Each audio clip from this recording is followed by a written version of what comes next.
last night against Chelsea, it was no exception. So we're going to look at Manchester United and some of the things that happened. The English players, do they get too much when you look at other players? Is it that they get the benefit of the doubt? There was in fact, there were two incidents. VAR did not check one, and VAR was checking the other one. I don't know if they were checking the toe of Marcus Rashford, if N'Golo Kante matched the toe. But somehow, for nearly 5 minutes, they were checking it. They wanted to give Manchester United a penalty somehow.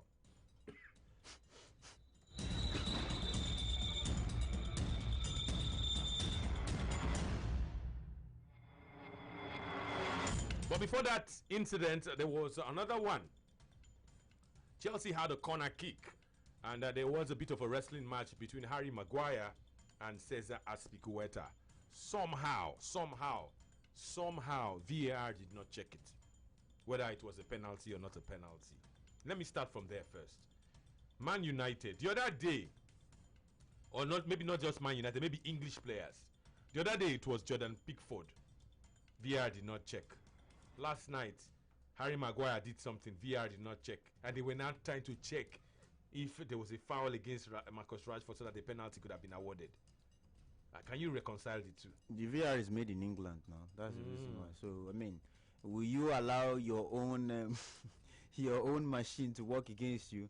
It's the same way they give a penalty for David McGoldrick at the edge of the box for a foul. A foul happened at the edge of the box, right on the edge of the box, and then you give it a penalty. It's like that one. It's like VAR is after Liverpool this season. I think that's what's going on because everyone's saying and you know, quite ridiculous to be honest. It's not the first time. I was even going to say, oh, the VAR is MBE graded. You know, there's no. It only looks for offenses against MBE graded players. But they also complained. They complained. Barcelona fans and even Barcelona officials are still complaining about the penalty decision to Real Madrid that made it 2-1, and ultimately they lost that El Clasico by 3-1. VAR brings the talking points, no doubt. But then let's look at this talking point after what was more or less a slow start to the Premier League, to the season. Of course, when you look at the dismal performances that have shocked everybody, Manchester United and Paul Pogba have become Ole Gunnar Solskjaer. He has become the fall guy.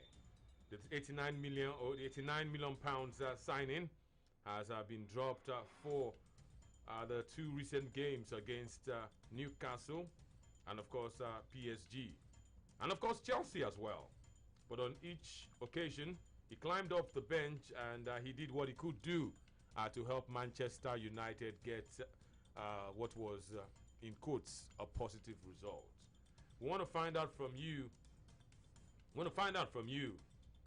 Then you look at the VAR situation with Manchester United, and then you add it to this one. How much longer should Paul Pogba be on the bench for Manchester United? Look at what happened against Chelsea, where Chelsea not denied a clear penalty when he appeared that Harry Maguire wrestled Cesar Azpilicueta. That was not a football VAR match. did not check it. Yes. And they were checking Marcus Rashford. Radio's uncle. Does Cesar Azpilicueta have a MBE? Is he a social justice fighter in the UK? So anything that touches Marcus Rashford now must check it. Radio's uncle. If Breeze blew Marcus Rashford now. Okay, what about Paul Pogba? You think he's the fall guy? He's not had a good start to the season. I think as far as Paul Labile Pogba is concerned, I think he should sit on the bench for as long as Ole Gunnar Solskjaer deems it fit. And I think finally Ole has shown that he's not afraid to make the big decisions. We've seen Paul Pogba being terrible in the games they started this season. He didn't give too much to the team. And I think what Ole has done is let him know that nobody is bigger than the club. And the intriguing part is Paul Pogba's had a bad start to the season, and he still has the infantry, the audacity to talk about a new contract with Manchester United. I think that is the part where you look at the feeling or the whatever thinking that might have factored into the fact that Ole Gunnar Solskjaer looks at it and says, you're not playing the best of football, and already you're still talking about playing with Real Madrid. And mind you, he started sitting on the bench after the international break. So I think Ole Gunnar Solskjaer has sat down, has looked at his team, and has felt at this point I don't think Pogba plays very well in the team. But the problem now is Ole Gunnar Solskjaer's got two players who's what 139 million pounds on the bench. Paul Pogba and Donny van der Beek watching on. Paul Pogba, since he came on in the two games against Manchester, against Newcastle United and Paris Saint-Germain, proved to be a very important substitution in both games. Yesterday against Chelsea was quite effective as well. But I think as far as I'm concerned, Paul Pogba needs to sit on the bench for as long as possible at Man United. Perhaps until we have a clear sign that he's no longer his head is clear and is ready to play football and drive Manchester United forward. We know how dangerous he can be for Man United, but I don't think he should be in the starting lineup next game or 2 games to come. For now, the balance that United have got defensively with Fred and McTominay, very important for them to keep that balance. 2 players who I don't think want to let up their position in the team, and it seems as though United are playing even much better with a 4-2-3-1. But we all know what will happen when Anthony Martial comes back. It could be an opportunity, of course, for Ole Gunnar Solskjaer to reinstate him back into the squad. That is Paul Pogba. But I don't think Paul Pogba or Tony Martial should get back into the squad after what we've seen from Man United in the last 3 games.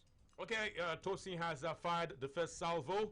He says VAR should have checked and possibly awarded a penalty to Chelsea, that incident that involved Harry Maguire and Cesar Azpilicueta. As for Paul Pogba, he should continue to remain on the Manchester United bench. He's not done enough to be starting games for the Red Devils. 0700 0000 889. What say you?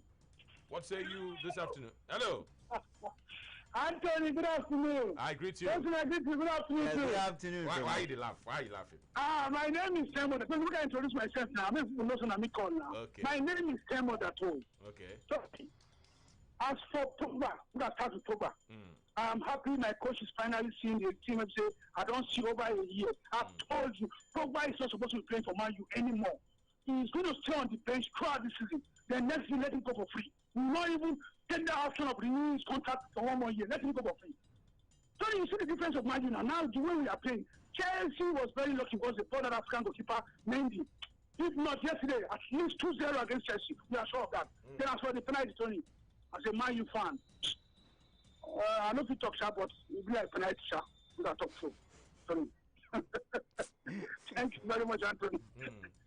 See, he talked about Osokwe. That's Bernard Osokwe Mendy. Edward Osokwe Mendy. Has he been doing well? Yes, he's been fantastic for Chelsea. We saw him against Tottenham. The only thing is, I don't think he's a good penalty stopper. I don't think so. Kepa still has the numbers there for me. Did Man test him yesterday? You know, the late chances. You talk about the one from Mata. So are you saying that if it was Arrizabalaga, Chelsea would have lost? I think Chelsea would have lost 1-0. Which of the balls would have scored? That late Rashford corner. I mean, that was. I don't know catch that ball. See as I'm laughing. That ball now he hides now. Oh, I don't know. That's not like the hide keeper. Now he hides with that ball now. That's why he's not going to be able to. That's why Kepa won't save it. Kepa.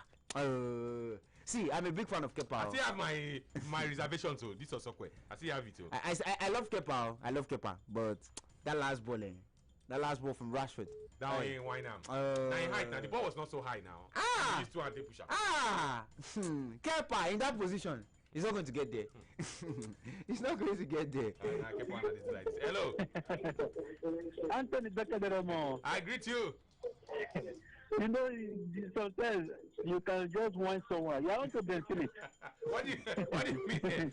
Also, wait, has he convinced you? That's Edward. Has he convinced you? Mendy. You see, Chelsea would have lost 2-0 if it was Kepa yesterday. You see that Kovleg Mata goal, the strike, and then that Rashford strike. All those one my ball now. Kepa would have allowed him. I tell you, you see the reflex and the positioning of this new goalkeeper. It was fantastic, and he's confident. Then for that penalty against Azpilicueta, I don't know why the rest turn his eyes, even without the VAR. They did not check. That's political undertone. It was a footballing somersault. Yes, it was planned. They did not want to allow Chelsea to win. It was painful, and they stabbed in the neck for Chelsea. Yes, Are you a Chelsea fan? No, Eimba fan. So why can't they carry Chelsea matter for your head now? No. We have to say the truth now, and that is what you do, Tony. I know, though you are controversial sometimes, but I know you like telling the truth. I'm not controversial. But you can whine. I'm not controversial. Somebody. You know why it's supposed to be controversial? I'm not too. You are. Sometimes you will see black, you say it's red. You see white, you say it's blue. I can never see black and say it's red. God forbid. Only you that I know very well. I don't trust you one bit. Hey, okay. But one thing, see, minus play and joke. I can never see black and say it is red, and I can never see white and say it's black. I'll be the last person to say that. That's lying now. That's not even being controversial. That's lying. That's daylight lying. Hello. Yeah, I knew what you wanted to say. Hello. Hello, are you there? Hello. Good afternoon. Good afternoon. I'm Monday. Monday. It's today Sunday. Yeah. Yes, I called you yesterday. I told you I'm Monday, but my good friend called me Randy. Oh, there you go. They call you Randy, Abi, but today is Sunday. Sunday and Monday. They are near each other. I don't have enough credit, but I'm a Chelsea fan. Okay. The referee just decided to turn his back outside the VAR. He's supposed to. He should have covered. Even when I was raising hand up, that ball is a foul. They don't want even to look into that place. Are we playing a football match or wrestling? It's football. It's not wrestling. It's football. Where a wrestler lifted the player up and hit him down. He did not lift him up. He was not that bad. Maguire, with 2 hands on my captain. Are we playing a football match or a wrestling? So the issue is that England. That's why they always complain about England officiating. The officiating was very, very poor. If Chelsea if they had awarded Chelsea that penalty, and Chelsea would have scored that goal. And that good would have motivated us. How do you know they will score it? Not be jogging or playing. You don't they miss so. Jogging don't they miss. You know they miss before, but you don't they miss so. Have you know they miss now? Bruno. Even Bruno miss back to back. And he will miss a third one. Okay. Before. The only player I know the green miss now na Sergio Ramos. Even that yesterday remain small. See, after that yesterday, I knew he's not going to miss again. Reddy's uncle. Sergio Ramos is the ultimate penalty. Yeah, I know they miss penalty. I'm able to tell the keeper we are one player. I got netter. See, I know who I'm going to call for confirmation. Who that? I know who I'm going to call for confirmation. Who be that? I'm going to ask him. If it's Josh, you want to call, Thunder will fire. I know. Josh, the failed goalkeeper. What will take the call? Maybe you want to call Thunder will fire or what? Read his ankle. Your penalty. Keep out of the catch up. Thunder. Hello. Hello, good afternoon. Good afternoon. Adeyemo, let's hear you. Tony, you know, that man will be also as you call him again. Now, because of saying there's a not score, man, you not score. No, be also as you call him again. It's not a cat. It's a cat. It's a cat. Sorry, cat. I hear you. Can you see him yesterday? So are you telling me that keeper will not catch all those balls? Which answer Arriba Balaga? Chelsea was shot 4 goals yesterday. 4 goals. 1-1 against Rashford. The Mata one and the last one. That Rashford one. Don't count that one. That one was like a back pass. Now what's Rashford play for that place? Okay, the last one, Luka. The ball now what now? The Mata one, Luka. See on a straight ball now. You know that he just take a thing. That one is make me shine. That Mata one. Now if you are Sokwa, not be that man again. Okay, I hear you. No, what is very well. I'm not let somebody hear what again. Go watch that very well. I hear you. If your brother did that, I'll be waiting the color. He's 4 goal against Chelsea. Yes, and the referee was also a partial person. Look at that penalty. Eh? Because he know it for nothing. So it's okay. I'm not telling you that man not be on Sokwa, they call him again. Okay. Change his name. Now his name. Change his name. Now his name. Okay, I'll change it. I'll change it. Okay. Sports Radio 88.9 FM. People are still talking about the penalty incident. They are insisting that VAR checked the wrong incident. Marcus Rashford was running around the Chelsea area. Somehow, some way, he fell down, and VAR started to check. And before that one, it looked like Harry Maguire had rest. Although, to be fair to Harry Maguire, he get as Cesar as Piqueta safe do. He wanted to win the penalty by fire by force. Yeah, I mean, that's what you're going to do as the rival. You have somebody who is trying to wrestle. See, that was MMA. It's not even wrestling. Wrestling. They will not group you like that. It was grouping him. It's like it was some real hardcore. So that Cesar will not go home now. The son will not ask him, say, Daddy, why were you falling like that? That's small thing, you can't afford.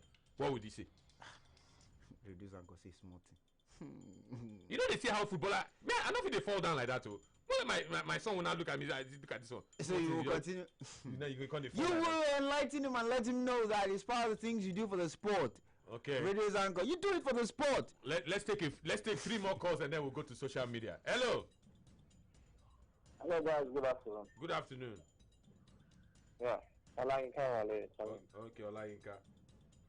Yeah, first off, I think I'm happy you guys are back. Thank you. Yeah, honestly, we really miss you. I don't know about other people.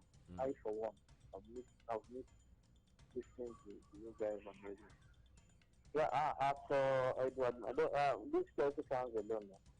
No, I don't know Chelsea fans though. Hey, don't worry. Mendy will remain unbeaten for the rest of the season. He's not going to concede any goal. He will not. you laugh.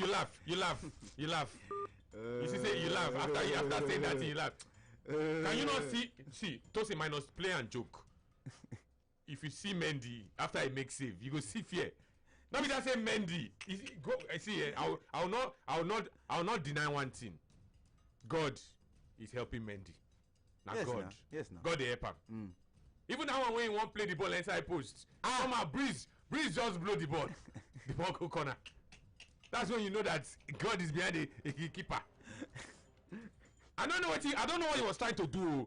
Maybe he was trying to pass to his teammates. But Breeze just blew the ball go corner. Normally, that kind of ball is supposed to enter. Yes, now. Supposed to enter nets. Is the Senegalese? That the Giants man for no, not God. Not be Giants man.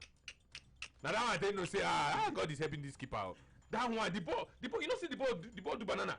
You can't go corner. So you can wole. Let's take this call. Chelsea fans, man, don't worry. Man, don't worry. And I pray at the work. It's the prayer of God that's keeping that clean sheet for that guy. Hello. Tony Anthony. I greet you. Larry Banana. Josie. Yes, good afternoon, Fremont. Yeah, this is Engineer Peter Modi. Engineer Peter, let me look at my crystal ball. You're a Man U fan. You know now. You don't need to say you know very well now. Okay. Man U. I know you know the dangerous Man U fans now. Not the real Red devil. Man U fans are red devil. No, every like color devil self. Don't worry. Red, no, not just devil, not ordinary devil. Red one. Red devil. That's why it's as funny as anything. Is the devil himself? Is it not Lucifer? I don't know that one. I only know that Man U is red devil. I thank God that you are a sportsman yourself. Even though you are an analyst, reckoning just as one man said that you lie. No, you don't lie. You are doing your job and you are doing great. There's nothing lies about someone's opinion. That's why sport is different. We that have gone into sport, we know the intrigues. Footballers, we are the most liar human being on earth. Go and check. So everybody plays to the gallery. You understand me? So when they say footballer lies, there's nothing wrong in that. It's part of the game. You use all the tricks, all the tricks that can give you favor. Everybody knows that. Okay. But there is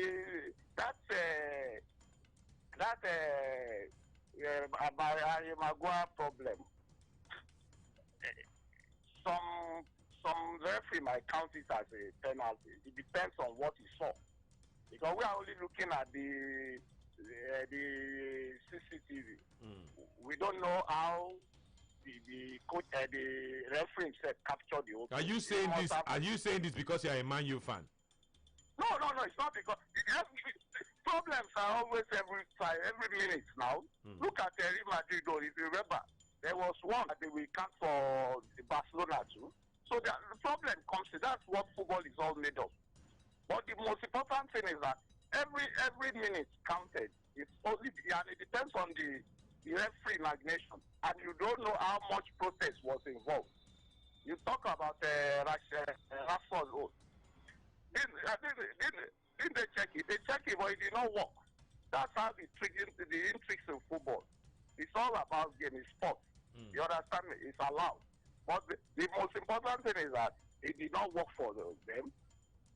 You understand me? And they checked me with that Pogba.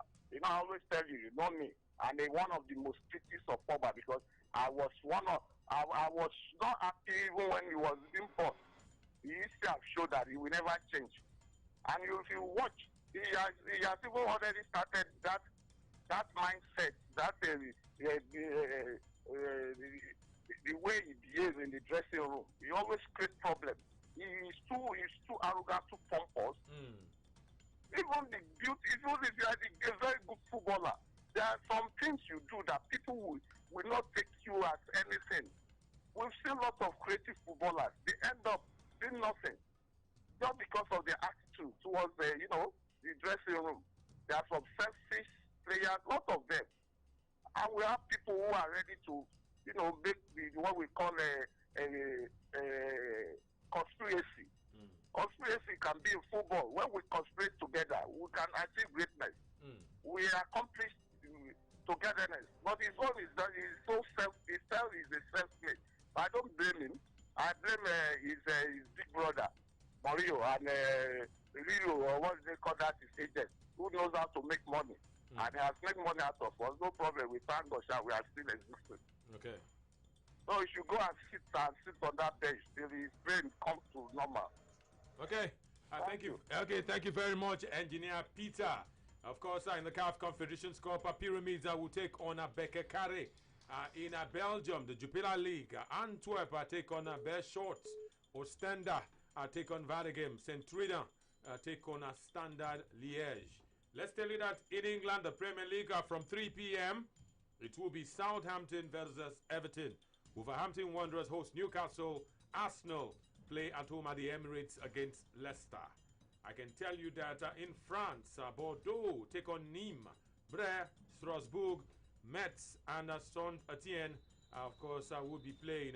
Let's tell you that Montpellier take on Reims. Nice and Lille. Lyon, Olympique Lyonnais take on AS Monaco. Wolfsburg would play against Arminia Bielefeld. Werder Bremen take on Hoffenheim. That's in the Bundesliga. In the Serie A, Cagliari are hosting Crotone. And after 10 minutes, it is no goal for Cagliari and no goal for Crotone. So if you are doing 10 minutes markets in this game, you don't enter. Simito Chukwuwankwo is leading the attack line for Crotone. Still to come in Italy, Benevento take on SS Napoli. Parma take on Spezia. Fiorentina take on Udinese. And Juventus take on Verona. Let me inform you that in the Netherlands, it is 2-0. 2-0. Groningen lead at Fortuna Sittard. 30 minutes played. Only last night, we saw a record 13 goals scored. Ajax, the thing when Liverpool do them, then they vex. So they now transferred their aggression and frustration on Vivi Velo. Before the red card, they were already 4 up. They now made it 13. And after the game, the goalkeeper of Ajax went to console the goalkeeper of Vivi Velo. Say, so that's where they be for the title. That's where they be. 13, now the guy he collected 13. 13 knots for football. Then the other goalkeeper, that's the goalkeeper of Ajax Cameroon. Amsterdam, yeah.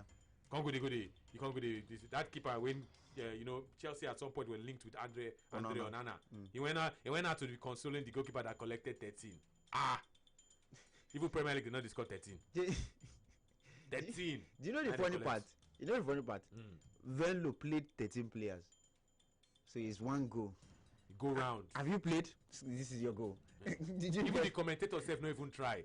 He say the name of the coach is Eric Ten Hag. Yes. He say the name of the coach should now be Eric Ten Hag. Okay. Of course, Groningen leading in Holland, 31 minutes. Groningen leader, Fortuna Sittard. One man in that match scored 5. 5 goals. Lassina Traore. 5. Now he gets 5. Hi. Radio's anchor. 2 years ago, Lassina Traore could not play for Ajax Cape Town in South Africa's Premier Soccer NFT, the National First Division. 2 years later, he's scoring 5 in one match. Hi. Got net here. Goals were falling like rain. 13. Even after they scored, they still want to score to make it 14. Let me tell you that Sparta Rotterdam, they have Maduka Okoye. In a bench, is with the one bench. Maduka Okoye, I would hope maybe a rare start for Sparta Rotterdam as they take on Heracles. Let's tell you that Vitesse take on PSV, Vakwik take on Feyenoord, Den Haag will take on AZ Alkmaar. In Portugal, Morenense take on Maratimo, SC Farense take on Rio Ave, Famalicão take on Boavista, and Vitória de Guimarães take on Braga. In Scotland, Aberdeen take on Celtic, Rangers take on Livingston. Let me tell you that in South Africa, the Swallows are playing away at Stellenbosch. And of course, it is the team called Shakuma. They are hosting TX Galaxy. Remember TX Galaxy last season? They were the ones that played against Enyimba. By that time, they had not gained promotion to the South Africa Premier League. Now they've gained promotion. TX Galaxy, they are playing in the South Africa top flight. Valladolid take on Alaves. That's in Spain. Cadiz, newcomers, would welcome Villarreal. Cadiz, since they beat Real Madrid, their shoulder pad don't high. Their shoulder pad don't high. Sorry, whose shoulder pad will not be high after beating Madrid away from home? The same thing for Shakhtar Donetsk. Shakhtar Donetsk will not even pay me pass. I don't know how that same Real Madrid now beat Barcelona. Shakhtar Donetsk with their C team, not even B team. 13 players were out because of coronavirus. They see come Spain. It not be Bernabeu they play, and they play for their junior stadium, Alfonso Perez or something. Di Stefano. They knock Real Madrid 3-2. Real Madrid now use that vengeance to beat Barcelona. And Barcelona were scoring all their goals against Ferencváros in the Champions League. 5-1. Everybody, five different players scored in that game. Oh yeah, come and score now. You know if you score. Sure, you know that Radio's anchor, Shakhtar Donetsk now beat Real Madrid. Could not beat Voxla Poltava. Can you imagine? This football sometimes they balance. Even what Atalanta. They went to Denmark. They knocked Michelin, knocked Denmark Paco. Oh yeah, come and play ball in the Serie A against Sampdoria. They knocked them. You know, you see all these teams. You know why I'm saying this? I have a friend that was just lamenting. I went to give him odds. The Atlanta come for my hand. Atalanta. I never see. Go and see Atlanta. See Atlanta. They beat them 3-1 Sampdoria. And now check the lineup. They put all the players on the bench. All these Zapata, they put them there. Come put Ilicic. Ilicic don't even know where posted. Getafe will take on Granada. Real Sociedad will take on Huesca. Let me tell you that 3 goals have been scored in Turkey. Yeni Metalaya-Spor lead Genklebelegi by 2-1. Alanya-Spor and Karagümrük would play later. Fenerbahce and Trabzonspor would also be playing much later. Let's go to Facebook. We have your comments, and then we'll go to our next talking point. Yes, Radio Zango got some comments on Facebook. In fact, a lot of comments, in all honesty, with the fans, of course, having their take to say on Paul Labile Pogba, as well as the scenario that happened in the game between Manchester United and Chelsea yesterday. And, of course, Sam Okogbudu is where I start from, who says that Man United fans love Paul Pogba the way he is. He has been the best super sub so far and one of our best players overall in the last 3 games. So it doesn't matter where he's playing from. the most important thing is that Paul Pogba is performing, even if he's coming off the bench as a substitute. Alfred Alfan says as long as it takes. In fact, he should be loaned out to give Donny van der Beek some playing time. This is Brandt, obviously. He says he rarely scores goals in the position, whereas Van der Beek could play handsomely and score goals. Sunshine Mary says that he changed the game against Chelsea. Quality player. Putting him on the bench is temporary. He will get back his form and return to the starting lineup. Sneezy Shred says that same as Van der Beek. I still don't understand why that lad is not starting. Bruno, Donny and Pogba will definitely play together, even with Mata. We need our best players to be playing at the same time. You want to play 12 players. I mean, I don't players understand. You want to play at once? I mean, how can you play Bruno, Donny, Pogba, and Mata together? You want to play 13 players. And then you have Rashford and Martial. And then there's Cavani on the bench as well. Kim Kedrick says that coach has issues with tactics. I understand why he's decided to bench Pogba, but why is Van der Beek still on the bench? McTominay was just running up and down like a headless chicken yesterday. Now, wow. Chris Activia says Paul is the best man, is one of the best Man United players. The coach is the one that doesn't know how to use him, and the squad around him is quite bad. Paul Ngbede, of course, goes on to say that I don't think he will be on the bench for much longer. Ole is confused, man. That is why he's keeping Pogba on the bench. Pogba needs to start in every game. Ole and Lampard are on the same level. Both of them don't know their starting exercise. This one's from Puerto. Peter Maya says, welcome, Tony and FJ. VAR is from England, and that is taking speciality in favouring Man United. Anyways, Mu confirmed that. Remember? He also goes on to say, Pogba will keep his place on the bench for the remaining period of this season unless Fernandes gets injured, Ole gets sacked, or Pogba is transferred to another team. Ole didn't budget. Ole doesn't budget on whatever he doesn't. Ole doesn't budge on whatever he wants. Things are going his way without Pogba. He's a coach who would like to keep things status quo. This coming from Paradox Adoni Jamagaji, who says he just recovered from illness. The manager is cautious, that's all. This one's from Follower Shobolaji, who says, I agree with the coach for dropping Paul Pogba because he hasn't been really good. This one's also coming. This one's coming from Olamileko Ahmed, who says, Ole Gunnar Solskjaer should sell Paul Pogba. Simple and short. Mayanuke Friday says that good afternoon, Tony and FJ. My greeting to you guys. I miss you. For me, Mendy has not faced men yet. Let Chelsea face. I agree. After Tottenham in the EFL Cup. I agree. Man United in the league. What else do you want now? I agree. Which men does he want to face again? Which players, which clubs are the... Meaning that he never collect better shots. Who are the people playing the shots in the Premier League now? Partey. Thomas Partey. No, which Partey? For Arsenal. Or is he because Manuel Lanzini scored one goal that all of us were drooling over for Tottenham? So you go catch that ball. Now I'm shot. You're not playing shot. You're not catch that ball. Radio Zanko. Edward Osokwe Mendy. This man cannot call out Osokwe. He's doing well. He has done well. He's doing well. And he has faced men. Rashford, MBE, man. Juan Mata, common goal, man. That's one Mata down a shot. Eric Lamela, man. Harry Kane, man. Lamela score now. Why not? That's how he has faced men. He has faced men. That's what I'm saying. He has faced men, ladies and gentlemen. Has he faced over? What he faced over? Has he faced over? Has he faced Salah? Money. The same Salah that could not score yesterday. Is the same Salah that could not score yesterday? Has he faced Dominic Calvert-Lewin with the odds?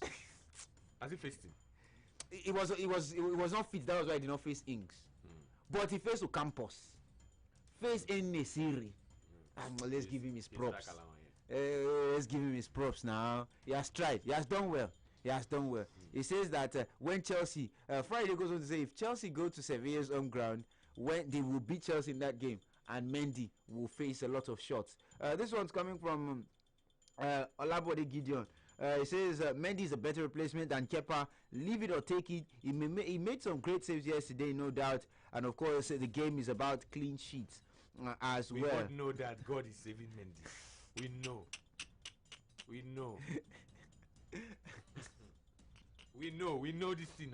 But you know that I was wondering if it was Kepa that actually made that mistake that Mendy made yesterday. They wanted to pass and then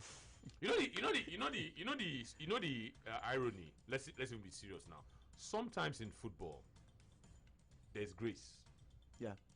Some defenders or some goalkeepers don't get punished, even when they make mistakes. Yeah. Some keepers make small mistake and they get punished. I'll give you an example. When Arsenal was playing on Thursday, a wrong pass, bam, goal don't enter from Leno. Leno, yeah. But then some other goalkeepers, that ball, and maybe if it was Kepa, because of the way things had been going for Kepa, that ball go enter net. But for Mendy, the God that healed him when he got injured, just use blow breeze. The ball go corner. That's the grace, oh. Make the grace no finish, oh. Blow breeze. That's why people say by God's grace. If you ask Mendy, he will not know how that ball take go corner. Even the Chelsea fans will not know. Normally, that ball was supposed to knock the post, enter. When at the grace of God. Okay. I was listening to Ryan Giggs and Michael Owen analyze that Marcus Rashford effort. They didn't even attribute it to the goalkeeper. They said it was a poor effort from Marcus Rashford. Michael Owen said if Naimi for first go the right side, he go chip Mendy because Mendy had come outside of his line. For them, it was not down to good goalkeeping. It was down to poor finishing. Marcus Rashford just used power. Boom. They are not goalkeepers now. They are not goalkeepers now. No, but they are finishers. But if Michael Owen they tell you about finishing, you will listen. Yes. And if Ryan Giggs is telling you about finishing, you would also listen. I have to because listen. As players they could finish. Yes, now, but I mean. But actually, Rashford is doing boom. They are not seeing it from the perspective of the goalkeeper now. Okay. Read your comments. I'm not telling you that God's grace is the grace. Well, since you're saying it's the grace, Emeka call is full and painful. Victor Malaulu says that Tony, any face-to-face with Kepa is a goal.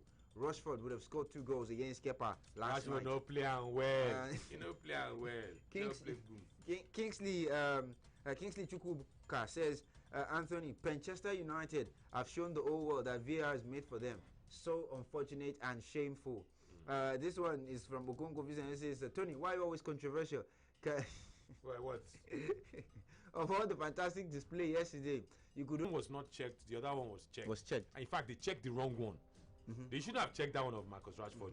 Maybe to. In fact, it's still not clear. I don't know what N'Golo Kante did to him. I just saw him on the ground. I don't know what. I mean, sometimes it's good to have an MBE. If you have an MBE, they will check your. So Cesar has played Quetta. You two should go and do some social justice. Get the MBE, and then they can check any small thing. Don't you notice that anything that anybody does, as much as a fly touching Rashford on the field yesterday, if Rashford dives, he won't get a yellow card. Now, he has a MBE. If you have a MBE, reduce anchor, nobody will touch you. It's like Sir Alex Ferguson. When Sir Alex Ferguson was on the touchline, once he stood up and was checking the time, that's what OBE does for you now. You stand up and you are just standing alone. You are instilling fear in the heart of the referees. So that's, for me, that's my own perspective anyway. Okay, let me report 2 quick fire goals. Because, of course, Crotone thought they had taken the lead, but it lasted for only 3 minutes. Crotone led for only 3 minutes. They scored in the 22nd minute of the game. And in the 25th minute, it was a response from Cagliari. And it is now 1-1. Remember, Simito Chukwuwankwo is playing for Crotone this afternoon. Ole Gunnar Solskjaer, coach of Manchester United, has also claimed, in fact, he claimed that if fans were present at Old Trafford last night, all those goals win Mendy catch, na lie. Say, Man U would have won that game. He's saying that draw was as a result of fans not being inside the stadium. That's another angle. So are you telling me that with fans in the stadium, Man, you know they lose? You know they draw? The question I have to ask Ole is, what is the longest run United have gone without a loss at home on dying? If you can answer the question. I know the number, but I'm asking it. I'm asking him right now. How many games have United gone at Old Trafford under him without losing? I think it's an absolute disgrace if he says that. Yes, I understand that the impact of the fans cannot be taken away.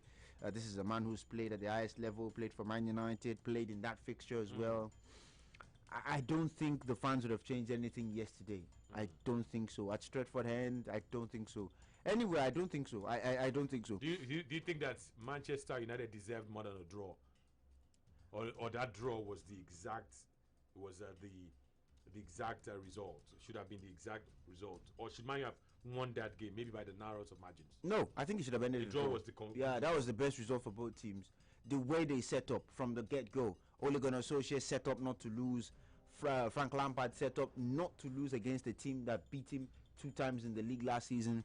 You could sense the caution from him playing 3 at the back, and then play a 3-4-2-1, which is quite obvious of the direction in which he wanted to go. And then you look at Ole Gunnar Solskjaer, who played a cautious 4-2-3-1 as well, hoping to tear Chelsea apart on the counter-attack.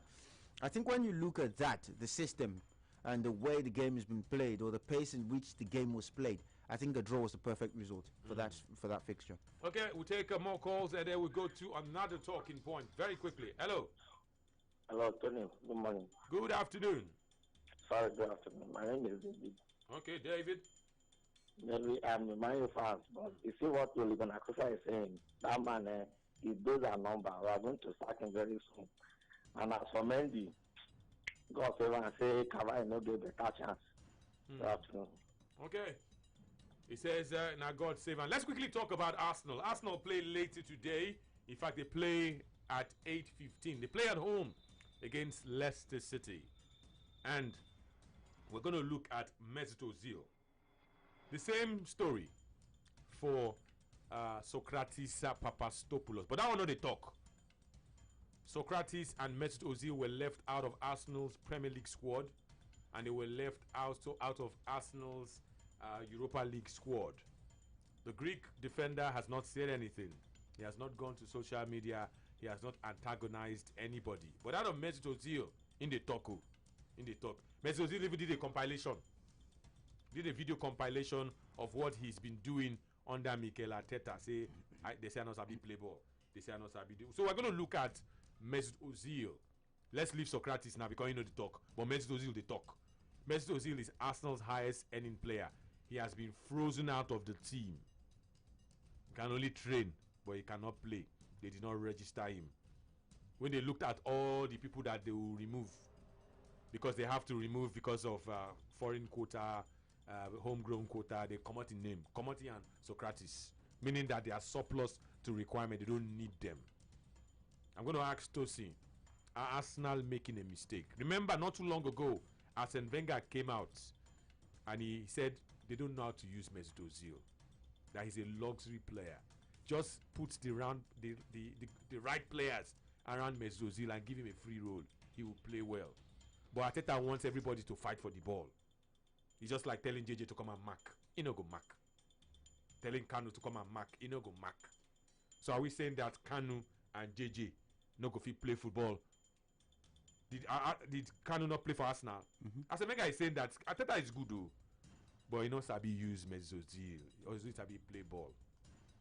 What say you? Do you think that Arsenal would regret what they are doing currently? And do you think that Mesut Ozil is actually that bad that cannot play for this Arsenal team? Radio's uncle, I am actually disappointed in the way Arsenal have handled the Mesut Ozil situation. Definitely. Remember, not only him. You see, he and Socrates have suffered the same fate. Yeah, they left them out. I'd cut the club some slack on the Socrates front, and I'd say why. Now, Arsenal have got about 7 senior centre backs alone. You got Socrates, you got Chambers, you've got Holding, you've got David Luiz, you have Pablo Mari, who's yet to feature this season. You have Saliba. Yes, you have training again, but not yet. That, yes, almost ready. You've got William Saliba, who is also with the under 23s. You've got Gabriel Magalhaes. There's 7 senior centre backs in the team. So I mean, perhaps you'd say it's understandable when somebody has to bite the dust. And I've not mentioned Squadron Mustafi as well. So that's so many for centre backs, senior centre backs in the team.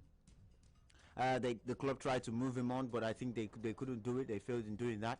But in the mold of Mesut Ozil, you ask yourself a question: how many creative players do Arsenal have in the team? Now, there's the belief. I don't think I have cause to believe that it's not for footballing reasons, and I'd say why. Here's why I'd say it's not for footballing reasons. The games Mesut Ozil played before the lockdown, he made more sprints than Nicolas Pepe and Dani Ceballos. The two players that now Mikel Arteta is deploying in on the right wing and in perhaps you'd say Ozil's preferred other midfield slot. So it doesn't make any logical sense when a player who made more sprints than those two players, when he's kept on the bench. And they say, oh, Ozil is lazy, he's a finesse player. He's a finesse player, yes, I agree. But Ozil has covered more ground than He's a Finnish player. a finesse player. Okay, finesse. Yes, he's a finesse player. Okay. When you say yes, he's a finesse player, he's a luxury player, yes, I understand that. But Ozil has covered more ground in the last 2 seasons under Unai Emery and Mikel Arteta combined than he did in his entire career. So he's working harder now. So he's working harder now. And the fact that he's working harder is actually reducing his end product because he's getting the ball in less conventional areas of the field. When you get the ball in less conventional areas of the field, pack the game in the final third. Still, last season, despite not playing after the lockdown, Mesut Ozil played the most key passes per game of any Arsenal player. Although the assists don't reconcile with that statistic, but of course, in terms of the impact of those passes, that's where you now say, okay, maybe that's where there's a problem. Because in terms of the impact of those passes, he then ranks 7th in terms of where, when I say impact of those passes, when you talk about the final third of the field of play, the pass before the goal, that's where there's a problem. And I think that is simply because he's playing in the areas of the field where, by the time he carries the ball, Ozil is not a player that's very good with the carry. He's the kind of player who likes receiving the ball in some certain hot spots on the field of play and then cause havoc with that. We've seen games where Ozil has single-handedly unlocked the games for Arsenal.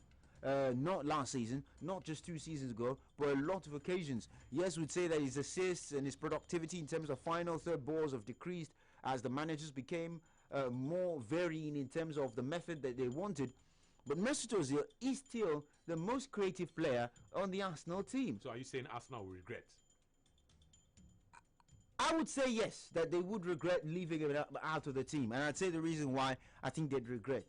They'd regret simply because they're leaving out the most creative player in the team.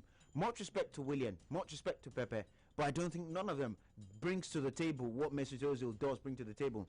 Pierre-Emerick Aubameyang has fired 6 shots this season. Total. Arsenal have played 5 league games. That means Aubameyang has played 1 shot every game. For a centre forward of his pedigree, a player who's won the Golden Boot, who's been in the Golden Boot conversation for 3 seasons, in fact, since he came to the Premier League. And so far, 5 games, scored just 1 goal.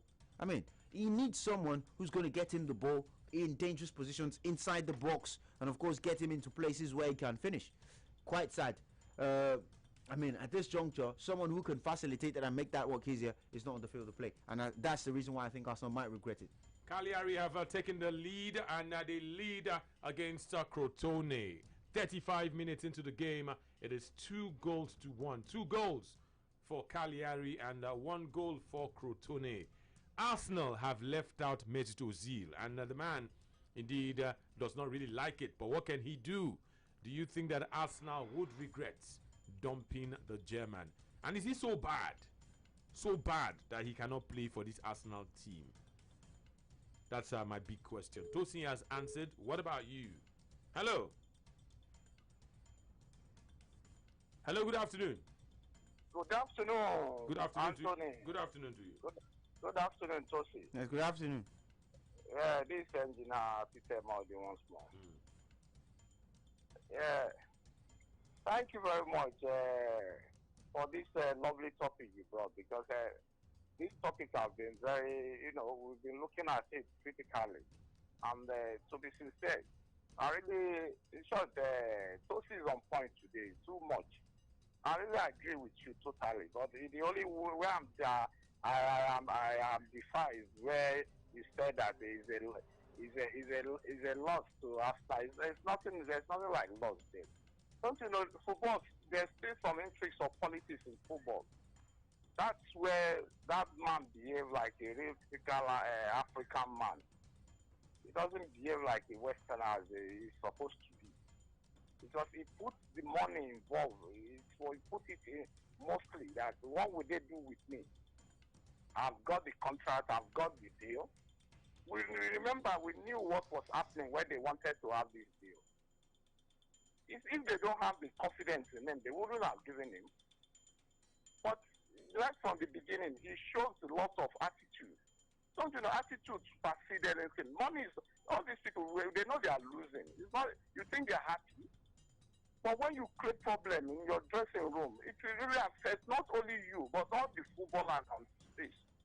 You know why I'm so happy is that Brilla is a sport nation, and football is one of the most greatest abilities, because that's where I've seen most of the great analysts in football of our time. Because if you know football, you know what it really means. It means a lot. It's not only just about. That's why you see some clubs, even in Nigeria, when you talk of superstars. We in Lagos, when we were there, those buildings, when we were young, following them up and down, we realized what they are made of. It's because the community, the people who love them, make them to be say one thing. He's supposed to have won, but he did not want to. He wants to show the world that he has a good contract. And as a black man, he believes that that money is enough for him, because they might call Turkey a Western world. It might be, they might be far in economic and everything, we know. But their attitudes have changed to almost a black race. That's why you see Coop or any time around there too. So he should go and change his manners. Whether he like only people who are gullible that will be taken by his interest. Well, I know he's a good player. Just there are lots of good. He's a very wonderful player. No dispute about that. But his attitude is what is killing him, and he will regret it for life, whether he has that money or not. Because the legend don't behave in such attitude. Thank you very much. Okay, thank you very, very much. Some say Mesut Ozil has lost focus. But would Arsenal regret dumping him? He's not in their Premier League squad. He's not in their Europa League squad. Hello. Hello. Good afternoon. Good afternoon. Afternoon. Good cock. Okay, go on. You make me feel as I never hear on a voice all these days. How are you? We're fine, thank you. How you doing? Yeah, thank you. I want to say one thing. You see, Atete, the way he's behaving is not good. I know that Ozil is wicked, but you could have listened to Asnawinga. Only the president of Ozil, only his president alone. If you bring fear to the other team, so what he did, I don't like it. It's not good. He just carrying himself up. It's not good. Okay. If you don't take time, he will fall. Okay. Do you think that Arsenal are getting it wrong with Mesut Ozil? Do you think that the manager would regret it? Mesut Ozil not in the Premier League squad of Arsenal, not in the Europa League squad of Arsenal. He no go they play, just they collect money, not they play. Hello. Hello, Anthony Bekerevo. Good afternoon. Good afternoon. That team, I don't like the way he's treating this young guy. He's just treating. See, that PSG that played that day, not be PSG play. Okay, now which team play that day? Now the P no day. Now only SG come. I don't know who come. I don't know. No, not be PSG. That was not PSG. Manchester United have already beat the PSG with no. I don't know. Thank you. That's PSG that played that day. No, I don't know them. Hello. Hello. Hello. Good afternoon. Good afternoon. Yeah, it's James. James calling. Okay. Yes, I've been waiting for this topic, and I'm very glad that he brought it up. Now, of Mesut Ozil is not one that any Arsenal player can be compared with. But once when it comes to football, football is a very, very lucrative business, and it's not only about what happens on the field of play that matters. I remember sometime there was a comment Mesut Ozil made, and it angered the people in China. And we know very well that a bunch of Arsenal's fan base is from Asia. And out of that, it has really hampered his let me say, position in the Arsenal team. That's financially. Now, coming to the aspect of the pitch, after signing that contract, Mesut Ozil lost the zeal and the will to continue playing. Now, you ask yourself, how can three managers come into the team and still have issues selecting a player? It's not, yes, we don't get to see him on the field of play, but we don't know what is going on the training ground, his performance there, and all of that. Now, they said, okay, Mesut Ozil, why did he drop him? Now, if you should ask, who among the Arsenal players do you think the coach should drop? Because he's looking at the people that has not been playing constantly, and he said, okay, since Ozil has not been playing regularly, it's better we drop him. Now, do you want him to drop a Willian or a Pepe, or who? Who do you want him to drop? So that is the question we should be asking ourselves. Ozil lost the zeal to play. Look at Luis Suarez. At his age, still very hungry to play. When Barcelona said, we don't want you anymore, he had to look for a club elsewhere. For him still saying, okay, I'm paying the money, I just want to stay there and continue. It's not it. I was reading, I read a tweet about a coach who chose to stay anonymous about the Mesut Ozil issue, and he said that nowadays you get to see a player telling you, I want to play, but it's as if you are forcing him to play because the money is there and he feels he's very much relaxed. Yes, Ozil is a good player, no doubt, anytime, any day, but he has lost the will to play. Even if Arsenal did not select him, knowing fully well that this club is looking for a way to shift you out, if you still have the hunger to play, you would have looked for a club elsewhere to play. But yet, he wants to remain on the bench and still making the money. It's very sad. And I support Arteta for going with his decision. Thank you very much. Okay, let's tell that the goals have been falling like rain in Cagliari. At first, it was 2-1. Crotone made it 2-2. And before we could say Jack Robinson, Mesut Ozil, it is now 3-2. And we are still in the first half. 5 already. So this is over 4.5. 3-2. Cagliari 3 goals. Crotone 2 goals. And that's how it is in the Serie A. Crotone, of course, they cannot hold a lead or they cannot hold an advantage. Every time they seem to be in an advantageous position, they are clawed back or they are pegged back by Cagliari. So 3-2 is the scoreline. Hello. Hello. Anthony, good afternoon. I greet you. Good afternoon. This is Kola Wale. Kola Wale, let's hear you. Arsenal will regret losing Mesut Ozil. Why? Because Arsenal doesn't have creative player. Okay. So they miss it. They are already missing it already. Okay. Bye-bye, sir. Okay. Mesut Ozil, they say he's lazy. He doesn't mark. Nobody doubts his ability, but they say he's not industrious enough. Doesn't work hard enough. Hello. Yeah, hello. My name is Simon. Simon. Yes. My own opinion. This is my own opinion. The ball say Arteta don't use Zama. Very simple. Because I can see the same Ozil in Arsenal team. Willock. The Willock do not have strength. Nothing good comes from Willock. Willock is playing in Arsenal. I saw Willock on Thursday. He played a minute in that game. And Ozil, they want to tell us that Ozil did not have strength or he cannot play again. They both say Arteta don't play him. Very clear and simple. Thank you. Okay. That caller there is insisting that he has to be from the top. Don't play him. Let him rot on the bench. Let him rot in the training ground.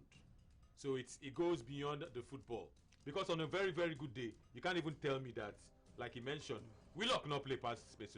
If Willock like make him run from Lagos to Kafanchan, he not play past Ozil. Willock should not be an Arsenal player.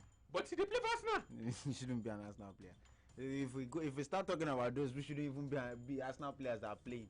Well, I mean, that's why for me, I think I think it's more than football. To be honest, I think it's more than football because if it is not more than football, there is absolutely no explanation that, of course, that sees Mesut Ozil not included and Joe Willock gets to play. I mean, it's just insulting. And I look at Arsenal's midfield now. And I just imagine what would happen if you have Thomas Partey and Granit Xhaka sitting deep, and Mesut Ozil in front of them. And you can imagine the amount of havoc they will wreak on opposition defenses, given the fact that he's not got that burden of having to track back and cover that much ground before he carries the ball forward. Or you play Thomas Partey and Mohamed El Neni, and everything they just need to do is get the ball to Mesut Ozil. They play tonight against Leicester, and ahead of that game, Mikel Arteta has been praising Thomas Partey, praising him to the highest heavens after starting him, on Thursday in the Europa League. He said, now player be this. These players have been play ball. Is Thomas Partey that good? Oh, Radio Zanka, he's the best defensive midfielder in Africa. The best. Let me say it in Spanish. La mitad mis unos. The best by a mile. He's the best. Like, he's that good. Number one by a mile. He is so good. And respect to Wilfred Ndidi. Great player. But hey, someone stay a party. Can carry the ball. Can mark. Can distribute. If you go to La Liga and you look at his data last season, Thomas Partey was in the top 10 for as a central midfielder or come defensive midfielder. It was in the top marks for tacklings, interceptions amongst midfielders, for goals scored, goals assisted, for carries. I mean, his distribution. Tell me what you're looking for in a midfielder like Thomas Partey that he doesn't have. He's the complete midfielder. When you talk about a player who can do a bit of everything and then has finessed some part of Are you talking about Cristiano Ronaldo or Lionel Messi? Thomas Partey. Show me. See, the party has begun. And with Thomas Partey at the base of Arsenal's midfield, if you yet to play Arsenal this season, be afraid. That's just all I'm saying. Be afraid. Because, I imagine what Partey would have done last week if he'd started against Manchester City. He would have perhaps showed them flames. And this is a man, I'm very sure, he's a round peg in a round hole. He fits into the team. He's what they're looking for. And don't be surprised, Radio Zanka, if this man becomes sort of having the effect that Patrick Vieira had when he came to Arsenal. That is who he reminds me of, Patrick Vieira in his prime. This guy is just so good. So good. In fact, if there's any Arsenal player that right now I'm waxing lyrical about and I think has provided a huge upgrade for Arsenal, is Thomas Partey. Okay. Sports Radio 88.9 Pillar FM is still the station. But let me first of all warn Arsenal fans that are listening to my voice. Jamie Vardy may play tonight against Arsenal. Not be in Hannah Chodden go use. Now Jamie Vardy. And if you check the CV of Jamie Vardy, there are some clubs they are tagged favorite customer. To play. That's if Jamie Vardy play against them, they score. Favorite customer in the Premier League for Jamie Vardy is Arsenal. They take IC Arsenal. Jamie Vardy was not fit for this game. He has told them to give him injection. It's not be Arsenal. If I'm dying and I hear Arsenal, doctor, come and give me injection. I want to play. Jamie Vardy has 10 career goals in the Premier League against Arsenal. One of his favorite customers. Those days when Rooney, number one customer, was Arsenal. If Rooney break leg, if he has ACL, if he play against Arsenal, he go score. That's the story of Jamie Vardy. 10 career goals against Arsenal. And he likes Man City too, Jamie Vardy. He has 9 career goals against Manchester City. Jamie Vardy likes Bournemouth. Before they were relegated, he scored 7 times against them. And his goals contributed to their relegation. Jamie Vardy also likes Liverpool, but now Arsenal in like pass. Jamie Vardy is ready for this game tonight. Except say the painkiller no work. Now he no go play. He say maybe the thing no work. But as they go now, he say make them give him painkiller. He will play against Arsenal. So Arsenal fans don't celebrate yet. Also Natosin saying party no party. Let me also tell you that in his pre-match conference, Brendan Rodgers, the coach of Leicester City, maybe in the wine Mikel Arteta, I don't know. He backed Mikel Arteta that he would have done the same with Mesut Ozil. That it was the way to go. Arsenal have done well. Is it the same guy that could not handle Mario Balotelli at Liverpool? Is the same Brendan one? Rodgers took time to back Mikel Arteta ahead of this game, but Mikel Arteta has been praising Thomas Partey and the captain in his program note for this match, Pierre-Emerick Aubameyang. I say, true, this man, no Partey, no football, Yes, no Thomas, nah. no Partey. Even Tosin is waxing lyrical. Yes, no Thomas, no party. Okay, 0700 0000889. Hello, I greet you. Good afternoon. Good afternoon to Let you. me agree to you one more time. Yes, good afternoon. Tony, I want to talk about Ozil matter. Okay. Tony, I want to ask you a question. Why Arsenal not settling what Man U did with Sanchez with Inter Milan? Or probably send him on loan, pay half of his salary like what Gareth Bale did with Real Madrid and Tottenham. Why keeping him on bench like that? Or maybe probably at home collecting 350. Even up talking to club, even if it is talking to some country. Say I beg, go to Turkey, pay 100, we'll pay you the remaining 250. Then you save 100,000 pounds by which? Why? That should have been a better option. The player will go like that. So me, it's probably like anyway, he's collecting his money.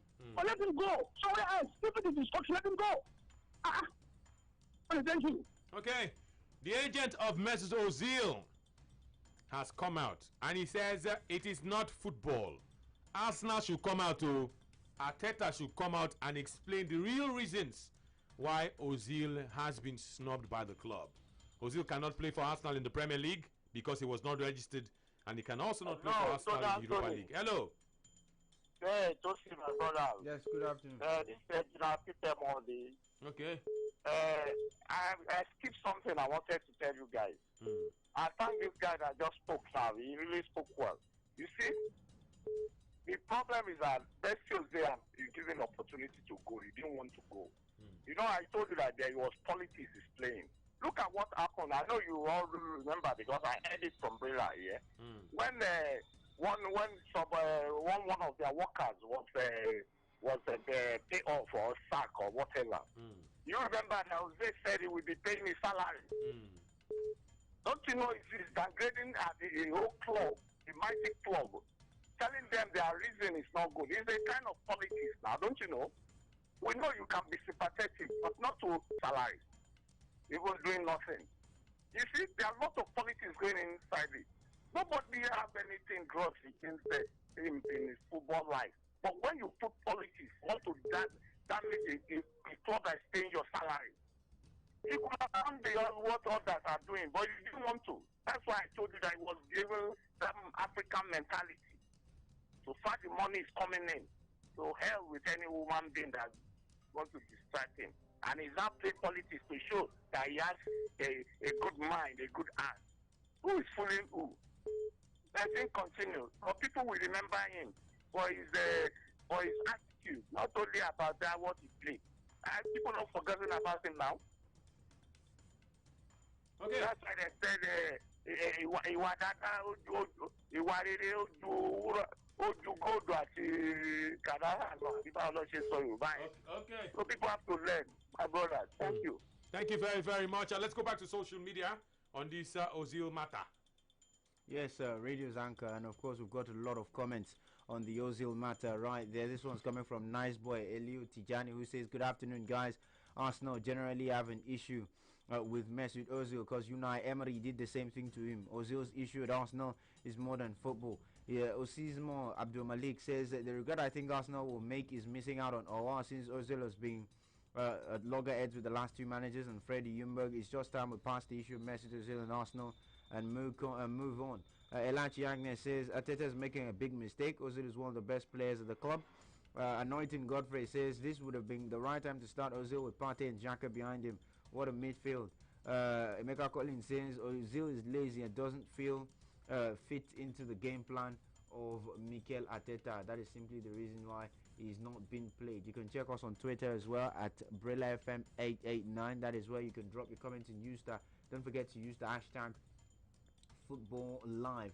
And of course, we've got some comments right there. This one's coming from Olumide. Says he can't because he's already got a good squad and even a backup, so he can't regret. Mikel Arteta cannot regret not using Ozil. This one's from Iloton Tiobina, who says he might not regret it, but it's an unfair treatment to him from both the club and the boss. Roussel Jean says, Roussel Juan F says, firstly, Miguel Arteta is not responsible for Ozil's mayhem. The board throws him out of the squad. Arteta will not regret because a lot of options are available, and perhaps if you have Ozil in your squad, you're one man down. Oscar Chimono says, let's forget all the issues surrounding the player, whether it's the comments about China or the rejection of the wage cut. The player has not performed well for the club for a while now. Arsenal won't regret the decision. After all, the team has played well several times without him. Bronzy Bronze says that Ozil to me is still the best player at Arsenal. I believe a time will come when Arteta will regret not using him. Meanwhile, Liberal Soul says Ozil's problem did not start under Arteta. Unai Emery and Freddy did not use him. Arsenal will not regret using him. This one's also coming from Olumide Slimmo, who says Ozil is the most creative player in Arsenal for the past 3 years. Freezing the German out of the squad is unfair and cruel. It will be a minus to Arsenal as the season progresses. Here's David Femi Victor, who says that Germany's national team had an issue with him. Now Arsenal is having an issue with him. Ozil should work on himself. If those small clubs can survive and create chances without having Ozil in their team, then Arsenal should move on and use only the player that wants to play. I think there's a little bit of a contradiction in yourself, because if you say that the German national team had an issue with him and then they froze him out, and then you got to talk about the record of the German national team without Ozil in the squad. Kamlad Osh says that he will not regret it, simply because Mesut Ozil is a lazy player. It's general consensus right here that Mesut Ozil is lazy right there. On Facebook as well, at Sports Radio Bill FM. We'll take a couple of comments then before I go back to the radio's anchor. This one on Facebook at Sports Radio Bill FM. That is the Facebook fan page. Benoski Bembela says Arteta's style of play does not need creativity. Absorb the pressure and play on the counter. That is the style. Of course, he will not regret not using Mesut Ozil. Still talking about some comments right there. Tempest Mbanu says dumping Ozil is the biggest mistake Arsenal and Arteta will be making. They have been playing well, but they will regret it. Emeka Oba says that the coach knows who and who that's needed in his team. It's not only him that's excluded in the team. Okay. This one's coming from Michael Olaniwaji. If I don't take your comment, it means perhaps there's a lack of coherence there. Michael Olaniwaji says Mesut Ozil's inability to accept a pay cut during the COVID pandemic played a big part in him being left out of the team. He's a World Cup winner, won different laurels with Werder Bremen, Real Madrid and Arsenal respectively. He's achieved what Mikel Arteta didn't achieve as a football player. He won German Football of the Year 5 consecutive times in a row against the likes of Kroos, Mueller, Neuer and the likes. Ozil shouldn't have been treated in such a way. He should move elsewhere at the end of his contract. Oduson Aladapo says absolutely no. Ozil is fast becoming a toxin in the team. He doesn't seem to carry the ideals and the philosophy of the club. This one's from Munir Oti, who says Ozil is a fantastic player. There's no player in Arsenal now that can offer what he can. Arsenal fans are just angry because he wants to see out his contract. And this one is coming from Saeed Abidin, who says that Arsenal and Arteta are not going to miss anything about Mesut Ozil. It's just like when Philippe Coutinho was at Liverpool. We all thought he was the key man. No Coutinho, no winning. But Jurgen Klopp showed us the difference. Same thing is applied with Arsenal. Ozil's era has gone with the team. I wish him well. And I'll take this one lastly from David Nielsen, who says that Ozil should find another club. He doesn't fit in an Arsenal anymore. The young lads have taken over football. The young lads from Ale End Academy have taken over football, and of course, and Arteta has believed in them. Everyone's talking about the Ale End boys. Good to talk about them, but I mean, some of them. Let's leave Mesut Ozil for the time being. Let's go to Ghana. Let's look at Thomas Partey. So now you're going to wax lyrical with me over Thomas Partey. No. Some comments have been made, and I need to break them down. Radio Anchor. I know that you're excited. No, Thomas I am not. Partey. I am not. I know that. I want you to break down these comments. I know that. You know. You in your mind of minds know that when there's no you Thomas, can't second guess me. There's no Partey. No. You know. No. You know. Let's go. There's a certain namesake of mine in Ghana. His name is Tony Loco. He has been talking about Thomas Partey, and he coached Thomas Partey during his formative years in Ghana. And this man has claimed that Thomas Partey has Michael Essien as his hero. But Thomas Partey has what it takes to even surpass the former captain of Arsenal, Patrick Vieira. This is what Tony Loco, the man who coached Thomas Partey during his formative years. He guided Thomas Partey. Those first steps, this man guided Thomas Partey. Mikel Arteta, after watching Thomas Partey on Thursday against Austria Vienna, said something. He said Thomas Partey was fantastic and there's more to come from Thomas Partey. Those were the comments of Mikel Arteta. He says when he saw Thomas Partey play, he saw similarities with the former Arsenal captain Patrick Vieira. Thomas Partey travels with the ball and he can make things happen. He expects more to come.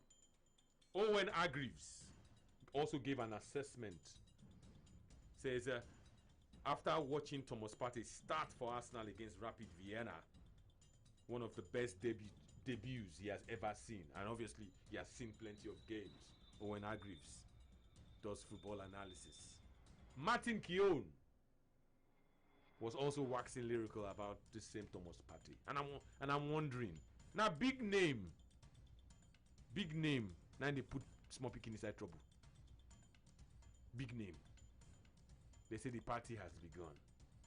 Party has, we know the hear word again. Let's leave Ozil. I ask you again, Thomas Partey, is he this good? I will go back to when he joined Almeria. Atletico Madrid coach Diego Simeone has also spoken that Arsenal have gotten a very good player. Yes. Say pain them. Yes, no. Arsenal went through the back door. They didn't want to sell. Arsenal went to the La Liga office to trigger the buyout clause of a player. I say for a player that they groomed. Say pin them. Radio Zanko. It will pin anybody now. Someone stay. I see. Anyway, I will watch out for him today. See, because the praise don't do too much. Let me start by saying this. If Thomas Partey, so they say Pepe, the Pepe. You know the Pepe. They've not finished paying Pepe's. That's why I know the Pepe. Yes, now. Reduce uncle. See, they paid. They are paying it in installments. So we've unlocked the dribbling. Now we're unlocking the free kicks and the shots from range. He's got a little bit more confidence in taking them. Soon we'll unlock the aggression and other facets of his game, and then he'll be able to do some of those things that we're all asking him to do. But for Thomas Partey, they paid one time. It's 50 million euros paid, and this man is going to live up to expectation. Look, I've been following Thomas Partey's career since he was at Almeria on loan from Atletico de Madrid B. Back when he was at Almeria, he was scoring long range goals. He's got a lot of skills in his armory. He's got a huge. You would say don't let me say huge. He's got a lot of of abilities. I mean, he can pass, he can shoot. He's good from set piece situations. I mean, he's a good dead ball player. He's played as a DM, a CM, an attacking midfielder, as a right back, as a centre back. So he's Bubunishi. So I mean, this is he's low-key a jack of one trade that has become a jack of all trades. He played a right back for Atletico de Madrid when things were difficult under Diego Cholo Simeone, and knowing Diego Simeone very well, and you know, seeing the kind of character he was, it's believed that Diego Simeone is actually angry that the players left the club. He's angry, very, very angry. And if a coach threatening never to do business with Arsenal again. Yes, I mean, if a coach is that angry, is that is that upset with the exit of a player, it tells you how important and how much they rate this guy. This was a guy who shut down Mo Salah last season over 2 legs for Atletico de Madrid against Liverpool. And look, when he plays as a number 10 behind the centre forward in Ghana, he scores a lot of goals. We need to calm down about this, Thomas. We need to calm down. See, Radio Zango, David Alaba at Bayern Munich plays as a left back. When he gets to Austria, they play him as a number 10. Sometimes they play him as a number 8. Meaning what? That tells you, and David Alaba, we've not for once doubted his ability. But you see, Thomas, I can't take consent, Thomas. yeah, I'm just letting you know that we can't doubt Thomas Partey. These kind of players are rare, and when they come around, you have to give them their props. Thomas Partey, a player that plays for Atletico Madrid, is the number 6. He's the one screening Why defense. you play for Real Madrid or Barcelona? It was It's not all the players that play for Real Madrid and Barcelona now. the best players play for Real Madrid and Barcelona. Vinicius Junior is the best player. The best players play for Real Madrid and Barcelona. Pedri, Radio Zango, But I don't know what you're talking about. Junior Firpo, The best players play for Real Madrid. Serginho and Barcelona. Dest, Radio Maybe all Zango. this manager when they do Padakpo now. Radio Zango. See now, see Real Madrid starting lineup. Nacho Fernandez, best player. They don't spoil. They don't spoil the club. Radio Zango. But the Real Madrid, when I know the best players played here, that was the Real Madrid. That's the zenith of football. That was that's past glory. For me, in fact, El Clasico is not even the biggest fixture in football again. I'm saying it It's again. worth it. Yes, it's not. Okay. So I mean, Thomas, 07 00008889. So Real Madrid now is another club. And Just Barcelona. yes, now Anybody just can play there now. Real Madrid, Barcelona, Atletico. Well, Radio Okay. Zango. Okay. Hello, Anthony. I greet you. Moi, Tosin Alpha. Yeah, good afternoon. Yeah, this is Kadri calling. See, the consider the praise from us party. I tire. The reason I'm you play and now, you know, praise her like this. Wait, Kadri. You did not hear me wax lyrical. You did not hear me wax lyrical about Paul Pogba. Anthony said, you know, you should calm down. So you calm down. Let's see what the game you play today against Leicester. Let's see what will happen. You can't calm down Okay. now. When you see That guy quality, is you a don't good calm player, down. no doubt. So Lemon, no lie, is a very good player. But you know, Premier League is a different league. When you come to Premier League and perform, Nagata will not say you good. You know, be Atletico Madrid. Wait, Kadri. And Is it playing the against Rapid Vienna is different from playing against Leicester. same? Kadri, is it the same Premier League that James Rodriguez is bossing? Yes, now that one are one off now. One off? How many players from South America that flop the Premier League? You know how many players from South America that come to Man U they flopped? Even Cavani said people they thought he said will join the list of South Americans from from Poland to this guy. Kadri, look at the club that you mentioned Calm now. down. This Thomas Partey. Look at the Calm club down. that you mentioned now. You say Man U. So Anthony now, you say they don't give Man Chelsea penalty. They won't give Man U. Yes, yes. He not shock you. He not shock you. Anthony, he did that one for you. He not shock you. Yes, he did. Although that ball, you know that Harry Maguire, na God say that ball na real penalty, just a pass. But even that's what those two. What did happen for that? Penalty. What happened? Na penalty. What happened? Did you see it? Some referee will give it. What happened now? What did happen? What happened? He don't play the ball. They kick him now. Who kick him? Chelsea player now. Who's Chelsea player? You know what? Which Chelsea player kick him? Tell me. I don't know. You see, so it was not clear. Here is supposed to make it clearer. So are you saying that the VR favored Man United? They checked the wrong incident. They're supposed to check that Maguire own. What you are going to say is that just thank that Chelsea goalkeeper. That guy was the one that was who Chelsea goalkeeper? For Laurie Shaw. That Edward Bedin. I know seriously we saved yesterday.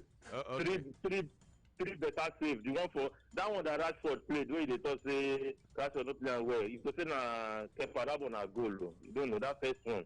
Then that one that you say Mata just play straight ball. Anthony. One. So that guy is very well yesterday. He was their figure yesterday. So no, so say all this one a small ball. Na Kepa na 3-0 yesterday. 3-0. I tell you. So wait, I follow Ozil, Anthony. I think your caller that said Ozil is not doing. They say to whom much is given, much is expected. Ozil know they perform well. I they say you forget. I remind you fan. They watch Ozil. Ozil too they relax.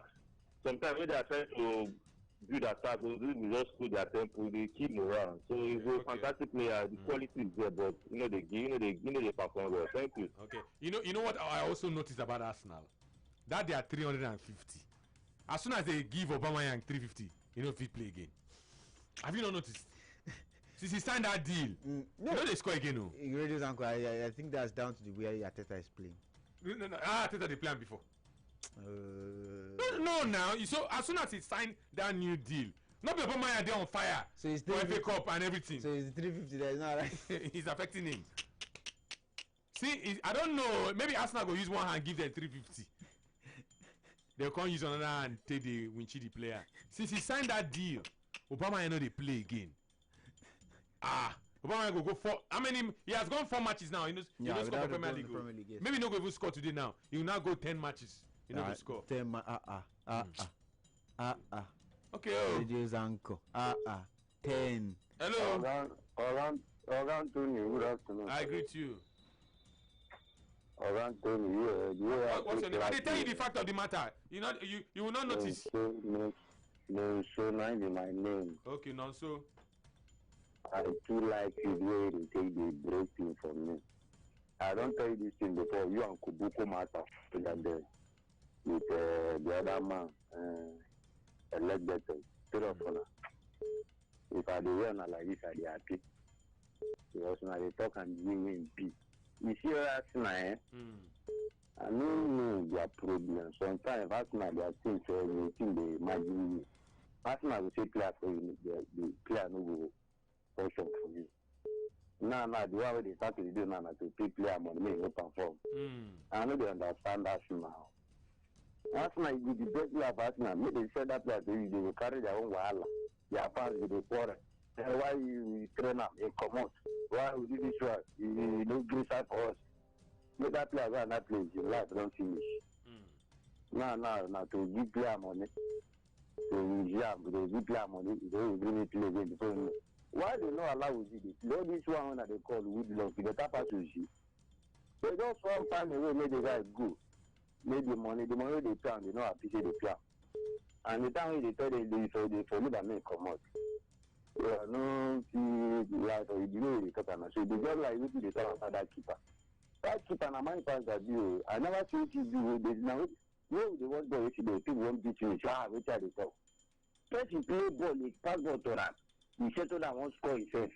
They say if not keeper, this one for Apple. So you try self. Say you go the ball, I see which kind people, which kind chase people. They are dead like this. They won't beat me, don't know. No let them beat you. No, they don't beat me. They are the self-well, but they don't beat. They say if my keeper for don't score that good, it should happen now and not happen. Why she try to say I say go see this guy you from my mind, she see people. The only go and say that guy see I don't count and not like when I that luck for last goal. You know that keeper the carry the day they never play well for them. Every time they dive anyhow. When they go catch them, Chase fan say they don't go know how they will start. Maybe go find this one from Africa. Africa they get keeper. Now what do they complain? Now what do where they go find this one from? You know that for you now, God, talk like what you talk. When God do your side, anything you go for, you just they fly like monkey. Yeah. Or you go you fly. The other one, no different leg, you have for plan. That first happen. That's what don't matter, you just shoot them for leg. They say, hey, they chat. No problem. But my time first happen when they know it is that penalty. You know, Chelsea they come and you Manchester. If you look this season, Chelsea don't play for penalty. Man, you don't play 3. So you see 2 of them back. Not like tonight for that match. Now you just tell yourself, you see 2 of them. When I kill myself here today. If anyone knows to score from open play, nothing for 2 of them. Because Chelsea, their own penalty matter too much. They will do the complain, they find where they will. If they even shooting, they use and do assist to the other day against the West Brom. So if you see Chelsea, they complain, I will deal with them. May they go score goal. If they won't win, may they score. Nothing like penalty. Now we see they tell themselves. Even that story they just want 10 money. Man, chance and they do that. As we check this situation, even on a normal ground, that can't he kick him leg, and I know he kick him from back. But if on a normal day they give my that penalty, but they don't take of that. We score goal. 12 for now. They play penalty and now this is the situation. They don't play one penalty against mine. They never play against you. To make it take time. They don't play anything to win. But they go for their penalty, maybe win match. Thank you, sir. Okay, thank you very much. God bless you. 21 minutes played in Belgium. Royal Antwerp lead Beerschot, Gemina Beerschot by 2 goals to 0. Let's inform you that in Italy, Crotone are down to 10 men, so it's not going to be easy for them. And they are down by a goal. 3 goals to 2, 62 minutes played. In the Netherlands, Groningen and Fortuna Sittard. It is now 2 goals to 1. Remember, Groningen led 2-0. Fortuna Sittard have scored a goal, so it is now 2-1. Let's quickly inform you that Sparta Rotterdam are getting set to take on Heracles Almelo. And of course, last time out when they played, talking about Sparta Rotterdam, the man called Maduka Okoye was not in the matchday squad. Maduka Okoye in jersey number 20 is on the bench. He's on the bench. The way it's going now, small I remain. Maduka lawyer for the lawyer. Sabi one bench. Let's tell you that Groningen have now scored a third goal. He Sabi one bench. He's on the bench. Talking about the last international window, he was our number one. Talking about Super Eagles number one. But he's a bench warmer for Sparta Rotterdam. That's the truth. Not be saying anything. We're not putting him down, but he warms the bench. Vitesse and PSV is a fixture. Of course, Warwick and Feyenoord also a fixture. ADO Den Haag and AZ Alkmaar would also be playing. Let's tell you that in Scotland, 45 minutes played. Celtic, last time out, they played against Rangers and lost. Celtic are playing again and they are losing. They have 45 minutes to come back. In fact, if they lose this one, it will be 3 losses in a row. Remember, Rangers beat them, AC Milan beat them. Now Aberdeen are beating the Scottish champions. It is 1-0. They will call for the head of the coach after this match. Let me tell you that in Turkey, it has finished. Yeni Malatyaspor have beaten Genk Lebelegi by 2-1. Premier League action will start from 3 p.m. Remember, time don't change for Europe. 3 p.m. Southampton and Everton. 5:30 Wolverhampton Wanderers and Newcastle. 8:15 Arsenal Football Club and Leicester City Football Club. Let's take a few more of your calls and then we'll go to another talking point. Hello. 0700 0000 889. Those are the numbers to call. Hello. Hello, good afternoon. Good afternoon. I'm Bible Ghanaian. Your name is what? I'm Bible Ghanaian. Your name is Bible. Yeah, Bible, that's my name. As in Holy Bible, name your name. That's my name, Holy Bible. Wait. Wait. So wait, Bible what? What's your other name? Bible Nana Akon. That's my real name. So for school, they will call you Bible Nana Akon and you answer. So that's the name my father gave me to me, so I answer Bible. Bible. A Ghanaian. Kai. Okay, talk. For once, I want you to face the fact Thomas Partey is a good player. Okay, wait. Bible, wait. It's Partey. It's not Partey. How do you call it in Ghana? Partey, Thomas Partey. It's Partey. What does Partey even mean? What does it mean, Partey? It's a gun name. Partey, Thomas Terry Partey. That's his real name. Thomas Terry Partey. Okay, talk. You see, if Thomas Terry Partey is a Nigerian, you yourself, Radio Uncle, will admire him. For once, you know Bible, wait. You know people they talk about Wilfred Ndidi. They compare Wilfred Ndidi and Thomas Partey. For some Nigerians, Ndidi play pass them. The other day they were comparing. I was listening to your program. You said Ndidi is better than Thomas Terry Partey. And the other guy you were with also said, no, Thomas Partey can score from long ranges. He did have good passes. He cannot score from long range. You never seen the score. He scores. He scores. Thomas Partey scores. But indeed, let's be patriotism. Let's face facts. Thomas Partey. Talk. Partey is the next African bulldozer. He's good. Are you still there? End of him. Arsenal has been a good signing with that boy. He's good. You which part of Ghana do you come from? Are you also Ghana? Oh, you don't go. Bible, call back, oh. Yeah, you will never talk finish, oh. Bible, call back, please, I beg you. Hello. Yeah, hello. I greet you. My name is Simon. Calling back again. Okay, Simon. Yes. Partey never play any game for Premier League that I will talk about. Maybe today we start judging him. Yes, because I know he's good for Premier League. Can he do it for Premier League? That is a million questions. So for me, he never play any game for Premier League that I would talk about.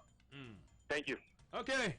But one thing that I know, some players, when they come to Premier League, they will shine. Some players, when they leave Premier League, they would also shine. When Diego Forlan came to England, It was like fish out of water. But when Diego Forlan went to Spain, he turned to fire. He catch fire. He was not only highest goal scorer in Spain, he became highest goal scorer in Europe. Diego Forlan. Atletico Madrid enjoy the guy. And But for Man U, you not play anything. No. I don't know if you've observed. It's always Man United. It's not only Man U. The Fabregas not go to Spain to play for Barcelona. What he play? But no, what I'm saying is people make this excuse that players from South Song America. no go play for Barcelona. What he play? Well, you know that if you They are look former Arsenal players. So, as in a club, you know leave Arsenal go Spain. What he play? Yaya Toure left Spain, came to England. When he was in Spain, he was a cat. When he came to England, when he did Spain, he didn't win African Footballer of the Year. No. Not before England he became a winner. When he turned into a lion in the colours of Man U. So Man City. Thomas Partey. So two things: either we play well or we not play well. Thomas Partey will be a lion. Okay. Hello. Hello? I greet you. Yeah. Top post. What's your name? My name is Yakubu Mohammed. Yakubu. Oh yeah, now talk. I'm a Ghanaian. Okay. I'm talking about Thomas Partey. Oh yeah, talk. Partey is one of the most African best midfielder. Before why you no go talk like that now? You're a Ghanaian now. Thomas Partey is a Ghanaian. Why you no go talk like that? No, it doesn't mean. We watch the game. We are watching this game. I mean, you see Ghana, any small thing, you people will bring your jollof rice.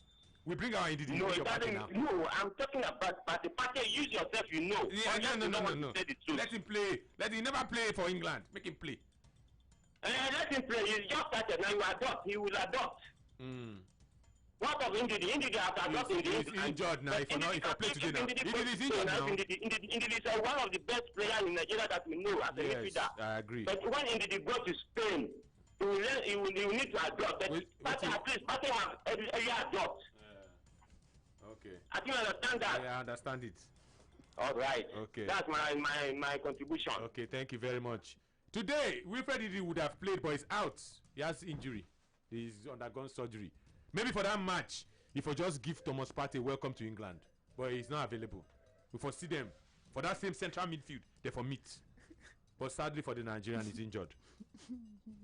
Start and finish the conversation. Ghana, Nigeria, Leicester, Arsenal. We'll finish up. 0700 0000. Let him start and play his first game. There's no part. There's plenty of party. In fact, the party will scatter. Hello. Hello, Vadu. Good afternoon. What's your name? Joel. Joel. You're from Ghana too? This one is from Nigeria. Okay. So as for the party issue, people say, according to our people, that lizard now from now lizard they know who wants to now. Alright? Which people for Nigeria they talk that one? From Isham. So you translated the Ishan proverb to English. Can you say that proverb in Ishan? Can you say it? Say it in Ishan. Wait. That Ishan proverb. Say it in Ishan. 1 year. Well, actually come on. Hello.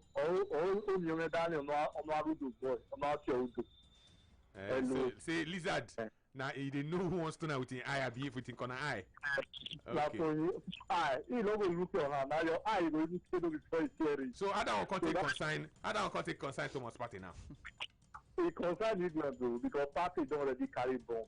Without this to have in Nigeria, Partey is a very good player for us. He's a very good finisher. For the past, let me say, for the past 10 years, Arsenal has not found a player as good as Partey is. So all the message for the English team is that the guy carry bomb. If you not run, he will shoot you down. Now so the guy carry bomb and he go blow. I enjoy the team. The guy is a good player. Nice job. God bless. Enjoy your Sunday. Thank you very, very much. Partey. Which music will play for Partey if you play well? What? There are many songs that have Partey in the inside. Which one will play for him? Partey. No, that's Partey after Partey. That one good. There's one on Partey scatter. Partey scatter. Okay. Hello. Hello, Casey. You said? Good afternoon. Good afternoon. Your name is Casey or what? Okay, go on. It's not me, the coach. No doubt, Simon Potter is a good player. Are you Ghanaian too? And, Are you and from if you Ghana? make difference. Are you Ghanaian? No, I'm not from Ghana. No, I'm not a Ghana. I'm a Nigerian. No, that's when you talk. Thank God say no talk amo. Something illegal. Don't use this radio take the talk that, you know. Just stay like that. I should talk anything now. No. Please. No. Please. I beg you. Where we do the football? Now football we dey do. I okay, no problem. No problem. I understand you. I beg. Okay. Sports Radio 88.9 Bila FM. Let's not lose focus on our football with the talk. As it is sweet like this, more they talk and they go like that. Please. 0700 0000889. After today, Radio Zango, you will come back on this microphone That and give props to Pate or what? to Thomas Teye Pate. What if they beat Is it- Arsenal? is it- is it I Arsenal- warned you. You know, say I don't warn you. I started pronouncing it just like Yeah. the Ghanaian brother says we should Wait. pronounce it. You know, when we along the line, I mentioned. Did I not mention Jamie Vardy? Did I mention him? Did I mention him? Is it the only one that will play? But do you know that Arsenal are in customer? You know that. Radio Zango is one day. The man Records don't are- say, doctors, make me available. I won't play this match. Michael Schumacher said records are always made to be broken. Today, Thomas Teye Pate. Okay. Uh, Hello. Hello. I greet you. Good afternoon. Yes. My name is Samuel. Samuel. Samuel Ajala. Okay. When you talk of party, he has just played about 1 or 2 games for Arsenal. Let's wait. You can't start to compare with this Arsenal legend. He's still a new man. After maybe by January, then you can continue to talk about him.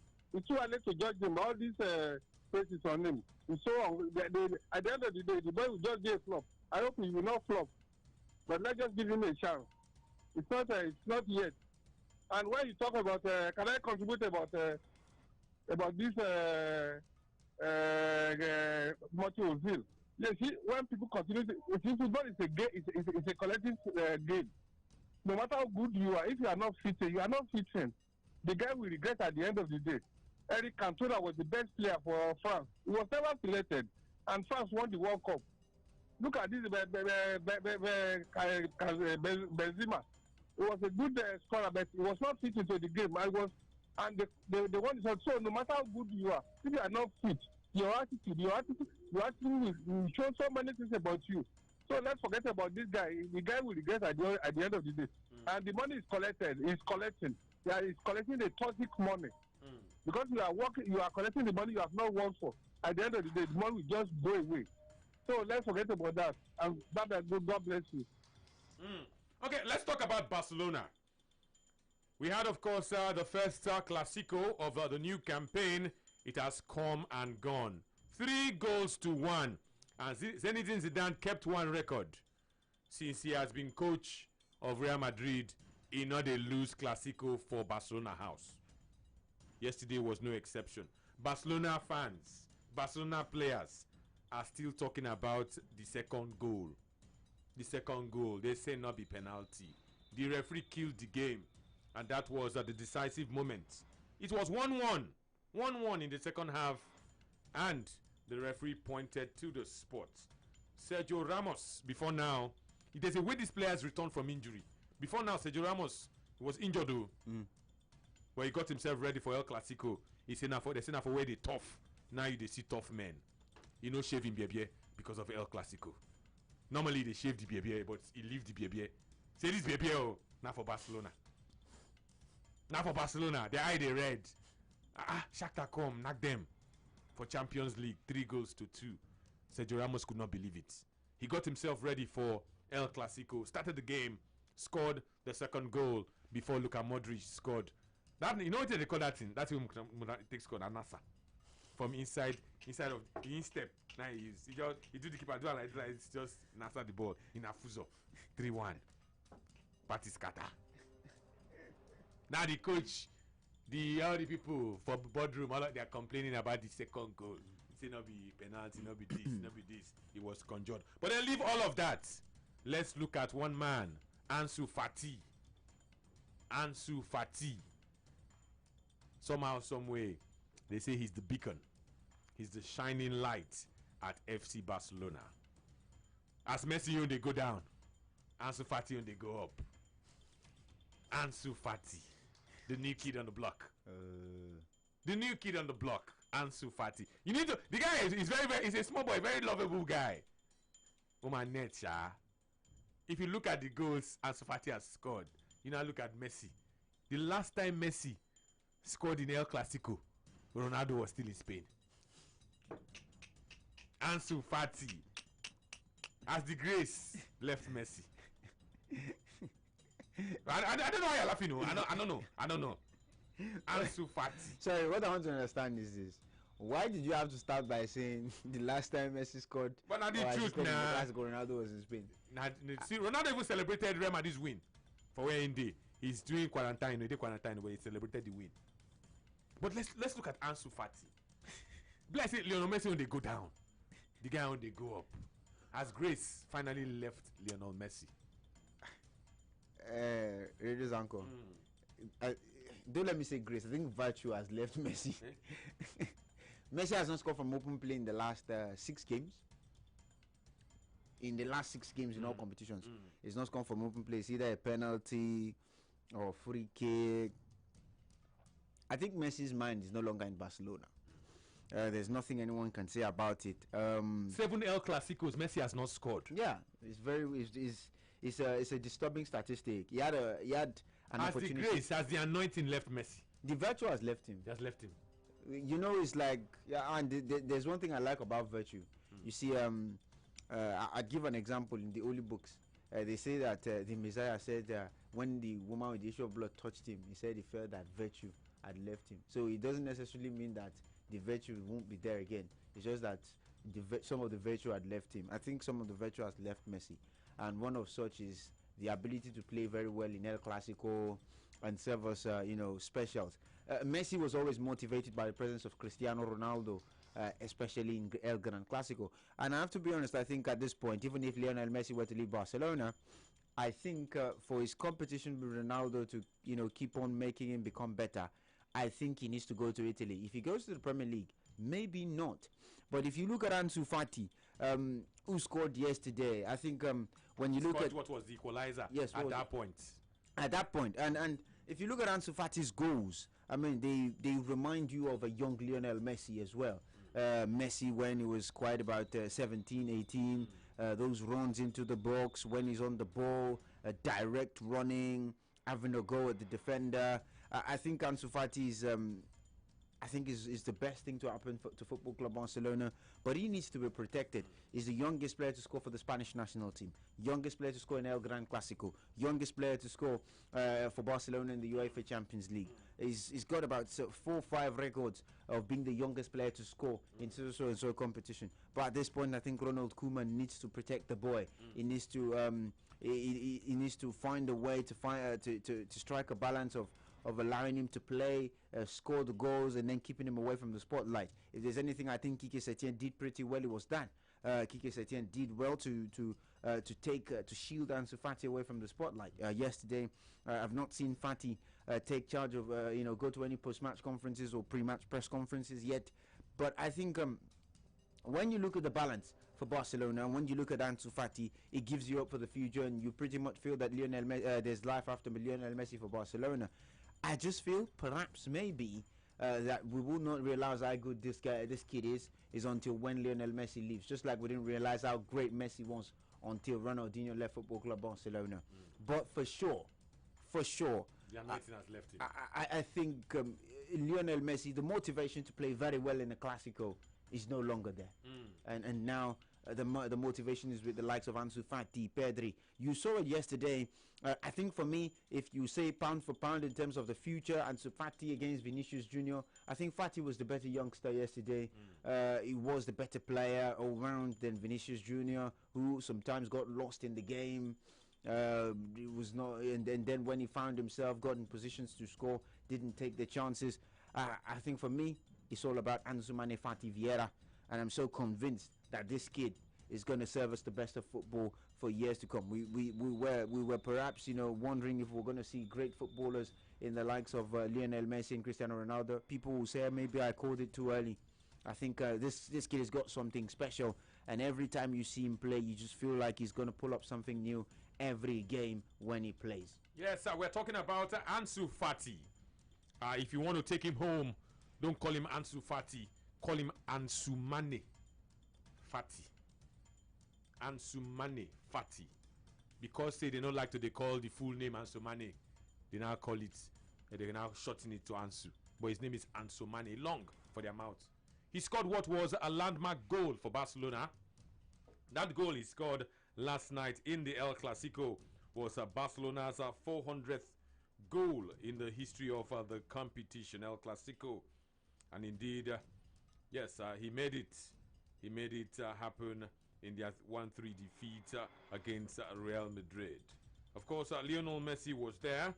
Lionel Messi has now gone 315 minutes.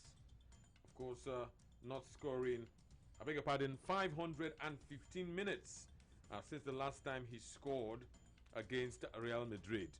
If you want to put it into perspective, he's gone 7 matches without scoring against Real Madrid in any of the El Clasicos. Last time he scored, Cristiano Ronaldo was still a player. Of Real Madrid. I asked you this afternoon, you've heard from Tosin. Do you think that the baton, the torch has been passed? The anointing, the grace has left Messi and is on the head of Ansumane Fati Vieira. 0700 00889. Hello. Yeah, good afternoon. Good afternoon. Good afternoon, Anthony. I greet you. Good afternoon. What's your name? Yeah, Shegun. Shegun, go on. Good afternoon. Is it Josh or Josh? FJ. His name is FJ. Tosin Adesina. Okay. Good afternoon. Sorry, he's been long at Kinkelani. Oh, he moved on. He moved on. Okay. So please, your discussion, Tosin made a statement not too long comparing Ansumane and Vinicius. Yesterday, apart from scoring the goal, I don't think I see Ansumane doing anything. Vinicius was as wasteful, as undecisive as he has always been yesterday. Vinicius would play from make a good run, and for him to finish either make a good pass or score a goal, then he'll find it difficult. It's just the same Vinicius yesterday. I saw somebody else yesterday which you didn't mention that the young lad called Dest. Dest was all over the place yesterday. Yeah, Dest was even a threat yesterday more than the Pedri guy as well. Fati, I didn't really see much of Fati yesterday. To me, just my own view there, I didn't see much of Fati. By some of Dest and Pedri. I mean, at the time I'm a Madrid fan. I was even scared of Dest at the time because I thought it was the player I admired most on the pitch yesterday, apart from my 3 lovely goals.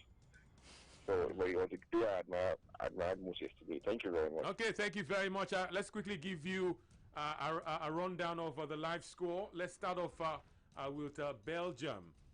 Approaching halftime in the game between Antwerp and Beerschot. It is 2-1 in favor of the home side, Royal Antwerp. Let me tell you that in Italy, Cagliari have scored their 4th goal against Simiza Crotone, Simito Chuku Wankwo. 4-2. Crotone are playing with 10 men. They've had a man sent off. In Holland, Fortuna Sittard have lost at home to Groningen. It finished 3-1. Aberdeen led at halftime, but Celtic have equalized. It is now 1 goal for Celtic and 1 goal for Aberdeen. That's in the Scottish Premier League. Let me tell you that in Spain, 16 minutes have been played. Valladolid and Alaves are playing goalless at the moment.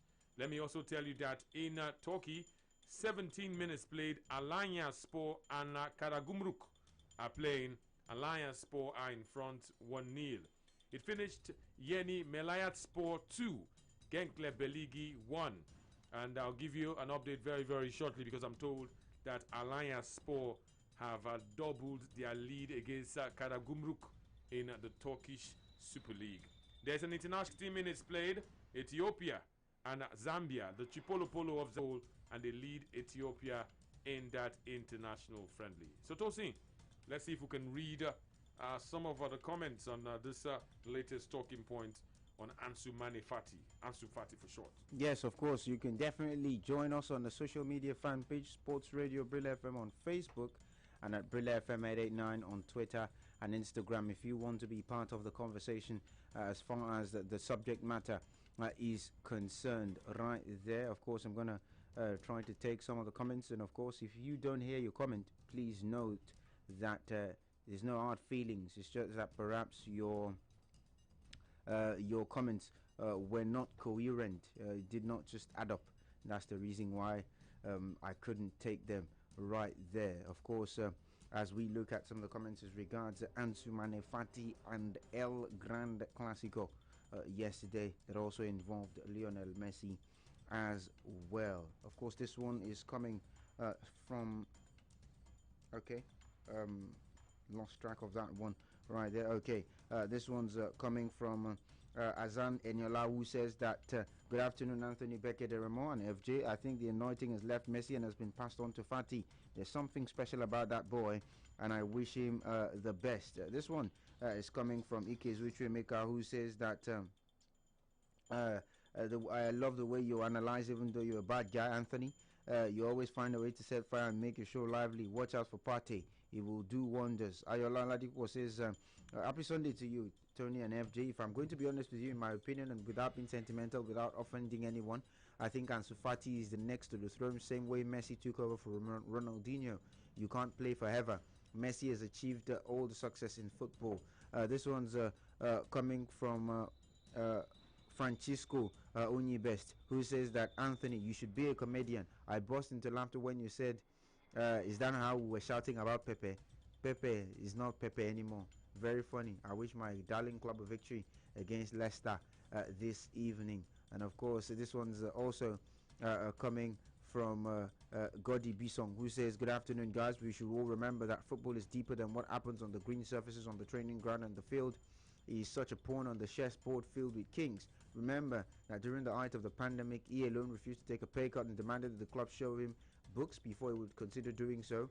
And also, he spoke about the redundant funds the club later deployed to pay non-playing staff. So his treatment of the club has nothing to do with the abilities. That's definitely as regards the talking point that concerns Mesut Ozil right there for Mesut Ozil as far as he is concerned. You can also contribute to previous talking points as well, and we'll take your comment as far as that is concerned. This one's also coming straight from the stables of David Classidy, who says, I think that this Thomas Partey is overrated.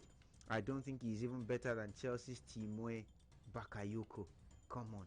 And of course, this one coming from Seriki Diono Chelsea, who says that good afternoon, Anthony. Currently, Man United are a disgrace to English football. Always controversial, loved by VAR and shielded by the referees. No Chelsea, no football. The only positive from yesterday's game was the goalkeeper Edward Mendy. Who told you that no Chelsea, no football? Oh, this one they play in a handball. Seriki, don't stop saying that. No Chelsea, no football. Yeah, well, plenty of football day. Well, one person that I know that's playing football is that will play football this evening. Leicester against Arsenal. Osize Memo says that Leicester City versus Arsenal. When Partey is on the pitch, the player Jamie Vardy won't get the chances to score the goals. No Thomas, no Partey. Everyone's agreeing with me, Radio's anchor. That seems you are the only one. No Thomas, no Partey. On the other side of the fence. That no, see, Radio's anchor is no Thomas, no Partey. Forget about it. Thomas Teye Partey. Let me call it like a Bible called it. It says Thomas Teye Partey. Radio's anchor. Partey. You don't talk. Just like Ansu Fati. Thomas Teye Partey. You don't talk Finnish. We'll show you. We'll show that there's difference between 6 and half a dozen. I'm not going to say more than that. You will know that there's difference between having Xhaka and Ceballos and having Thomas Teye Partey in midfield. Look, we take calls. 0700 000889. Let me tell you that We're into stoppage time. Cagliari still leading Crotone, 10-man Crotone by 4 goals to 2. Hello.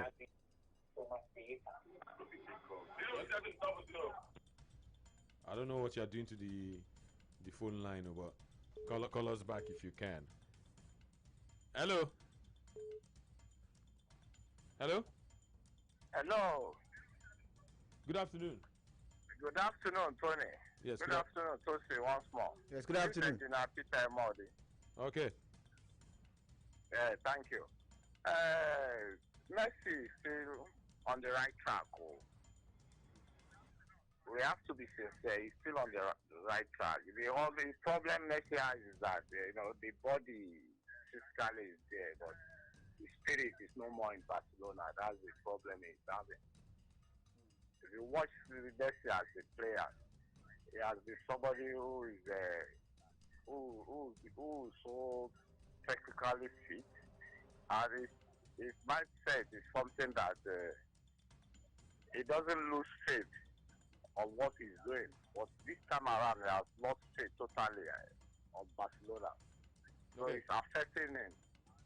So the body might want to play, but the spirit is no more there. And for that guy, that young guy, Partey, I think that guy he will be a wonder kid in the future. But just as you said, Tony, he needs to be protected. They should not allow him to go out of his mind. Just like you remember one of our players, Greenwood. If he's not being cautioned, he could lead himself into that juvenile exuberance. So he should be careful. They should protect him in all aspects so that he can give them everything he wants. Okay. But for Messi, he still has it. The spirit is still there, but it's just that physically, in short, he has lost focus on. I wish he could come back, but people knew he can never lose hope. Spiritually, he's still a good player, and he will continue to be one. So best luck for Barcelona. It's unfortunate they are going through all these crises. Maybe they are Poto master, one of my brother who used to call everybody Poto. Now they worry them. Spiritually, send back to the sender, and then they use for them now. Okay. Poto is dealing with them. Take care, my brother. Okay, thank you very much. Let me quickly give you a rundown of happenings from across Europe. Belgium has the Jupiler League in Belgium. The halftime score between Antwerp and Beerschot, it is 2 goals to 1 for Royal Antwerp. Halftime break. Let's tell you that it has finally ended in Italy, and Cagliari have defeated Simito Chuku and Crotone. Crotone had a man sent off, and they were beaten this afternoon by 4 goals to 2. I can tell you that Aberdeen have taken the lead once again. They led at halftime 1-0 against Celtic, and after 68 minutes, they lead Celtic by 2 goals to 1. In Spain, La Liga, 25 minutes played. Real Valladolid are hosting Alaves. Alaves have missed a penalty. Real Valladolid are down to 10 men. There's been a sending off in that encounter, but the scoreline after 26 minutes is still goalless. International friendly between Ethiopia and Zambia. Zambia leads that game by 2 goals to 0. Alliance Sport and Akadam Gumruk, it is 1-0 after 26 minutes. Yeni Melayat Sport have defeated Genkle Belegi 2 goals to 1. That is in the Turkish Super League. Still to come, Fenerbahce versus Trabzonspor. Still to come in Spain, Cadiz versus Villarreal, Getafe versus Granada, Real Sociedad versus Huesca, and of course, still to come in Scotland will be Rangers versus Livingstone. Let me tell you that in Portugal there are 4 games, and the first one will kick off at 4 p.m. 2 will kick off at 4 p.m. There's one for 6:30 and there's one for 9 p.m. 4 p.m. we'll see Morenense taking on Maratimo. SC Farensa will take on Rio Ave. It will be Familacao and Boa Vista. Vitória de Guimarães will take on Braga. Those are the games going down in Portugal. It has finished. Fortuna Sittard and Groningen 3 goals to 1. Sparta Rotterdam with Maduka Okoye of the Super Eagles on the bench. They play against Heracles. That game kicks off in 4 minutes' time. Vitesse Arnhem take on PSV Eindhoven. Warwick take on Feyenoord Rotterdam. ADO Den Haag and AZ Alkmaar. Those are fixtures in Holland. Let me tell you that in Italy, 3 p.m., Benevento take on SS Napoli. We have the lineups out already. One thing of interest would be the Nigerian who plays for SS Napoli, Victor Osimhen. He wears jersey number 9 for Napoli. He leads the attack line. They are smarting from their loss in the Champions League, of their loss in the UEFA Europa League. Of course, on Thursday, they would want to bounce back with a win. Parma play this afternoon, 3 p.m. They play against Spezia. Fiorentina take on Udinese, and the champions, Udinese, of course, Juventus, play from 8:45. Udinese would welcome Verona. Let me tell you that in France, there are games going down from 3 p.m. Bordeaux would, of course, play. Samuel Kalu is he misses this one because of injury, but then they have Joshua Maja, the other Nigerian who plays for Bordeaux. They take on Nîmes. Brest and Strasbourg is a fixture. Metz and Saint-Étienne also a fixture. Montpellier and Reims, Nice and Lille, Olympique Lyonnais and Monaco. In the Bundesliga, Wolfsburg host Arminia Bielefeld. It will be Werder Bremen and Hoffenheim. Of course, those are the games going down. Let's quickly go for a break. When we come back, more action on today's edition of Football Live. Don't touch it. The action is very much right here on Brilla.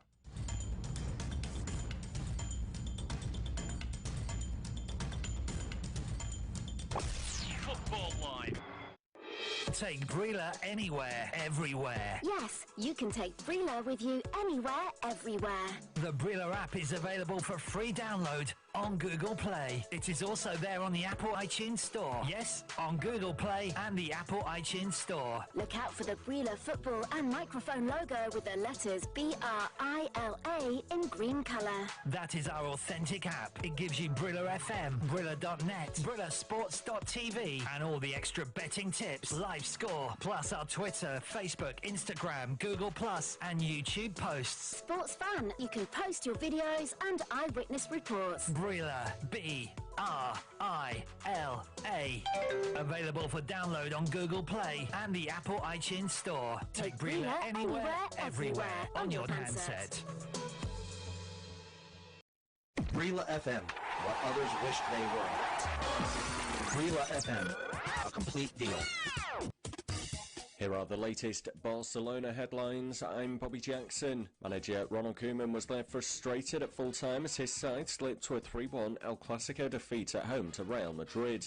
Ansu Fati cancelled out Federico Valverde's early goal at the Camp Nou. Referee Juan Martinez Monero's decision to award a second-half penalty turned the game on its head. The experienced official agreed with VAR and awarded a penalty in favour of Sergio Ramos after the Spanish international was pulled down by Clement Lenglet. However, the home side were angered by the decision as Ramos converted to make it 2-1 before substitute Luka Modric added a third late on. Koeman said, "We played well and created chances in the game. We did not deserve to lose, and some of the referee's decisions I didn't understand. The decision to award a penalty has greatly influenced the game, as we were fine before that. I do not understand VAR as it always seems to be against us, and no calls have benefited us so far this season." Moving on, and defender Serginho Dest admitted he was left frustrated by Barcelona's defeat in El Clasico, his first ever appearance in the fixture. The 19-year-old created history at the Camp Nou by becoming the first ever United States international to feature in El Clasico. He said, "El Clasico is a very nice game to play in. It was my first, but it's a shame as we lost out to Real Madrid. But we just have to go on and win the next match. We have another game on Wednesday against Juventus in the Champions League, and we have to win that." Finally, Barcelona are reportedly not interested in selling Antoine Griezmann at the start of 2021. Griezmann is yet to score or register an assist in 5 appearances this term, while he was named on the bench for the 3-1 defeat against Real Madrid on Saturday. There have been suggestions that Koeman could look to move on the World Cup winner when the January transfer window opens for business. However, reports state that Barca have no intention of selling the 29-year-old, who was linked with a move to England over the summer. That's all for now. We'll have more later. Brilla FM, a complete deal.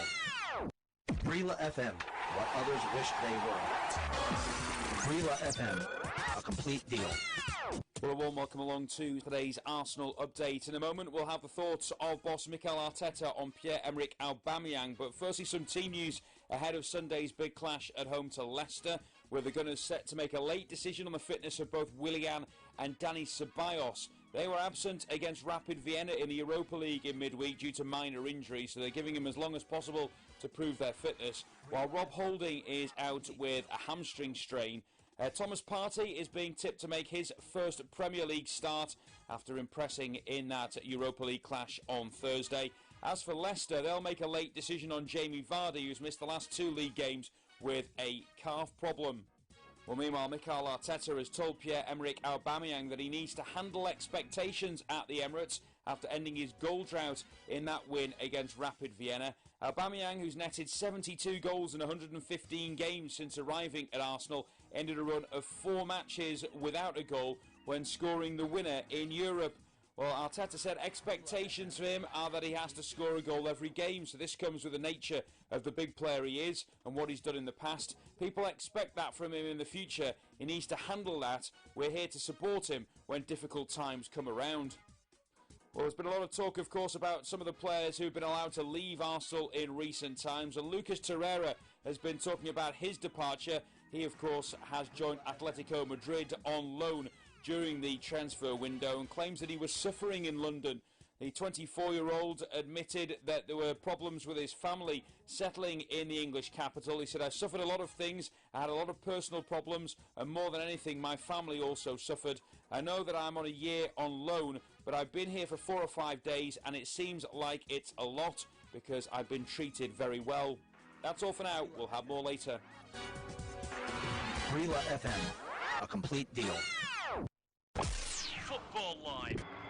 The sun is shining, it's a beautiful day. And life is calling, time to live a new way. Activate your life, be who you want to be. Start an active life with the power of vegetables and fruits. The goodness of fiber with no preservatives. Chivita Active. Be active. Do more. Football Live are proof that Sports Radio 88.9 Brilla FM has gone beyond one league. How many do you want? How many do you want? Hey sports fans, you can now watch your favorite Brilla programs live on Android and iPhone devices anywhere you are. Download the Brilla app on Google Play Store for Android and the Apple App Store for iPhone users. Just type BRILA and look for the football with a microphone wrapped around it. Download the app and watch your favorite presenters live. What are you waiting for? Just type BRILA and look for the football with the microphone wrapped around it. Take Brilla anywhere, everywhere. Brilla, your home of the fans. Brila FM, what others wished they were. Brila FM, a complete deal. These are your latest Real Madrid headlines. I'm Alex Jack. Well, Los Blancos currently sitting top of the La Liga table with 13 points from their first 6 games, thanks to a fine 3-1 victory at the Camp Nou against arch-rivals Barcelona. Federico Valverde smashed Real into the lead following a pass from Karim Benzema. Barcelona's Ansu Fati levelled with Jordi Alba's cross, becoming the youngest scorer in El Clasico history at just the age of 17. A big penalty call with Sergio Ramos going down in the box before slotting home from the penalty spot, and Luka Modric wrapping up the victory for Los Blancos on the road in the 90th minute. Well, Zinedine Zidane was delighted with the performance. It means that he continues his impressive run at the Camp Nou. The Real boss has not lost any of his 6 matches as manager at the home of Barcelona, with 3 wins and 3 draws. And after the game, he called it a perfect display. Well, this is what the Frenchman had to say regarding the victory. "I'm thrilled for the players. It's a team victory. Given the criticism we've faced recently, we have to stay calm, stick together and play when we have to play, just as we did today. Ultimately, we've put in a great performance against a team that we know play wide open." Well, that's all for now. We'll have more later. Brila FM, a complete deal. Brila FM, what others wished they were. Brila FM, a complete deal. These are your latest Liverpool headlines. I'm Alex Jack. Well, we start with news concerning the defending champions, and they return to winning ways in the Premier League with a hard-fought comeback win over struggling Sheffield United at Anfield. Well, it was the Reds who went behind with Sander Berg scoring the opening goal from the penalty spot after 13 minutes. That's after Liverpool midfielder Fabinho, who was deputising at centre-back for the injured Virgil van Dijk, conceding penalty for a foul on Oliver McBurney. However, it was the Reds who managed to work their way back into the game, scoring just before half-time with Roberto Firmino getting on the score sheet before Diego Jota's header ensured that it was the hosts that secured all 3 points. Well, it's a victory that takes Liverpool up to second place in the table, level on points with Everton, although the Toffees do feature on Sunday at Southampton. Well, this is what Klopp had to say regarding the performance against the Blades, as they were made to work hard for the 3 points. I love these games. You have to work hard. You win the easier games when it goes your way on nights like this. You always have to work hard against Sheffield United. It's hard to take for Chris Wilder. They never gave up. I respect that so much. They go and go and go. Chris is doing a wonderful job. Well, the Reds return to Champions League action on Tuesday night as they play host to FC Midtjylland. Well, that's all for now. We'll have more later. Brila FM, a complete deal. Brila FM, what others wished they were. Brila FM, a complete deal. These are your latest Manchester United headlines. I'm Alex Jack. Well, we start with news concerning the Red Devils' goalless draw against Chelsea at Old Trafford.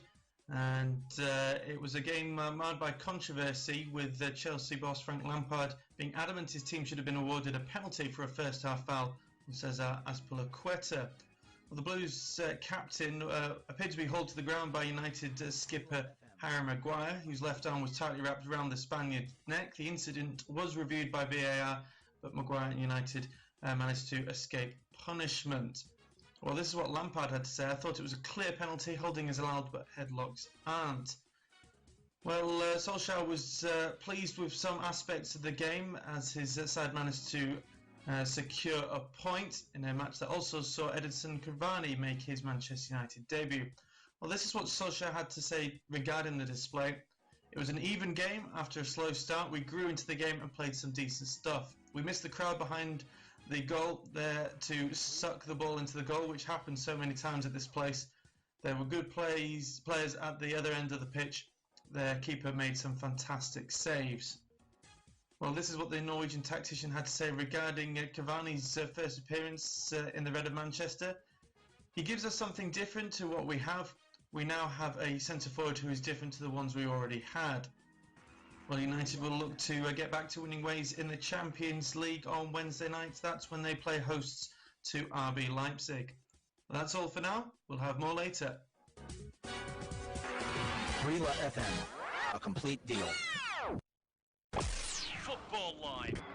Be part of the biggest football package on radio. Football Live on Sports Radio 88.9 Brilla FM. Send your comments now to our Facebook fan page, Sports Radio Brilla FM. Our Twitter handle at Brilla FM 889 with the hashtag Football Live, or email footballlive@brillafm.net. Hurry now, send your comments and be heard. Football Live. Football Live. Football Live. Football Live are proof that Sports Radio 88.9 Brilla FM has gone beyond one league. How many do you want? How many do you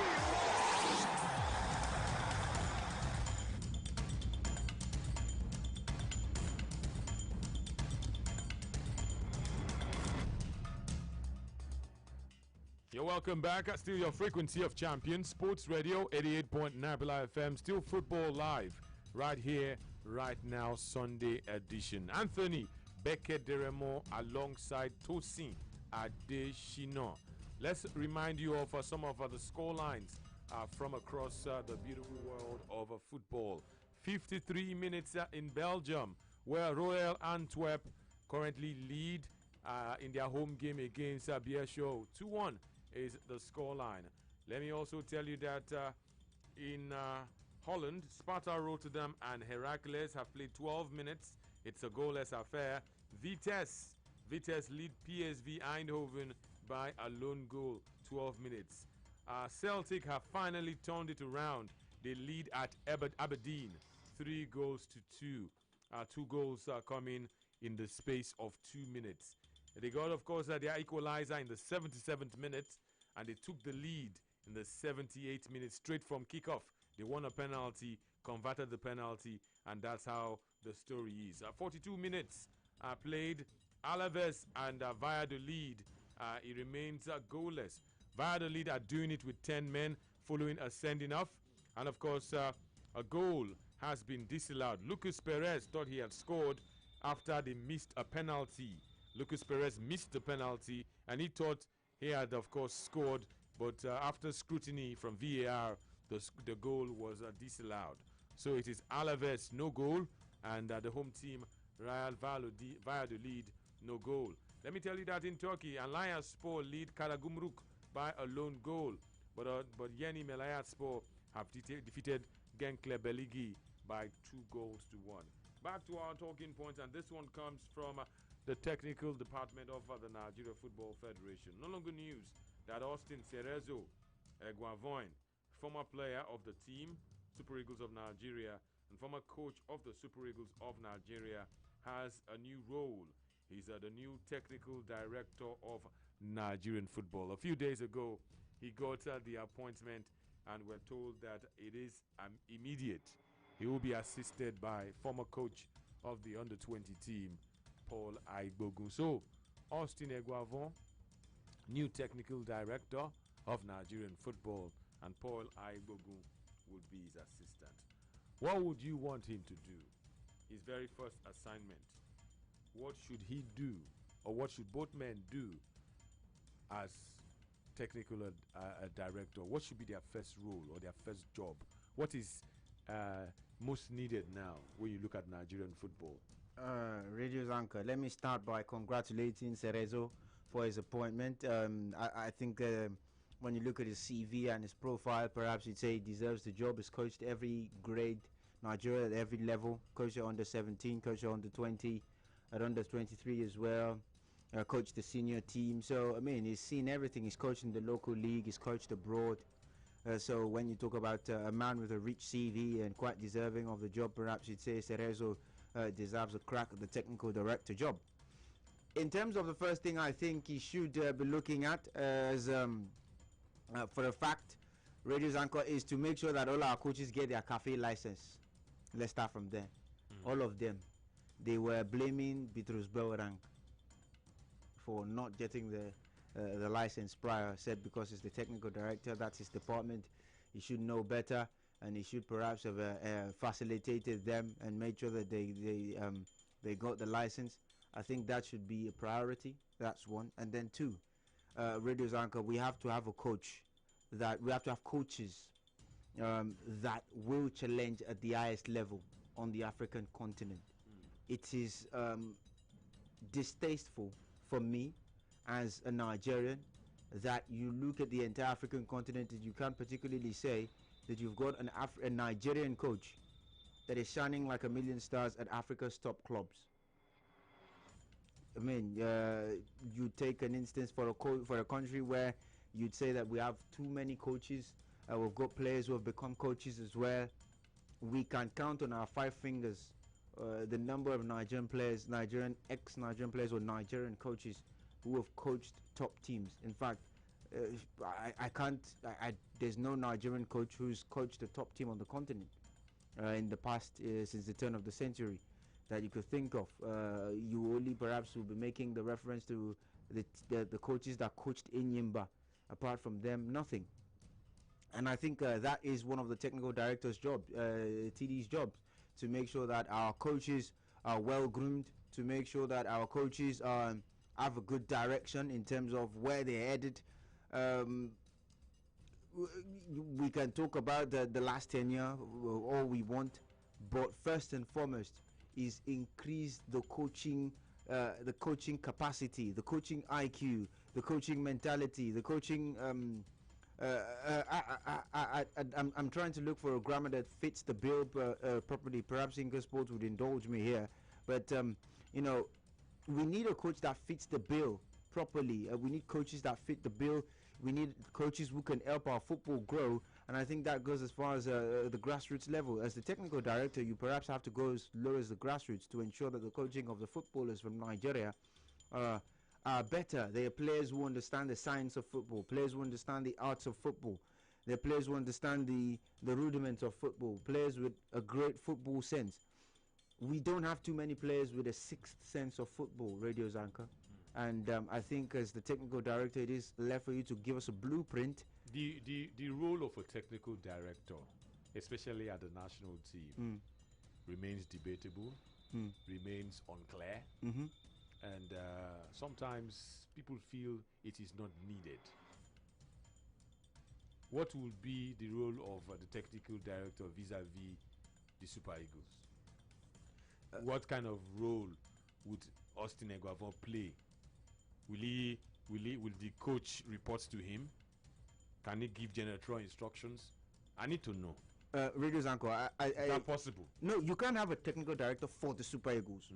There's a technical director for Nigerian football. Yes, yes. Okay, let's look at Nigerian football. The apex of Nigerian football, is the Super men's Eagles. football, is the Super Eagles. What kind of role would Eguavoen now play? In terms of his relationship with the head coach of the Super Eagles. What role would he play as it concerns the Super Eagles? Perhaps not much in terms of just technical reports of the team's performance in competitions and suggestions to General Rowe and his backroom staff, and let them know that, okay, these were the things that were done during the last competition. Perhaps lend his advice as well to the way the team might go in the next few years. But mainly, I think his job is with the grassroots and the age grade teams in terms of developmental football in Nigeria. Perhaps you would say perhaps his role when it comes to the apex of Nigerian football is not, just like you said, I don't think that title is well defined in Nigerian football. I'd be specific about it. Because I don't want us to mistake a sporting director or a technical director at club level. Yes. With the national team, their roles differ. At club level now, he can be the link between the management of the club and the coach. He could be the link when it comes to getting transfers inside over the line, over the line, and stuff like that. But in the national team, what would Eguavoen be doing? Providing a blueprint for Nigerian football. How would that relate to the Super Eagles? Or Super Eagles will not be involved? Radio Zanka, providing a blueprint also means that you're building the next set of players that will get into the Super Eagles. Not necessarily for now, but yes, you talk about the now and the future, and that's why I said for the now, it's just about suggestions to the team, the mold of the team, the direction that the team is going, a defined conversations with the coaches of the team. How do we want to play? What style of play are we implementing? And then from there, you will tell Genetro that they'd have conversations. I understand where you're coming from, but I think they have to have conversations as the technical director and the coach and the head coach of the team, Mr. Rowe. Was the former one doing it? That's the problem now, Radio Zanko. The former one was not doing it. The former one was just looking at the former technical director. The team was camped somewhere. He was many miles away from the campsite of the Super Eagles. Radio Zanko. All things are passed away now. I'm talking about 2018 World Cup. I knew that was where you were going, Radio Zanko. But I mean, you see, that's part of the problem we have in Nigerian football. I mean, the technical director should go everywhere with the team. He should go to every competition. The under-17s, the under-20s, the senior teams, the under-23s. And that's why I said the blueprint for the Super Eagles for Nigerian football as a whole.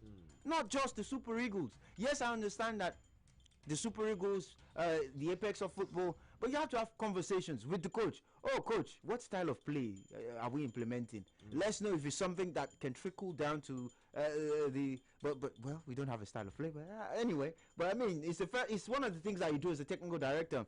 You ask the coach, what style of play are we implementing? Or do we have a style of play? Or is it clearly defined? Who is the technical director of the English national team? The English FA.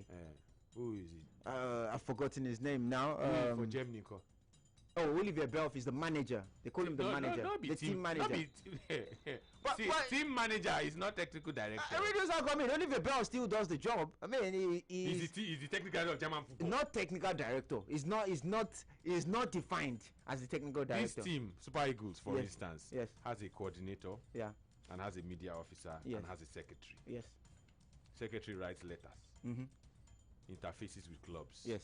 The media officer interfaces with the press. Yes. And the coordinator coordinates the players. Mm-hmm. More or less like the three of them manage the team. Yes. Then they have a coach, technical advisor. I want to know the role of the technical director. Kilo Mama, what you could do?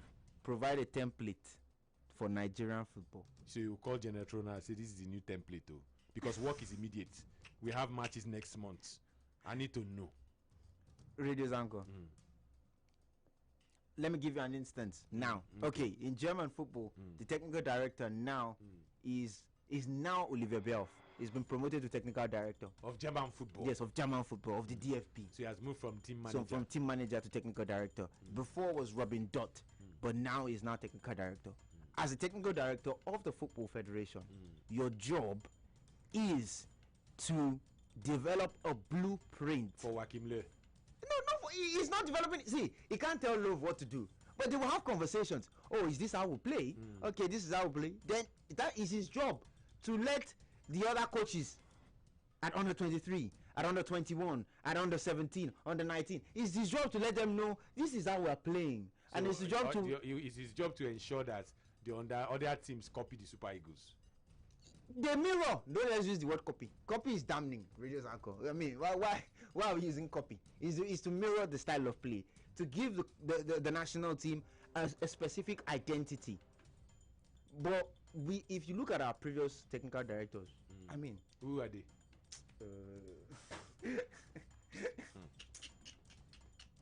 Who are they?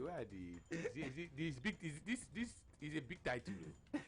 Director of football, technical director. This job role is unclear. I don't understand, especially as it concerns the Super Eagles. Can he query the coach? As the head of he will be the head of the technical department. He has a license to question the coach. Can he query the coach? Yes, he can. Now what are you doing? Can he? Yes, now. You can have that conversation. Head of technical director. You don't know what you're doing. Yes, now. Rizango. The former one, was he doing it? This is for the so okay. That one they didn't give him that power. Oh, they'll give him pass away now. Somebody should help me here. 0700 Hello. Hello. Good afternoon. Good afternoon. James speaking, please. Okay, James. My take on this issue of Gabon, it is very, very wrong for NRF. Because the General Rowe, they cannot query him. He has the power to control his team. He knows the technical things for him, what he to do. Bring Guafon into the team when assistant coach is there, Joseph Yobu. It is just nothing. They don't waste their time. Come make that very house compact. Please. Gabon has no any rule at all in that very good place. Thank you. Sports Radio 88.9 Bila FM. We are looking at the role of this man. What will he do? How can he affect the Super Eagles? What's that first thing you want him to do? The technical director, none other than a former player, a legendary player at that, and a former coach of Nigeria's Super Eagles, Austin Eguavon. And he has assisting him, Paul Aigbogun. Hello. Anthony Becker. I greet you. Very silly. Okay. I want to tell you that by virtue of his position, he has every right to question Genetro. Yes. We need identity. And we should be able to discuss with Genetro that identity. Yes, that is why he's there. Why is he taking that position if he cannot query the pattern? Because there should be a way of playing that will be recognized as a team. So at this level, it's going to be gradual infusion of that pattern of identity. And this will start from the grassroots. Are you there? Yes, that will trickle into the national team. So General is not an island. In fact, it's telling me that you are questioning your colleague that can question General. Who is General? We need identity. Anthony, what is this now? You are funny. You are very, very funny. You are very, very funny. Just put it like that. You are very, very funny. Is the technical director of Germany that is questioning the coach of Germany? Is he a radio's anchor? The thing is, when Joachim Low retired Boateng, retired Muller, Ozil, and who's the other one? Yes, and whom else? And whom else? He was what did he name? Bioff. What did Bioff say? No, Bioff can't say anything. What could have because he was radio's anchor. It had to be a joint decision. I mean, I don't think these players belong to my Leave team. Story again. for storyteller. Leave story for storyteller. The one before and the one, what were they doing?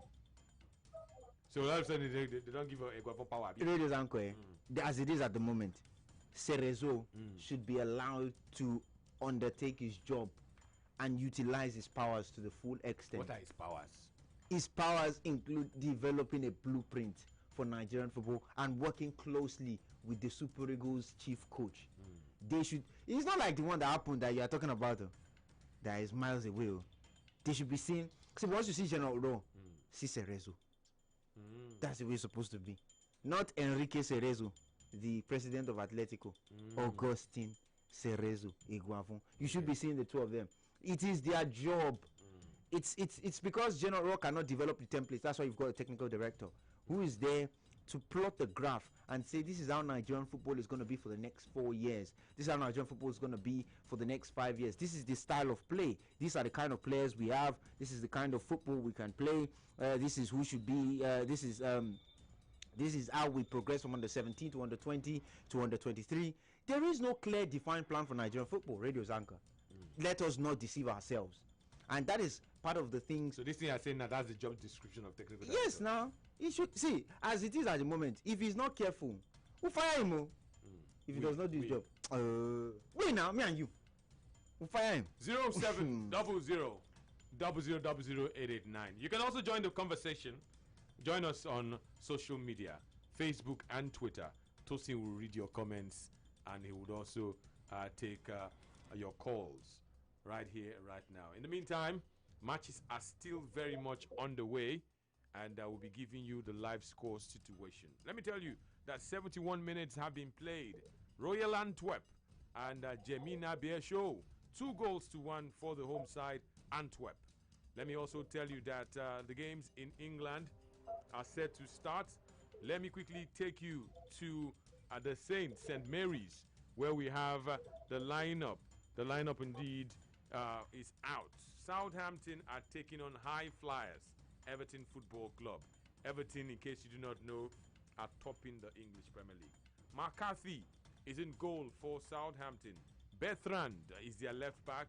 Of course, Vestergaard and Bednarek are the defenders. Not forgetting Walker Peters. You can call him Kyle Walker Peters. He's at the right back. It's a straight 4-4-2 formation. Redmond, Romeo, Ward-Prowse and Armstrong will play in a 4-man midfield. Ings and Che Adams would lead the attack line. Let's quickly go to Goodison Park, where, of course, you have a player of the Super Eagles. Of course, Everton, I beg your pardon. You have Jordan Pickford in goal, Godfrey, Mina, Keane, and Adinya. Those are the 4 defenders.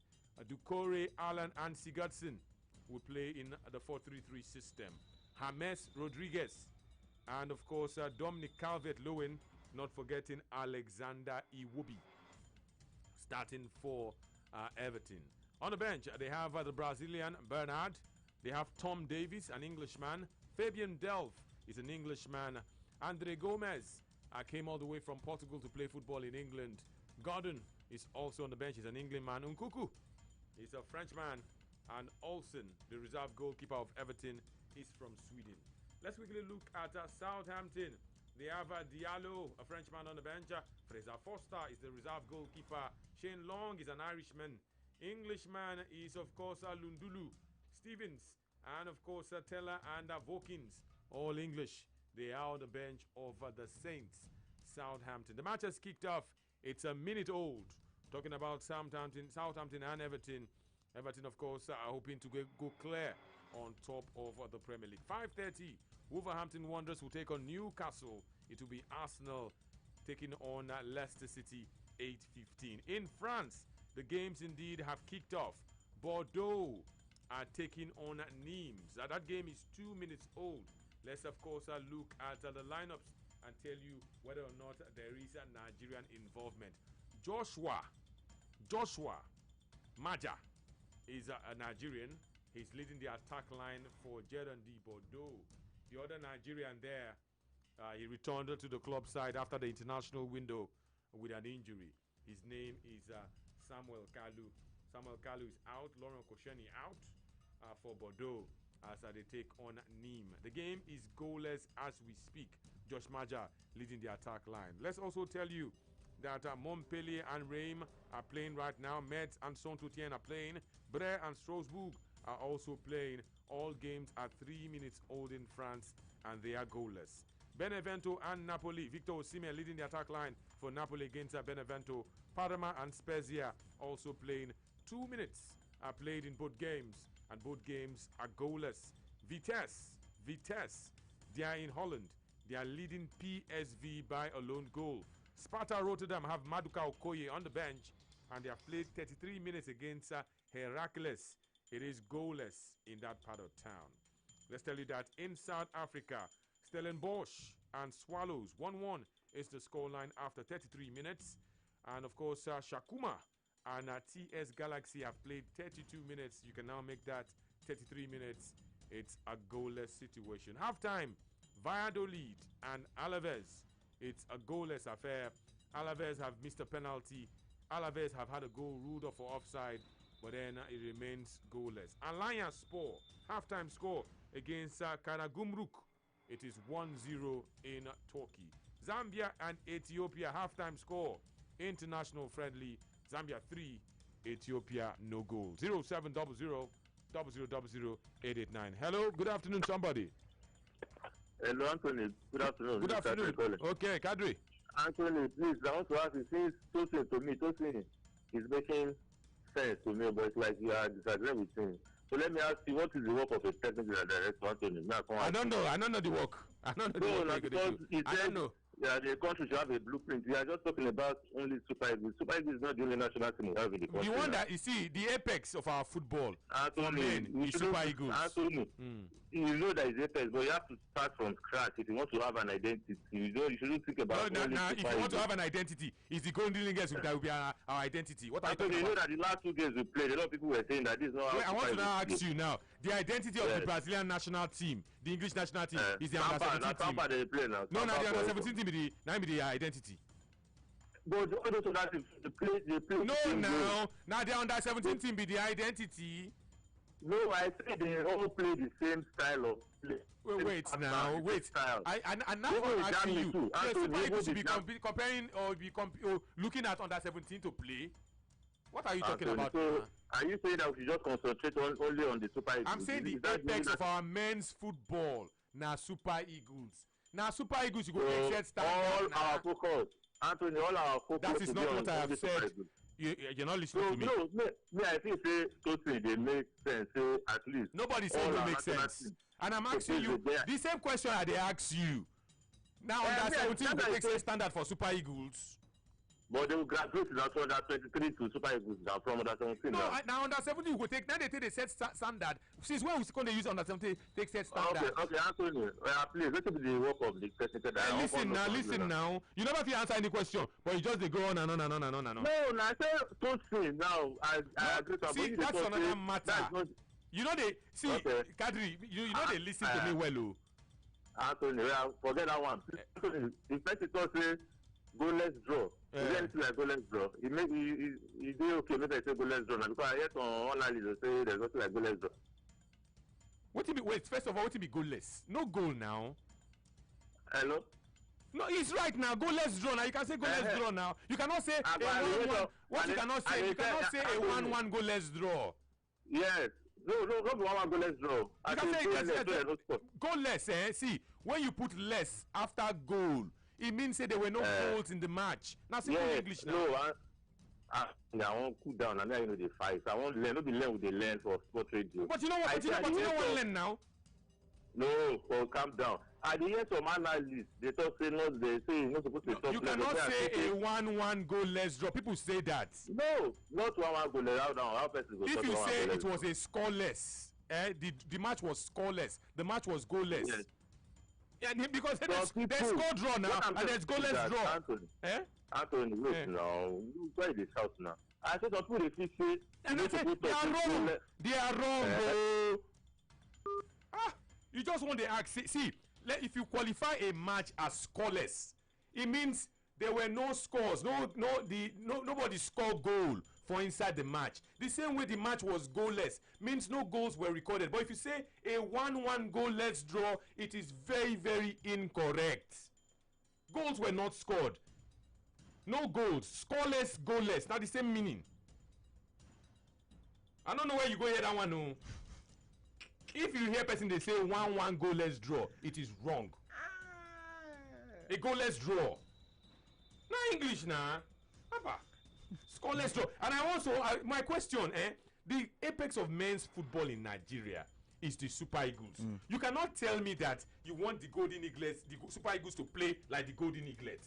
That's not a reversal of rules. The Golden Eaglets should copy.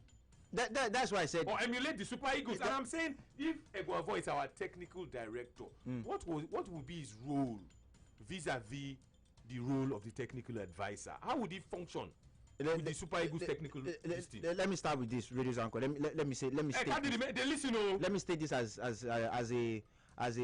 a note.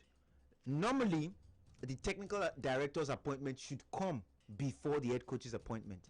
Now, in a scenario where the head coach has been in the job before the technical director arrives, it is an onus that, of course, when you are appointing your next technical director, it should be with the approval of your head coach. And that means they have to work hand in hand. This is the reason why. As the technical director of football of a federation, it is your job to ensure that you have a blueprint, a template, a style of play, an identity, a vision of how you think the national team will play now and perhaps in the next 4 years. And now your job is to work with the head coach of the national team. Both of you sit down and develop a template and a blueprint that works with the national team. Oh, this is how we're going to play. Okay, so Coach General, if this is how you are played, if this is the style of play you want us to implement, then that style of play has to trickle down the age grades, the developmental level. So that means that under 23, we have to see a style of, if we're playing a counter-attacking style, that means when you hire an under 23 coach, the first thing you tell him, the first thing you are looking for in a CV and in a style of play when you talk tactics is, does he play on the counter-attack? If you are hiring an under 20 coach, the same thing. If you're hiring an under 17 coach, the same thing. So that it gives an identity and some form of, okay, this is how the country, this is how we are playing. If you look at some of the players, in fact, not some, most of the players we develop, that's the reason why there is chaos when it comes to national team selection. And that's the reason why sometimes it seems like, oh, they don't know who they're going to pick for the team. If there is a defined style of play, if there is, oh, this is how we are playing, these are the kind of players we have, these are the kind of players we want, these are the kind of players that fit into our model. A technical director will control the destiny of our football. Yes. So irrespective of a coach, Coach A has philosophy A, concerned technical director. He has to be his way. Raise uncle, not his way. The way, when I say the way we are supposed to play, that's why I said it is the coach and the technical director that have to sit together to develop a blueprint, a style of play. I'd give instances. You look at Spain and the way they play tiki-taka football, and that's the reason why when they appointed. If you look at Spain, let's look. Since you mentioned Spain, yes, Spain had a renaissance. Yes. Between 2008 and 2010, they won the Euros and won the World Cup. Yes. Vicente Del Bosque had his own style of football. It was not tiki-taka. But he played tiki-taka when he became Spain coach. He was playing robust football. They would even play without a number 9. Can you compare the way Vicente Del Bosque played La Furia Roja and how La Furia Roja is playing right now? There's a difference. That's why I said now, if you look at the way Spain were playing. How come there was a template then and there's no template now? Or there's a template now and there was no template then? There was a template then. If you look at the way Spain were playing then, they were playing almost akin to the way Barcelona were playing. And the football was, and that's the reason why, if you look at the way Spain play now, they're more direct. Luis Enrique has a direct style of play. Spain have evolved and they morphed from playing short passing football to a more mixture of direct and short passing football. So it's no longer the same team. But of course, there's still a demand for a certain type of players when they call up their midfielders. If you look at Germany, not Germany of today, but the Germany of old, the Germany that won the World Cup and the Spain that won the World Cup, the crux of that team had Barcelona players. Yes. Barcelona and Real Madrid players. In fact, they had more Barcelona players. Yes. The crux of the German national team had Bayern Munich players. Yes. So it means if you play for Bayern, or at that time, you play for Barcelona, there's a guarantee, and you're Spanish, there's a guarantee that you play for the Spanish national team. Because it's the style of play that the national team is implementing. How many teams play tiki-taka? Only Barcelona. So it means if you have those players, sometimes you have 5 Barcelona players starting for Spain. Yes. They want to pass the ball to each other. Yeah, and then sometimes you have like 6 Bayern Munich players playing for Germany. Yes, but I'm going to give you instances, Radio Zanko. Now, let's look at the 2 squads that you just gave an example of. You look at the Spanish national team of 2010 that won the World Cup. You look at the likes of Cesc Fabregas, played in that team. David Villa Sanchez eventually played for Football Club Barcelona. You talk about Xavi Hernandez, Sergi Busquets, Andres Iniesta, Carles Puyol, Gerard Piqué. So you're talking about 6, 7 players. Yeah, in the starting lineup. Yes, in the starting lineup. Now, when you look at the other players that join that team, they are players who are very good with the ball at their feet as well. Players who are comfortable in playing the ball. You talk about the likes of Joan Capdevila, which then evolved as time went on, and then they brought in Jesus Navas, who first tried at right back for Spain. And then you talk about the left back as well, when they had to move from Joan Capdevila to playing Jordi Alba at left back. And you also look at Germany in the national team as well. Now, the 2014 World Cup was quite peculiar because at some point Germany were playing 4 centre-backs. And all the centre-backs were players who could play with the ball at their feet. Per Mertesacker could play with the ball at his feet. Skodran Mustafi could play with the ball at his feet. Benedikt Ovidis could play with the ball at his feet. You could have 5 Bayern Munich players in the team. 6, heck, but in your team who were very comfortable with the ball at their feet. But the other players who were making the team were players who fit a particular profile, which is, he can play with the ball at his feet. For me, if we are going to go forward with Super Eagles, Radio Zanko, we have to have a well-defined way. If there was anything, if there's anything we've seen in the Super Eagles since General Roth took over, is the fact that you can't particularly pin it and say, this is how we play. Sometimes we are so good, explosive on the counter with the ball, and we're running, and everyone is afraid of the Super Eagles, and then you go down to the under-20, and we're such an antithesis of our senior team. And that was how Spain were able to dominate an under-21s before, when Spain were dominating at the senior level as well. And that's why you could have players like Dani Olmo, Thiago Alcantara, the likes of the youngsters we're having right now, products of playing developmental football. If your developmental football is tacky, it's not good enough, it's not strong enough, we're going to have a lot of problems. And that's the reason why, if you look at some of our players in the long run, that's why our players don't have careers. Because once they play under 17, you don't hear about them again. Some of them, once they can't go to Europe, it becomes a serious problem. I've played at the under 17 World Cup. I can't play in the MPFL. I have to go to Europe, but they don't have the quality to play in Europe. Some of them struggle. And I think if you have a technical director that knows his onions, the problem we have here, Radio Zanko, is that we've had technical directors who don't know their onions, people who don't understand the direction in which our football should go. People did not know his onion. Oh, Radio Zanko, was he allowed to implement his? So you say they don't know their onions? Yes, most of them don't. That's why I said most. Most of them don't know their onions. If they do, if they understand what they should do with the team, I think God rest his soul. I must tell you, God rest your soul. You were the one that told me. You're the one that told me. You're the one that told me not to mention names. So you see, I think if you have technical directors, I mean, look at the situation you described. How can the technical director be miles away from the team, for goodness sakes, and we are in a World Cup, and you expect us to progress from that World Cup? It's not possible. And then we go to the African Cup of Nations. The same thing. We are not going to win the African Cup of Nations if our technical director is miles away from the head coach. We need a scenario where these two parties. Where we were winning the Nations Cup in 2020, where was the technical director? Who was the technical director? We had a template. Leave story for we had a template. We had a template. Let's see if we can squeeze in. We had a template. Radio Zanko, we had a template. When we were winning in 1980, 1994. Where the technical director template. Leave story for storyteller. 0700000889. Let's of course tell you that in England, Southampton and Everton have played 16 minutes. Make that 17. It's a goalless affair. Hello. I greet you. Hello. Yeah. What's your name? Your line is not clear. If you notice, I said goalless affair means a goal has not been scored. That's why it's goalless. Good afternoon, Mr. Tony. Hello. Good afternoon, sir. Mr. Tony. Yeah, what's your name? My name is Sulaiman. Okay. Sulaiman Bello. Okay.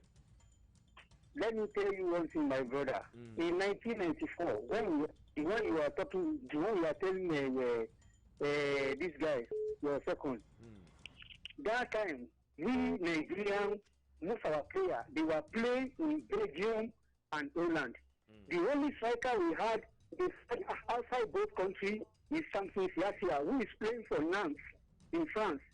That time, it is very easy for our coach, even without technical director or technical advisor, Nigeria can win the match in that time because we use only one camp in that time, which is Papendra in Holland. And that time, it's very easy for our coach, Westerhoff.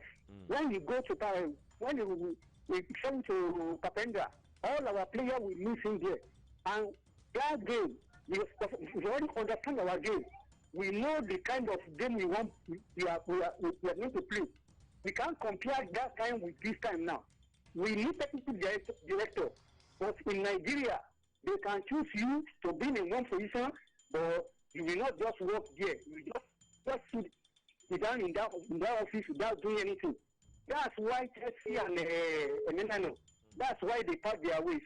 Because they didn't allow the man to do the work. Yeah.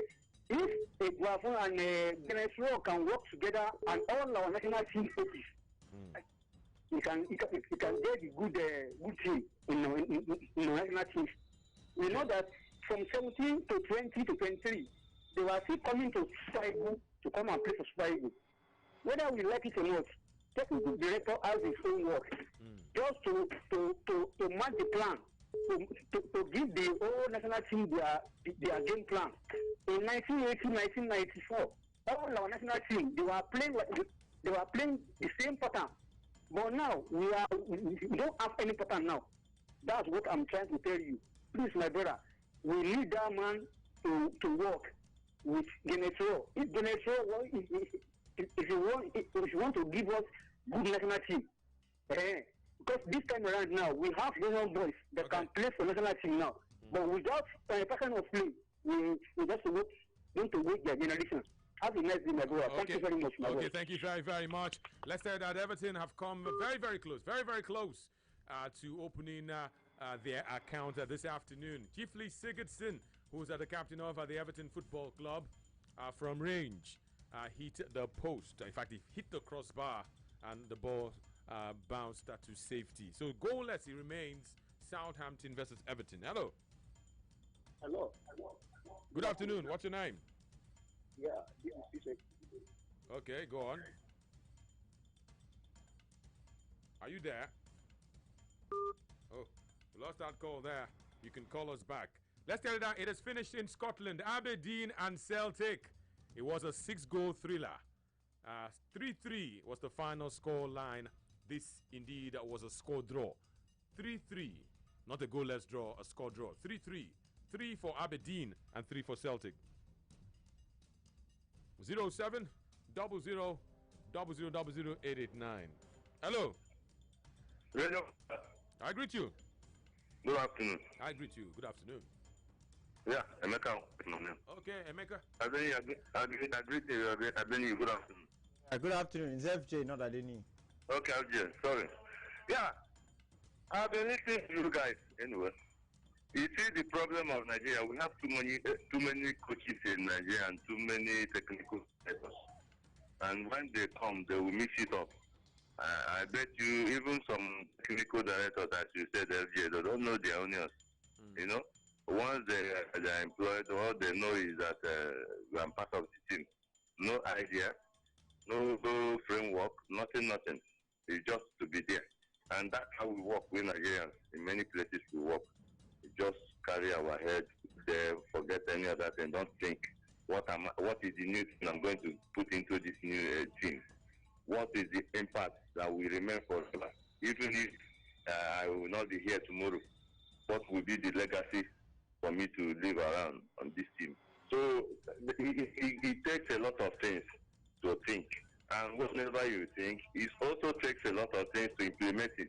So one thing we should look out for is whenever we give anyone job, side talks, and also all those distractions, we should keep it aside.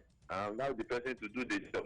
When the person fails, we can call and then make statements. But Nigeria will give you a job, then we ask you to do this, do magic, do this.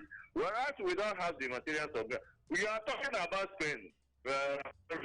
Now you call the team, you call about 6 players are playing in one team.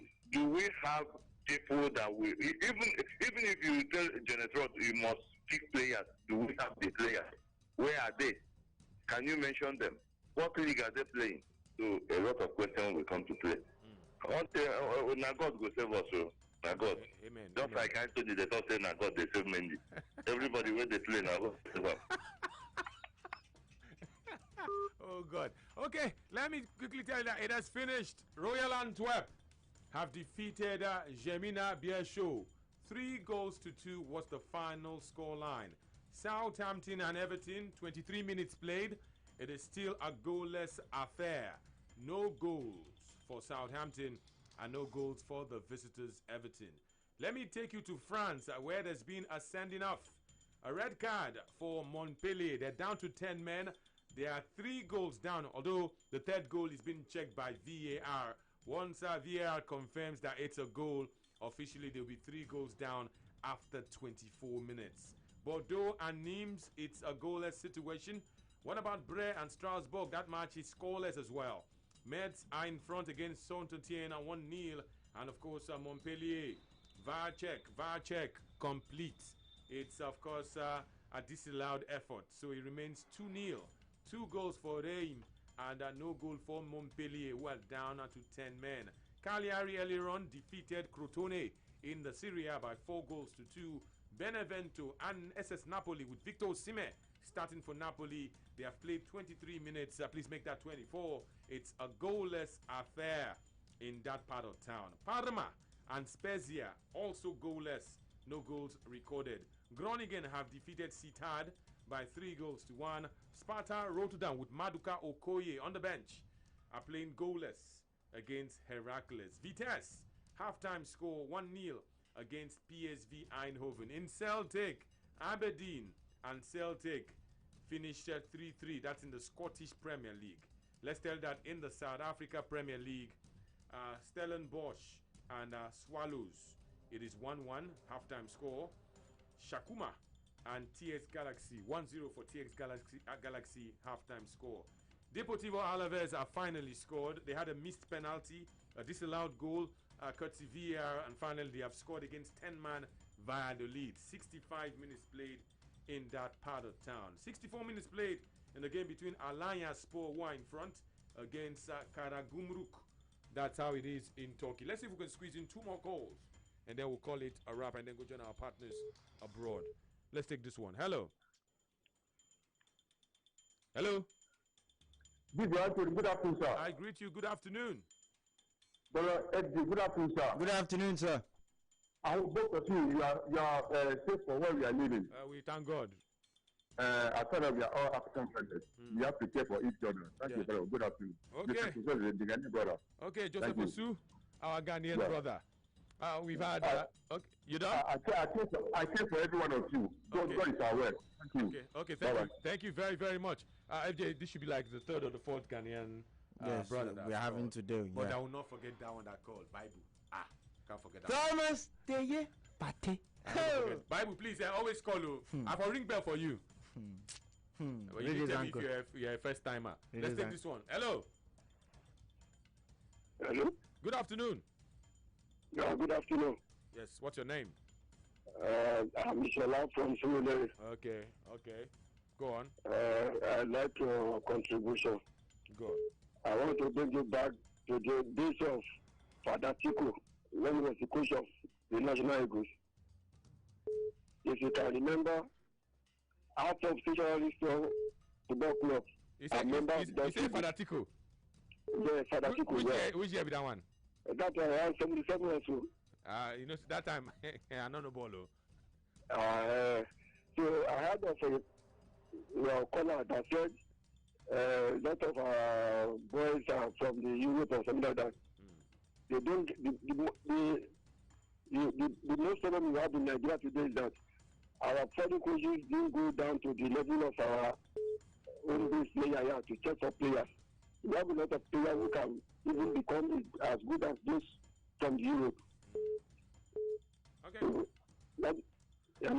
Yeah, go on. That is just the contribution I want to make. Okay. We have a lot of good players in Nigeria, but the coaches we have, once they come, they focus on the new players, the foreign base. They don't come to the level of our own base players to check how good they are or something like that. I don't know. Okay. Thank you very, very much. Let me quickly give you this update because a goal has been scored in our featured Premier League game. Southampton have taken the lead against Everton, and somebody has told me that whatever goes up must come down. Everton are top in the Premier League. I don't know how, I don't know why, but James Ward-Prowse wants to see that Everton come down in this game. James Ward-Prowse have fired one ball inside the back of the net, and we in celebration. He did that. He made it seem as if he was swinging a golf club. Southampton 1 goal, Everton no goal. James Ward-Prowse, the goal in the 27th minute. The game is 28 minutes old. That's the difference. Liverpool fans will be jumping because before now, Everton were coasting. Aston Villa was coasting as well. They don't collect their own. The only team that has a 100% record in the whole of Europe is AC Milan. You've jinxed them. AC Milan. When they go collect their own? Will it be tonight? Will it be tomorrow night? Tomorrow Will night. it be next week? Tomorrow night. Yeah, Aston Villa don't leave that. So AC Milan, they are in their own club now. Yeah, league of their own. If it not be tomorrow night, if it be Thursday for Europa. No, it's tomorrow. It's tomorrow they will collect. It has to be tomorrow. Okay. I'll tell you why it's tomorrow. Roma. Okay. Edin Dzeko. Time don't go. It's 3:30 now. We got to go join our partners for the remainder of Football Live. Apologies if we cannot take your comments and your posts anymore. Time don't go. Make another vex. Football Live. You join us on Twitter. Our Igbo partners go take over right now. Stay with us. Don't touch it. My name is Anthony Bekederemo, and Tosin Adeshino has been here as well. Let's go there.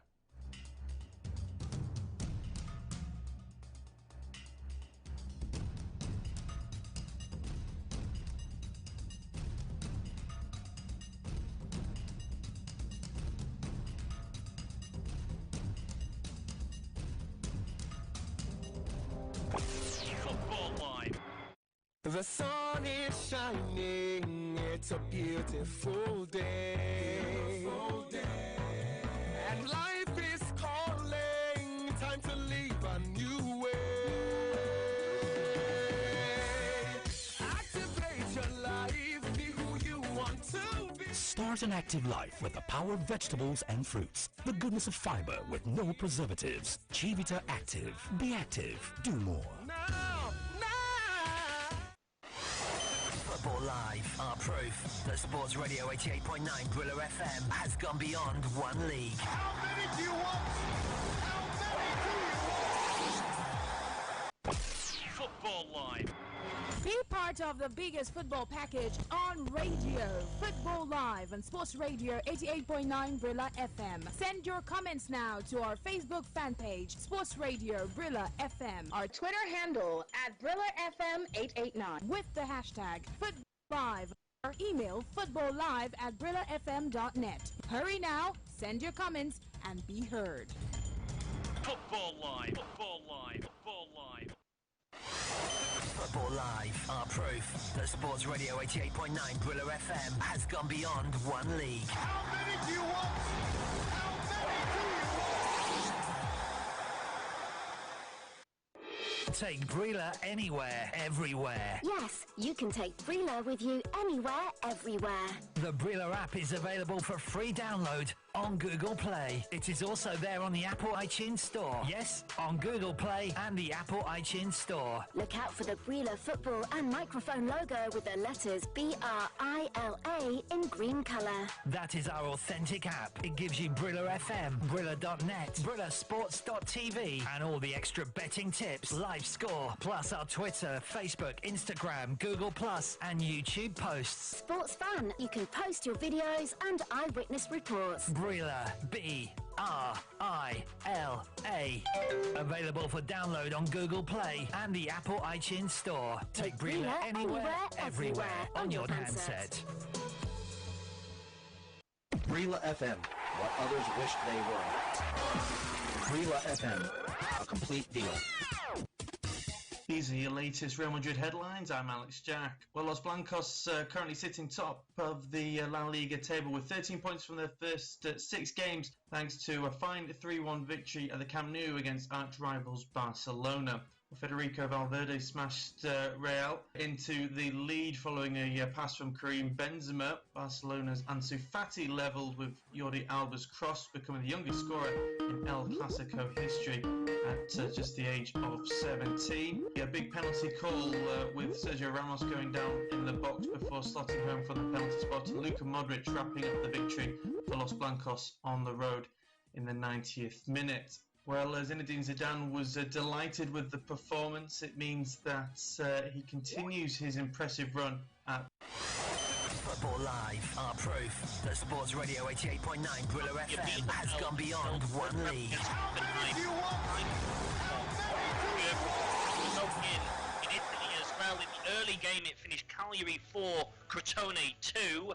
Crotone had a man sent off in that one as well. Benevento lead Napoli, surprisingly, by a goal to 0, and Spezia, another of the newly promoted sides, are winning 2-0 away at Parma. At 5 o'clock, Fiorentina are at home against Udinese, and champions Juventus are in action at 7:45 this evening after we go off air against Verona. In Spain, Valladolid 0, Alaves 1 is a latest score, 16 minutes or so to go in that game. The home side are also down to 10 men.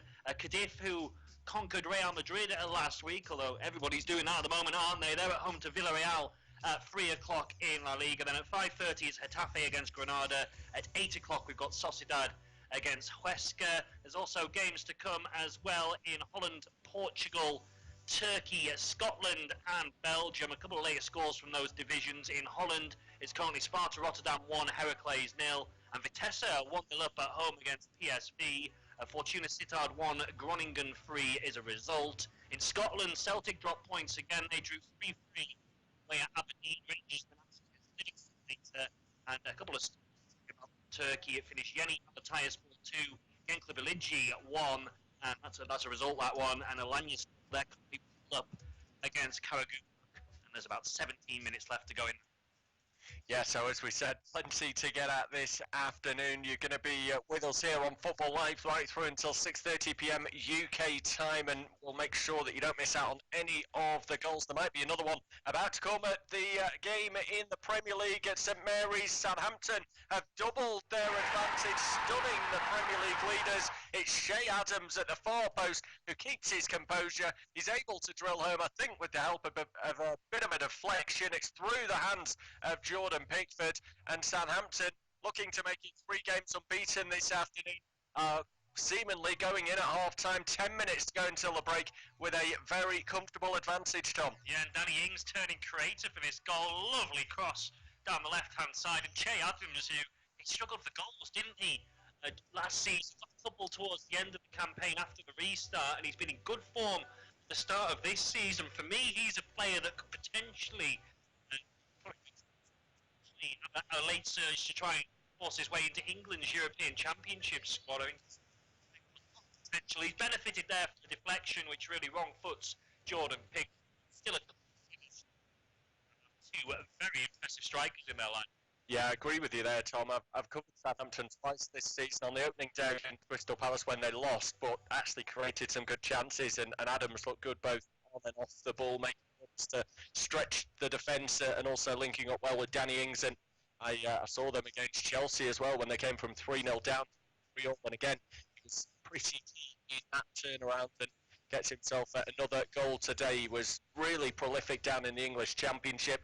Maybe just needed that 1 year to settle in the Premier League, but Southampton now getting the best of him. And I suppose we have to credit Ralph Hasenhüttl as well. It was only last season in his debut campaign that he was linked with moves away elsewhere, and Hasenhüttl stressed that he wanted to keep Adams alongside the rest of the squad to further his development, to continue settling in, and felt that they would get the best out of him that way, and it appears that his plan has worked. Absolutely. It just saw a statistic flash up on our screen as well. 6 goals in his 12 Premier League games, so if he continues at that ratio, then he must be knocking on the international door from the business end of the campaign. But I think he's a player that just needed time to settle. He's someone that was a bit of a late developer in the game. He came through the non-league in England and has had to work his way up the lower divisions, so just a little bit yes, that comes with playing in the Premier League, but I think the players certainly to look out for in this game and across the rest of the season. Elsewhere in Europe, incidentally, PSV have got Kaiser has got that one just fine. So into the second half, there's also a penalty in one of the games. League One, it seems VAR maybe having a look at that. Brest 0, Strasbourg 1 is the scoreline. The penalty appears to have been awarded to the home side, so there could be a potential equaliser on the way in that one.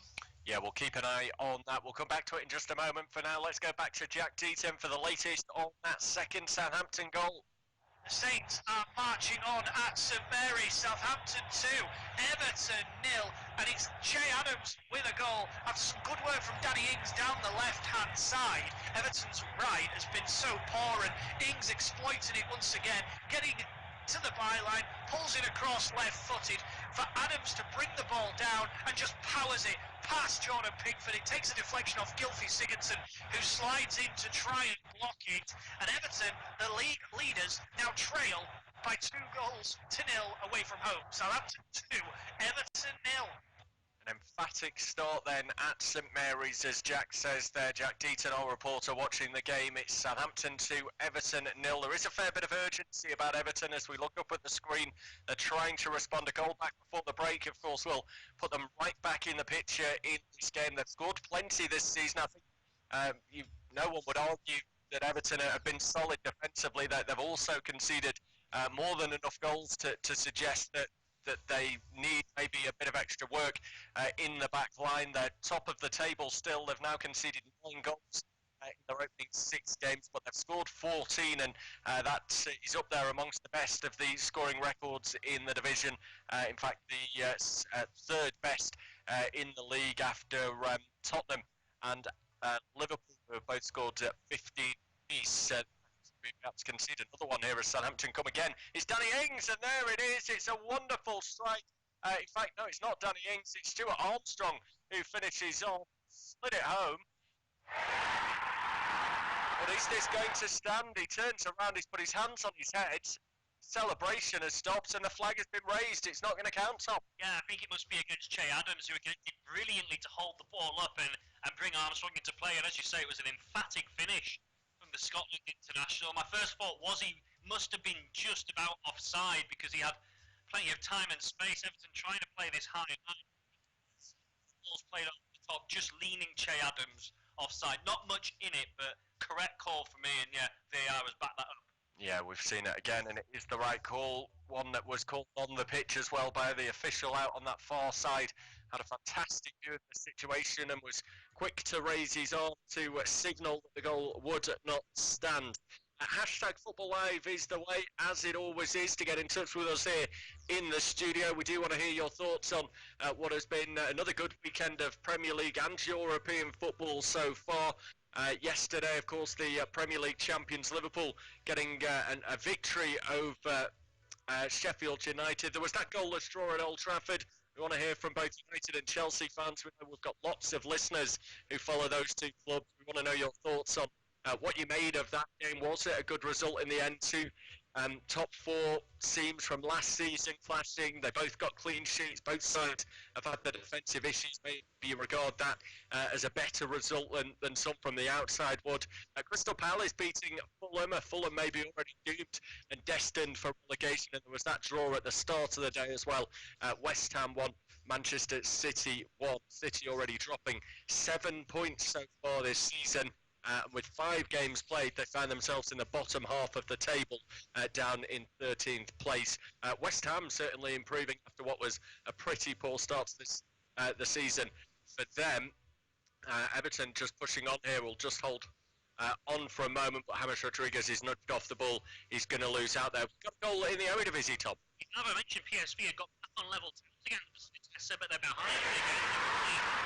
Level for 4 minutes. So Lois Openda has scored Vitesse's second goal in that one. It really is a theme across Europe over the start of the season, isn't it? All these strange results, the big teams in the divisions dropping points, and potentially PSV could be doing so in Holland this afternoon. I mentioned there was a penalty as well. The game between Brest and Strasbourg, initially flagged up, it had been given in Brest's favour, but actually Strasbourg who got the spot kick. Kenny Lala is the man who converted that, so it's Brest 0, Strasbourg 2 now in that game. And Montpellier 3-0 down at home to Reims. They've just had their second man sent off. They're down to 9 men. It's Damien Letalek who has been dismissed on the stroke of half time. Earlier on, Hilton was sent off. They're both straight red cards, it seems, as well. Reims have also had a goal battled via VAR, so it's disastrous so far for Montpellier. And as I speak, there's been a goal gone in well. Alanyaspor, they're now 2-0 up over Karagumruk. A late strike coming there.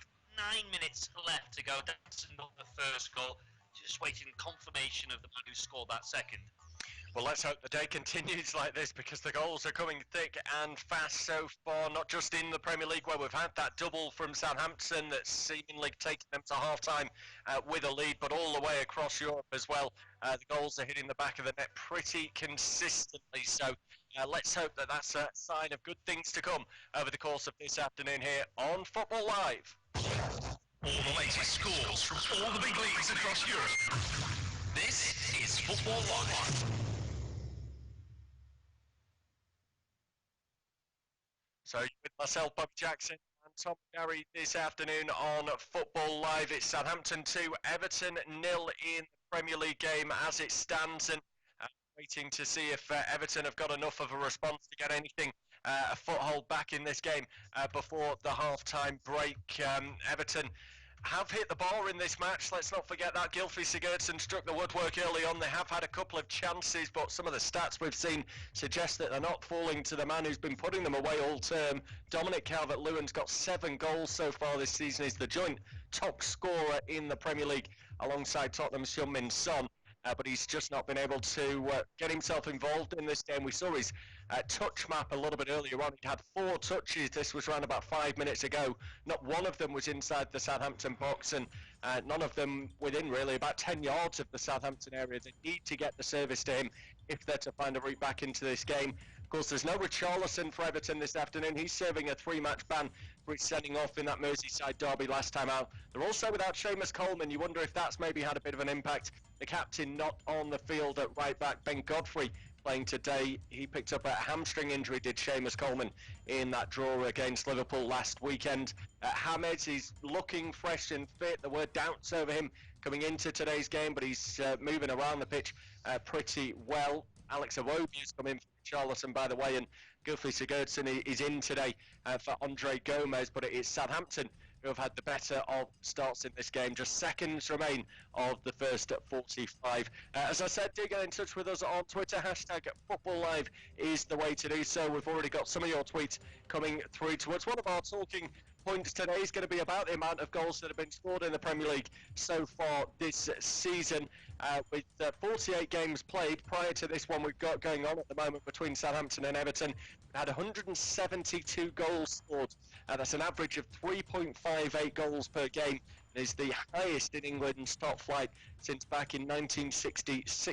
So we want to know what your opinion is on why you think we're getting so many goals at the start of this season in comparison to years gone by. Obviously, this game between Southampton and Everton is following in the same trend. If we're getting an average of 3.58 per game, we've already got pretty much half of that, just over, with 2 goals scored, and we're only halfway through the match. A minute of additional time is about to be up at St Mary's. Quickly on that one, Tom, any thoughts as to you? Why do you think we're getting so many goals in these Premier League games? A couple of reasons, aren't there? I mean, first of all, I think the impact, no crowds at the grounds is a big one. I heard a couple of ex-professionals, Mikel Silvestri, it was the former Manchester United and Arsenal defender, suggesting that perhaps some defenders are switching off because they haven't got the crowd on their backs, that intensity to keep them focused on putting in a challenge and remaining in the right position. And I think that there's an element of truth to that. Couple that with the fact that there's no supporters getting on strikers' backs when they misfire, so forwards are taking more opportunities, they're taking more risks, and with risks comes reward sometimes. So I think actually a lack of crowd can benefit attacking players and inhibit the defensive players in the same way, which is why there's some more goals going in. And you couple that with the argument that's been a flying, hasn't it, over a long time now, with the differing style we have for defenders these days. It's all about playing out back and looking pretty on the eye. I don't think we have many defenders around at the moment who want to put their head into the art of and it's Yeah, I think all very valid points, and I'm sure our listeners will have plenty of thoughts themselves on just why they think we've seen so many goals. Iosi Joseph, for instance, has tweeted on the hashtag Football Live. He says it's because the investment of attack-minded players in the Premier League, feeling that maybe clubs are leaning more towards those attacking players rather than looking to strengthen defensively. Do let us know your thoughts. Hashtag Football Live, the way to get in touch with us here in the studios. We've just had the half-time whistle go with St Mary, so at the break then it is Southampton who are in control. Southampton 2, Everton 0. Jack Deaton. Half-time at St Mary's, it's Southampton 2, Everton 0, in a half where Southampton have been the thoroughly better side. They took the lead after 27 minutes. James Ward-Prowse playing a lovely give-and-go 1-2 with Danny Ings, who slotted the ball into the area for Ward-Prowse, who struck across goal into the back of the net. Then Ings was involved again across from the left for Che Adams to pick up at the back stick and slam home to make it 2. The closest Everton have come, Gylfi Sigurdsson's drive from the edge of the area, cannoning off the bar. Half-time, Southampton 2, Everton 0. Jack Deaton will be bringing us more from that game in the second half. Hopefully goals as well as updates too. We wonder if Everton have got enough about them in terms of a response in that game. Have we got action elsewhere, Tom? Yeah, a couple of goals have gone in. It looks like Alaves have wrapped up all Real Valladolid. Valladolid had a man sent off, Nacho, during the first half. It took Alaves a while to break through against the 10 men. Thomas Pina put them in front on 55 minutes, and Boya Sainz on as a substitute just added a second, just 4 minutes actually, after coming off the bench. So that should be the victory sealed for Alaves. And in Germany, the game taking place in the Bundesliga, Weghorst has put Wolfsburg 1-0 up at home against Arminia Bielefeld. And as I speak, actually, it's now gone 2-0 to Wolfsburg in that game. So we'll get the confirmation of the second goal scorer very shortly. Max Arnold is in fact coming straight through to me. So a goal in the 19th and 20th minute for Wolfsburg has put them in command in that one. In France as well, these games that kicked off at 2 o'clock have now gone half-time. It's Bordeaux 0, Nîmes 0, Brest 0, Strasbourg 2, Metz 1, Saint-Etienne 0, and 9-man Montpellier 0, Reims 3. Yeah, terrible afternoon so far for Montpellier. You imagine it might even get worse for them in the second half with 9 men on the field.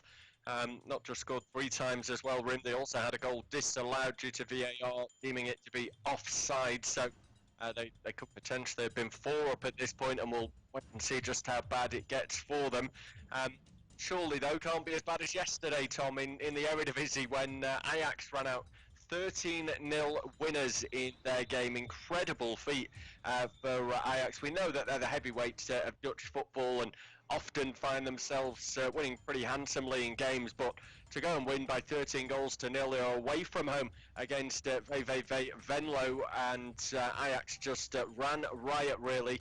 Made all the more impressive by the fact that Venlo aren't necessarily regarded as sort of the whipping boys of the division. They're not down in the relegation zone at the moment. They're in 12th place. Yeah, they are. It was an absolutely remarkable scoreline. I mean, we never really see double figures, do we? I think that was the talk when Leicester beat Southampton 9-0. Could they get to 10? Incidentally, just a side note on that, it's exactly a year to the day since that 9-0 victory for Leicester at St Mary's, so things going a lot better 12 months down the line for Southampton so far this afternoon. But back to that Ajax scoreline, it's absolutely phenomenal, really. They scored 8 goals, the final 8 goals in a 33-minute spell, so on about a goal every 4 minutes. Lucina Traore got 4 of those strikes, so they were 4-0 up at half-time. Christian Kuhn was then sent off Venlo 52 minutes, and that's when the floodgates really opened. I mean, that is got to be a psychologically damaging result for Venlo. We mentioned they're not really anywhere near the bottom of the Eredivisie table. 12th place, they've got 5 points from their first 5 games of the season before that defeat. And yeah, I think circumstances have just dictated, and Ajax, after losing to Liverpool in the Champions League during the week, really wanted to hit back, and boy did they do that. 13-0, that is just not what you expect. That's under 12s football in the park, isn't it? It is, yeah. If you saw that one, you wouldn't believe it, would you, even with the kids? But, I mean, they broke up their own record yesterday, Ajax. They're the first team ever to score 13 goals in a single Eredivisie game.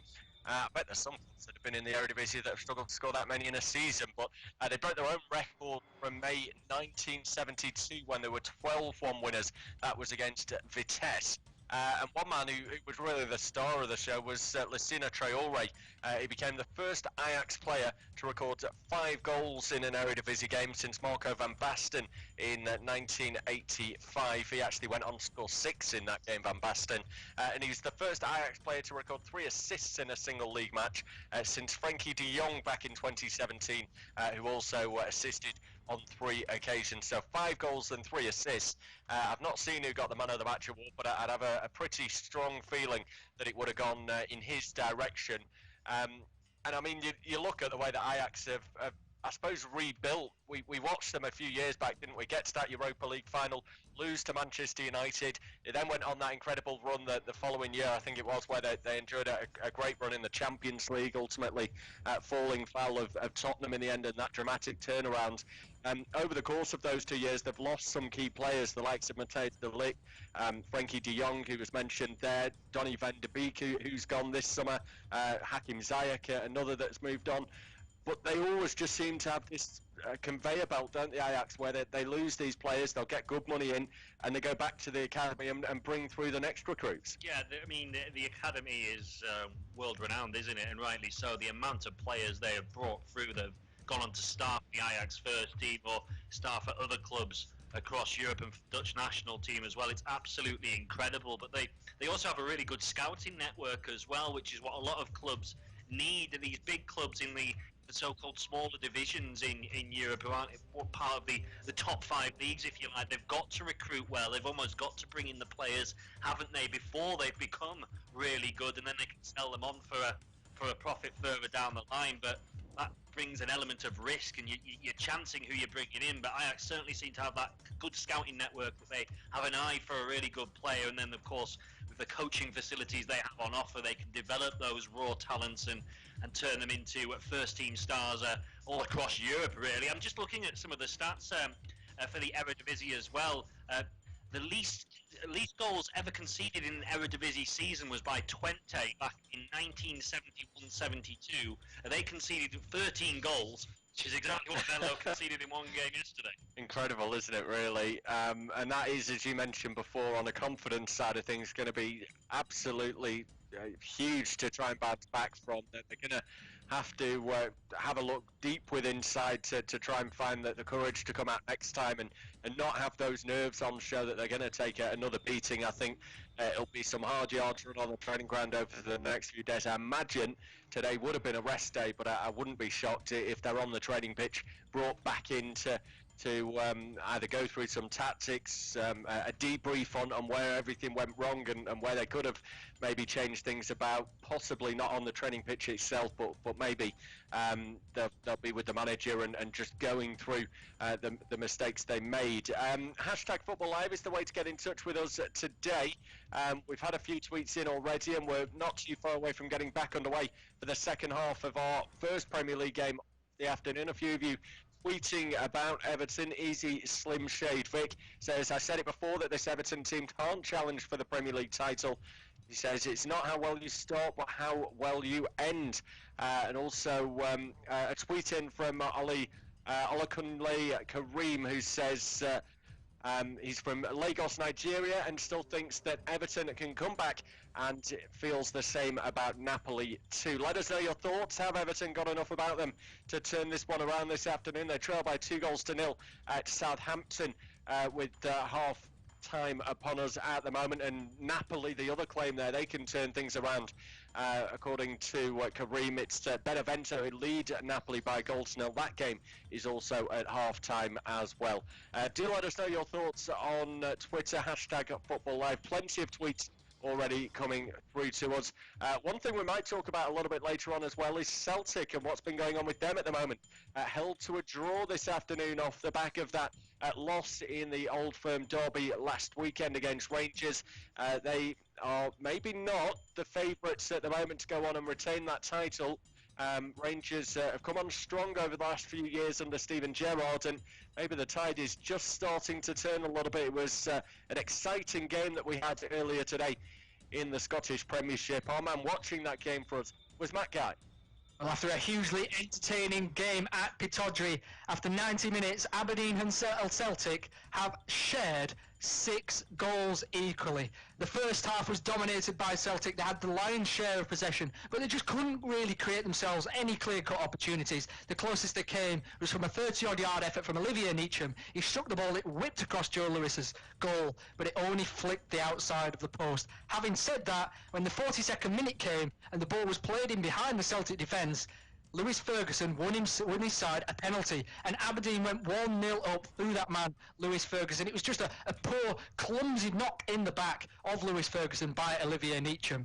Coming into the second half, it was a good start from Celtic, and Callum McGregor, you have to say, got a brilliant goal. A quick 1-2 with Rogic on the edge of the box from a throwing from Frimpong, and he slotted the ball in the bottom corner. Having said that, Aberdeen broke quickly soon after that. They knocked the ball forward. There was a striker goal from Cosgrove, the substitute, and the goalkeeper, Scott Bain, all he could do was parry it out, and it was easily slotted into the back of the net by Ryan Hedges. Soon after that, though, on came 2 substitutes for Celtic, Lee Griffiths and Scott Brown, and they instantly made a change. As the ball was played into the box to Griffiths, he caught onto his left foot, and for the first moment of the game that Celtic have created any sort of brilliant quality inside the Aberdeen box, Lee Griffiths slotted the ball into the top left-hand corner, a brilliant finish. And only 2 minutes later, Celtic got ahead. They got themselves a penalty. It was a long ball forward up towards El Yanusi. He was knocked over in the box by Tommy Hoban. Much to the Aberdeen protest, Christie knocked the ball in from the corner. But that wasn't it. Coming into the 91st minute, Aberdeen were on the front foot.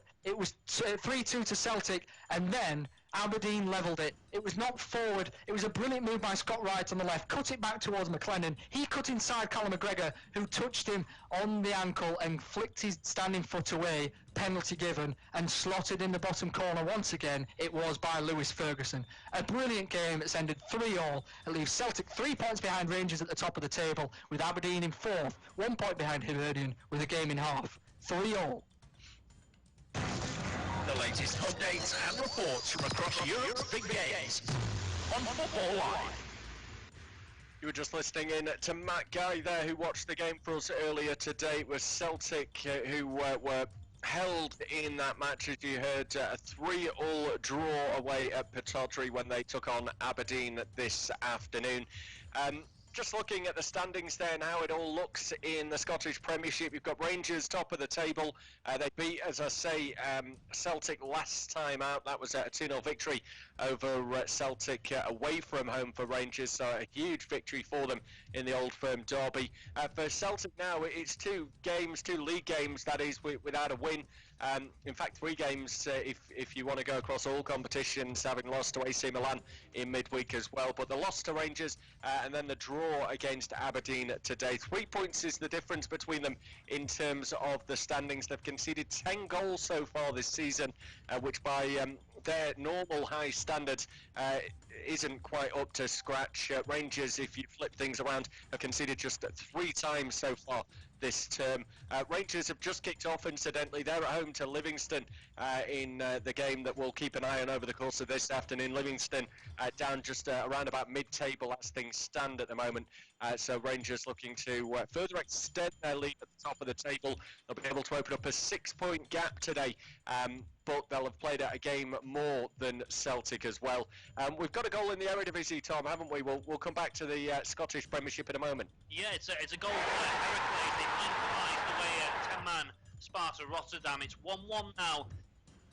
Ray Float is the man who's equalised for Heracles. Around about 15 minutes or so to go in that game. There's also been a goal in Portugal. We've got 2 games that have just kicked off. 4 minutes ago, it's Lumoniense 0, Maritimo 0. The goal has come in the other game. It's Forense who have taken the lead at home against Rio Ave. Just 2 minutes on the clock. They're 1-0 up the home side. Just awaiting confirmation of the goal scorer in that one. The Premier League game is back underway as well. Bobby, in fact, Southampton are immediately on the attack, and Che Adams has just had a shot. But Everton have made a change at the break as well, just to mark your card. Bernard has come on for Alex Iwobi. Yeah, he's not really performed, has he, today? Alex Iwobi in the place of Richarlison, not up to the standard set by the Brazilian, and it's another Brazilian who comes in to try and perform a little bit better in this second half. He's got lots of pace, Bernard, and maybe that can prove the difference in this second period. Wait and see how it all develops. Jack Deaton, of course, watching that game for us today. So there's been a lot made of Celtic then. They're looking to make it 10 SPL titles in a row this season. Of course, last term was ended prematurely, but they still won the title in the end. They've been the Scottish champions since 2011-12 when they won it, and they've won it 8 subsequent times. 51 Scottish championship titles in total. I mean, they are heavyweights of Scottish football known worldwide. But after today's draw, it is now trending on Twitter. Lennon out. Seemingly the fans aren't too happy with Neil Lennon at the moment, and maybe they're seeing that Rangers have closed that gap on them that was quite wide when Steven Gerrard initially took over. They've steadily managed to edge closer and closer. Potentially this is the season where Rangers bypass them and stop them just when it maybe means the most, when they look for that magical 10th title in a row. Off the back of Lennon out trending on Twitter, Eddie Howe is also trending on Twitter as a potential replacement. We'll break all this down, Tom. First off, do we think that there's a crisis at Celtic at the moment, or are people just blowing this out of proportion? I'm torn. I'm in 2 minds. I tend to agree with the fact that perhaps Celtic might need to change their manager, and I'm not usually one to advocate for that.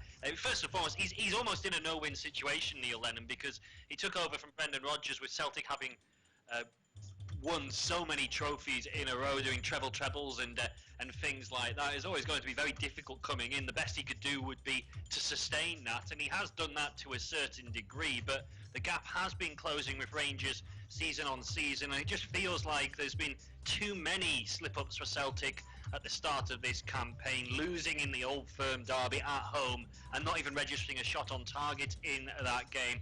Drawn with Aberdeen today, all right, difficult place to go, Pittodrie. They were knocked out of the Champions League very early in the qualifying stages. They've lost to AC Milan, again, no disgrace in their opening group game in the Europa League, but they've got Lille away in their second fixture on Thursday. A very difficult, just mentioned how well Lille have been doing so far in Ligue 1 this season, so I think it's going to be a real uphill task for Celtic to get out of their Europa League group, which means they won't be matching what they achieved last season. Yeah, it just feels a little bit flat and a little bit stagnant, if you like, for Celtic at the moment. And I also wonder, I know it's such a big deal for Celtic supporters and people with real close affinities to the club to beat that record and get 10 titles in a row. Does that mean as much to all the players as well, particularly the ones that don't have a close affinity to the club? They've won so many titles with Celtic. The motivation for them just dropped ever so slightly. I know after they failed to qualify for the Champions League, a lot of the players were desperate to leave because that's the holy grail for Celtic, isn't it? So I wonder if the motivation is just lacking. And then sure, on the other foot, Rangers have got so much motivation to stop Celtic in their tracks, but not only that, win a first title for pretty much the entirety of that squad.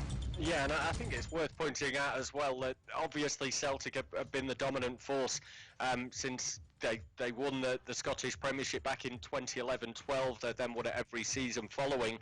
It's worth pointing out that Rangers were relegated down to the third division in 2012-13. They came up to League One in 2013-14.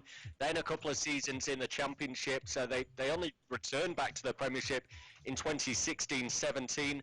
They finished third on 2 occasions in back-to-back seasons, and then they've gone on to finish second in back-to-back seasons. They enjoyed a great run in the Europa League last term as well. They got to the round of 16 before losing to Bayer Leverkusen in that Europa League competition that went on late into this summer. But the building blocks have been slowly put in place, haven't they, by Steven Gerrard at Rangers, and you just feel that, as you mentioned, their motivation maybe lacks a little bit from Celtic.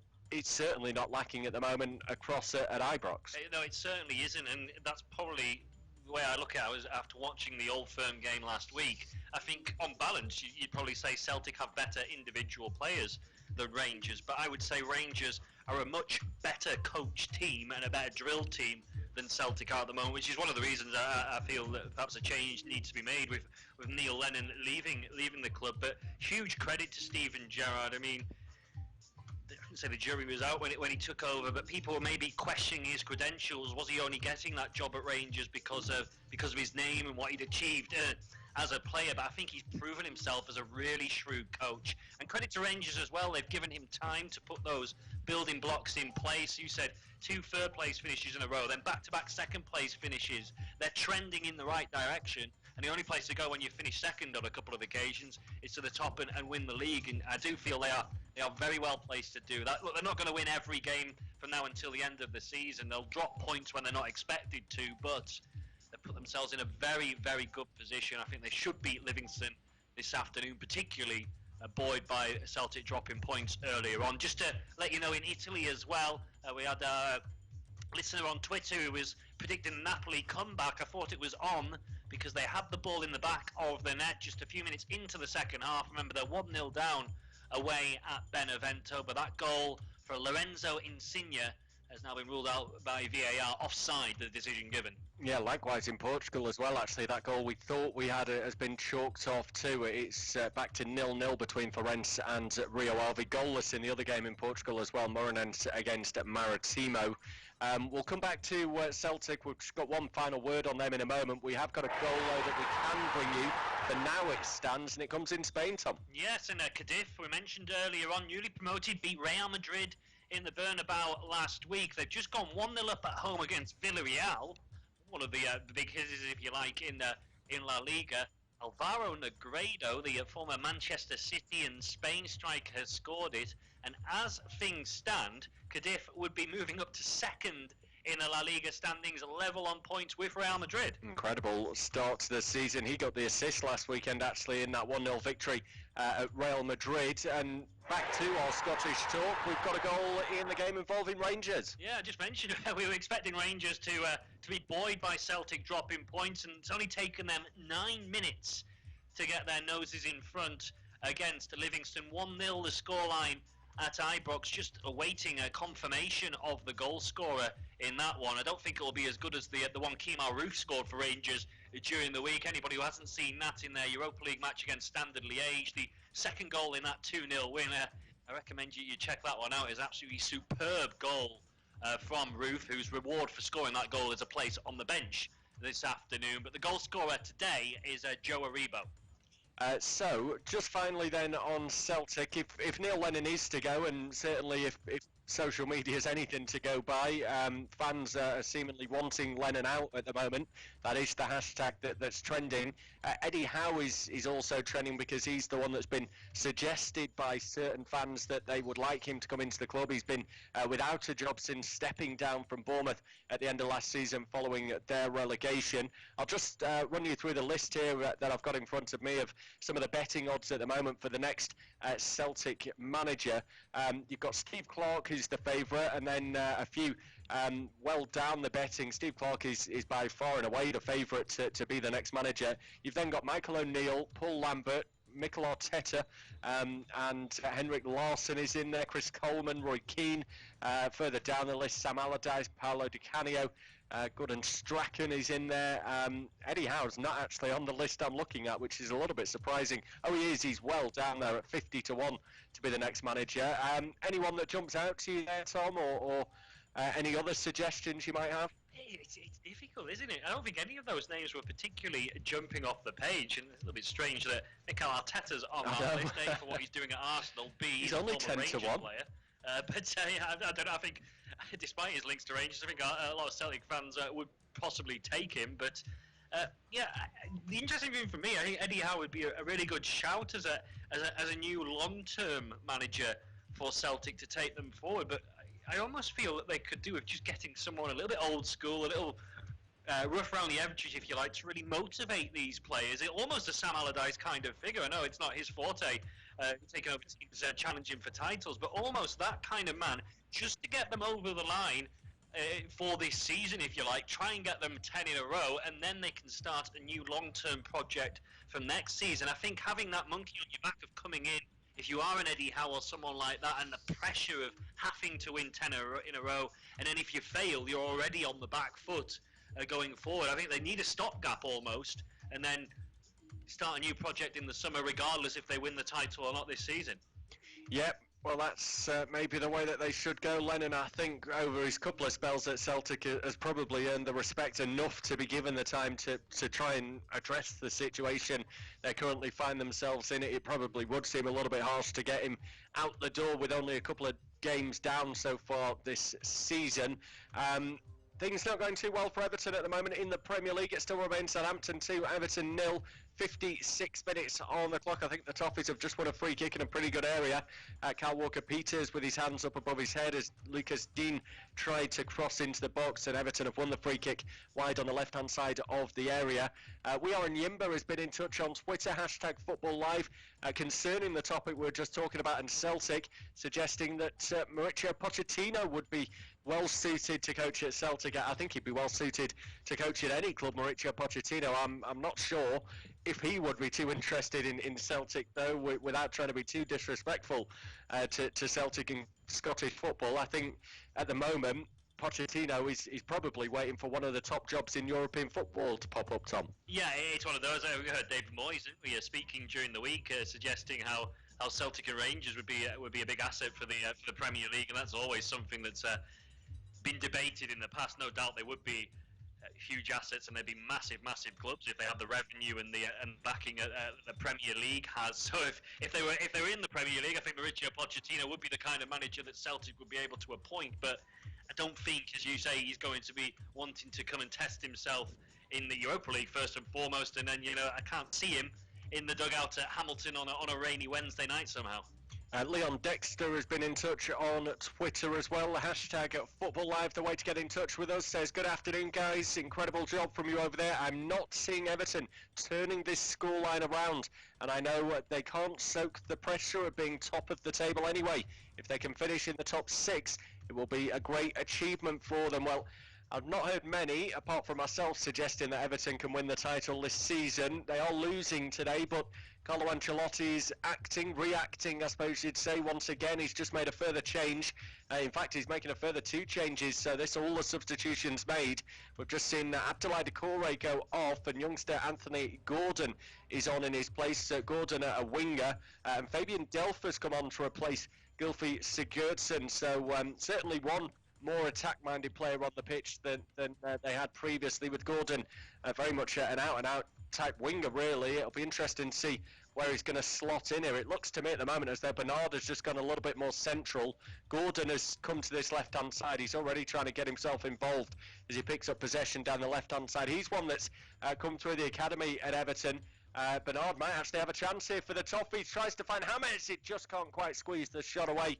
Everton trying to ask those questions. Fabian Delph will be the one to sit in midfield and sort of provide that cover for the back line if there's going to be any counter-attacks from Southampton. But we'll see how this game develops. It's certainly on a knife edge, 2-0. The next goal, as they often say in these situations, is absolutely crucial. It's either going to be a killer from Southampton or Everton offering hope of a potential turnaround. Lots of your tweets coming through to us. Hashtag Football Live is the way to find us in the studios. We will get through them this afternoon, I promise. Going back to some of the games elsewhere, Tom, that goal in Spain's been ruled out. Yeah, this is becoming a knack at the moment on the show today. It's the third or fourth time we've been caught out by VAR, but yeah, Cadiv's goal for Alvaro Negredo has been ruled out for offside. There was a lengthy 4-minute delay between the ball going in and VAR intervening, so you can forgive us for that. But yeah, it's 0-0 still in that game. It's going back to us from Montpellier in Liga, down to 9 men. They're now 4-0 down. Penalty that is the second penalty they've gave away actually of the game that has allowed Boulaye Dia to score his hat-trick for Ream. Incidentally, Ream have not won a game this season in Liga, and I think they will have done by the end of this afternoon somehow. And we've been speaking about them a little bit earlier. Rangers are now 2-0 up inside 17 minutes against Livingston at Ibrox. Jermaine Defoe adding to the earlier strike from Joe Aribo. Yeah, so coasting towards victory already, it would seem, at Rangers, and they're going to be putting themselves well clear of Celtic. 6 points will be the difference if they can go on and get all 3 points today. The early signs certainly suggest that will be the case. Livingston down in 9th place as it stands on 11 points, and just found themselves 4 off rock bottom Hamilton in these early stages of the season. Of course, there's still a long old campaign to go, so a lot can change between now and the end of the season. Let's see if we can go across to Jack Deaton and get his early thoughts on what's been going on at St Mary's. Opening exchanges of the second half. Southampton 2, Everton 0. And to be honest, it's been a game that's continued in the same pattern as the first half. Everton huffing and puffing, trying to get forward, but without getting Dominic Calvert-Lewin in the game, without creating any meaningful opportunities, and Southampton just looking to cash them on the counter. Everton had the opportunity to break a ball through from James Rodriguez that gifted possession to the Saints, who went up the other end on the counter-attack. Nathan Redmond cutting in from the left-hand side, his shot way over the crossbar, but Southampton are doing a great job of frustrating and stifling the Toffees at the moment. Can Everton break through this Southampton rearguard? At the moment, it's looking unlikely. Southampton 2, Everton 0. The sun is shining, it's a beautiful day. And life is calling, time to live a new way. Activate your life, be who you want to be. Start an active life with the power of vegetables and fruits. The goodness of fiber with no preservatives. Chivita Active. Be active. Do more. Football Live are proof that Sports Radio 88.9 Brilla FM has gone beyond one league. And if Southampton get a third goal in this game, then that really is curtains for Everton in terms of getting back into it. It's the old cliche, the next goal is going to be oh so important. You can feel Everton, Carlo Ancelotti has made all those changes early in this second half. They're pushing forward, they're taking risks, and that's going to allow Southampton space in behind for the likes of Ings to Adams, and Adams to exploit. That was a let-off for Everton, but if they give someone like Danny Ings another opportunity like that, then you can certainly see Southampton making it 3-0. Hammers is trying to get Everton moving in the right direction here, but he's been hounded and fouled in the end. He gets on with a free kick quickly and maybe was wrong to do so because he's gifted possession back to Southampton. Pressure then at St Mary's. We'll hear from Jack Deaton more in around about 10 or 15 minutes. We're just over an hour away from what will be our second Premier League game of the afternoon, and it looks set to be a good one. It's Wolves against Newcastle as it stands. Wolves find themselves in 10th place, and a victory this afternoon could move them up into the top 4 and in that picture for the race for Champions League football. Still, of course, very early stages of the season, but that's where they want to be come the end of the campaign. They've enjoyed a good couple of seasons back in the top flight and are wanting to improve year on year if possible. Looking at Newcastle, after what was a quite positive start to the season, they've just lost their way a little bit over the last few weeks. That heavy loss to Manchester United last time out means that they're down in 14th place with just 7 points, and looking to try and get back on track today away from home at Wolves. There are a few injury issues for both camps to be concerned with, and just looking ahead to today's game, Steve Bruce has been talking about an injury to goalkeeper Carl Darlow, who is a doubt for this game. He's been talking about the headache that he might have between the sticks. He's done very, very well, so we hope that he can make it, but certainly we brought Mark in, and Mark's played in competitions and done very well, so he's played 3 times, and that looks a good shout now, especially if he has to make his debut. He's had some sort of football anyway.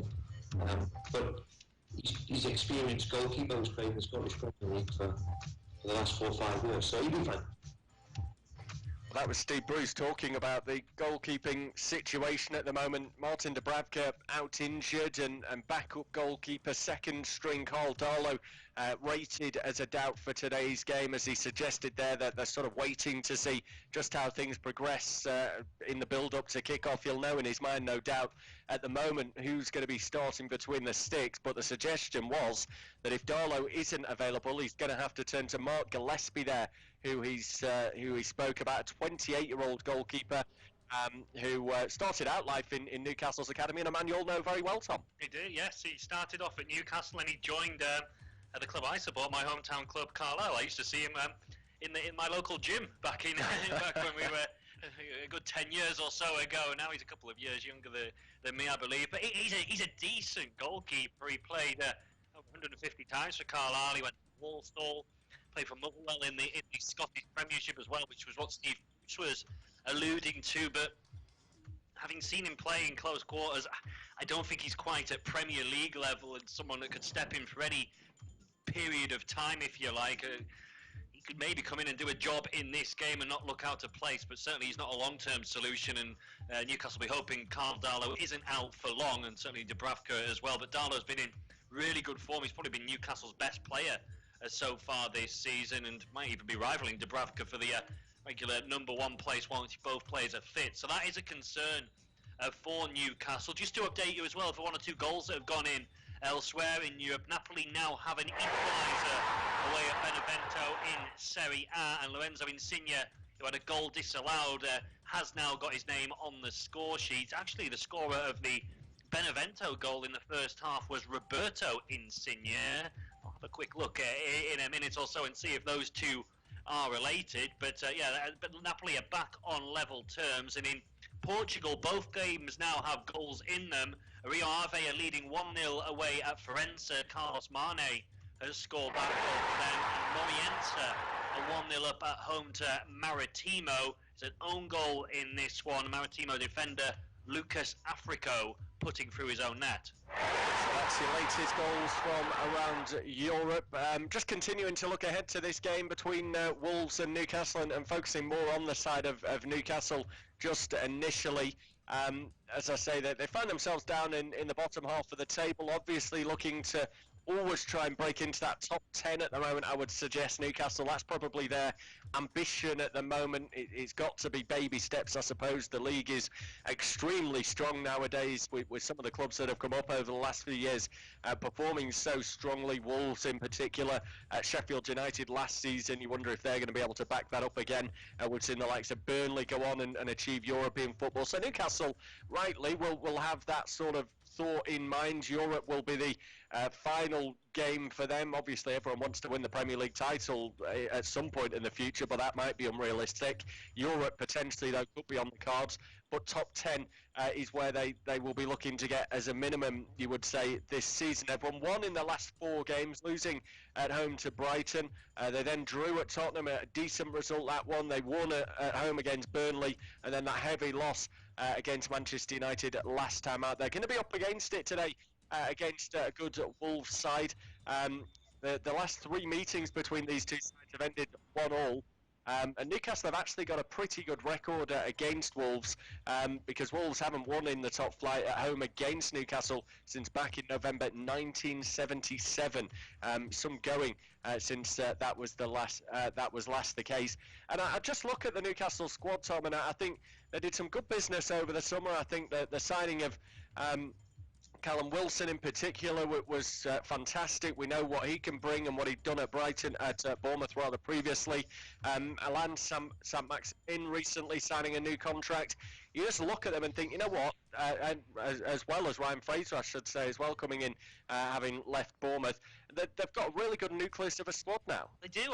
They are much improved on what they had last season. The only problem for Newcastle is, we say that, but then if you were to go and break down and analyse all the squads in the Premier League, you'd still probably say they'd only be the 12th or 13th best in the division, certainly for me. So if that's where they end up finishing up, is that going to be satisfactory enough for Newcastle supporters who continue to have the jury out against Steve Bruce anyway? And then, as you were alluding to, they have ambitions to push on, finishing the top 10. I can't see that happening, even though they are better than what they were 12 months ago. I just can't see them finishing in the top half. And I think, as you said, it's almost to do with the quality of the other teams as well. Leeds have come up and looked fantastic. Aston Villa are much better than they were last season. Everton improved. I think Southampton are a better team than Newcastle. West Ham should be better than Newcastle. It's just who out of all these teams are they going to finish above? Yeah, I think that's the question, isn't it? Not just Newcastle, yes, adding a few players, but the teams around them have definitely improved, and not just this season. They've done it over the last few years. I think you'd question Newcastle's business maybe prior to this season. It's this summer that they've actually looked to have done a little bit better. I don't know if you spotted this one, but there was a man who's also signed for Newcastle. He's going to go into the under-23s, and he's come after a recommendation from Alan Saint-Maximin, who's obviously a player Newcastle want to keep sweet. They got him signed to new terms recently and has been their best player really over the last year since he joined the Magpies. But they brought in a guy, it's Saint-Maximin's friend called Florent Idalessio, who's a striker, and he last played his football in Australia's 4th division.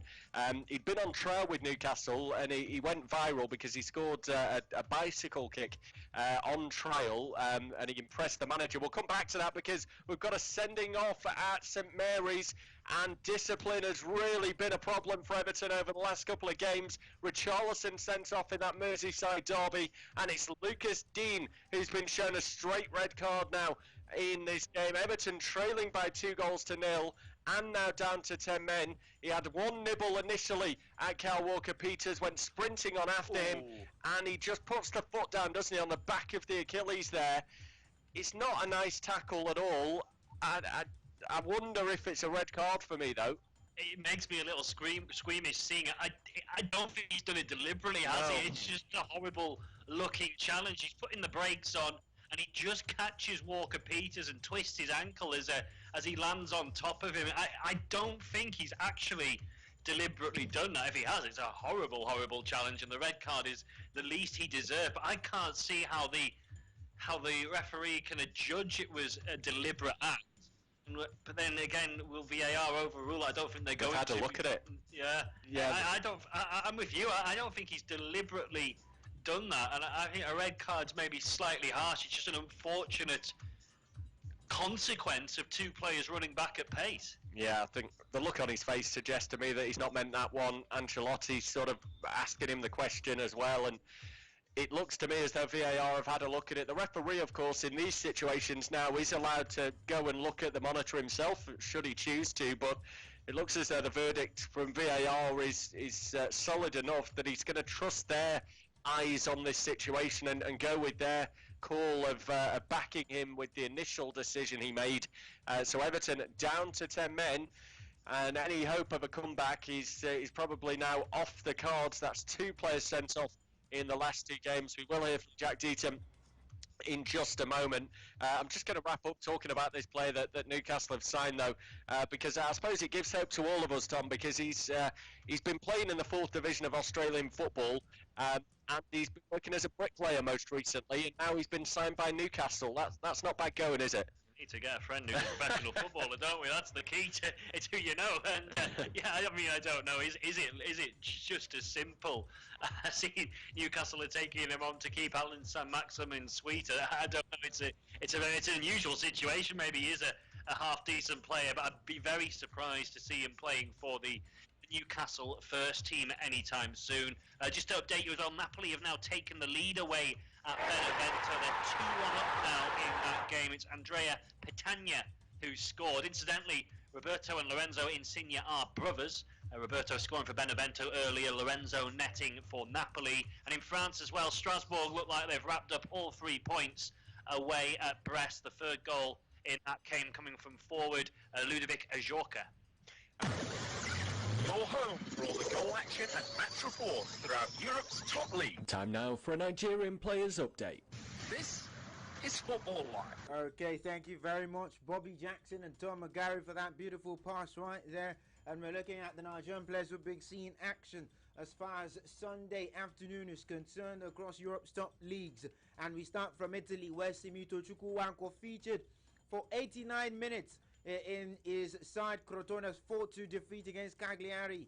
He of course did not score in that game, but he had 2 shots on target, completed 100% of his dribbles. He missed 1 big chance and 100% of his aerial dwells in that fixture. Meanwhile, Emeka Emega and Maduka Okoye for Sparta Rotterdam against the Heracles. Emeka Emega came off the bench in the 81st minute. Maduka Okoye sat out this fixture, just like Ilari Gong, who did not feature for Vitesse in their clash against PSV Eindhoven. Meanwhile, playing for PSV is Chukwunomso Madueke, and the youngster did not have the best of games. He played alongside Eran Zahavi, the Israeli up front. He had 1 shot off target, a 50% dribble accuracy, and of course he had 33% ground rolls won, and played just 1 key pass in the encounter. Talking about Nigerian scene action, Brian Idowu stand for FK Kimki at Rostov. He played as a left wing back in that fixture. 25% crosses completed so far, and of course he definitely got all his aerial dwells won. He didn't complete any dribble, while Samson Tijani for TSV Atterberg against FC WS Tirol. He played 65 minutes, 75% dribbles completed, 60% ground dwells won, 50% accurate long balls. He made 5 interceptions and 1 tackle completed. Tobias Okikilawa was not in the matchday squad for LASK Linz in their home tie against St. Polten. Meanwhile, Blessing Eleke and Junior Pius were not included in the matchday squads as well for BSO in their clash against Antwerp. Blessing Eleke, record signing for BSO.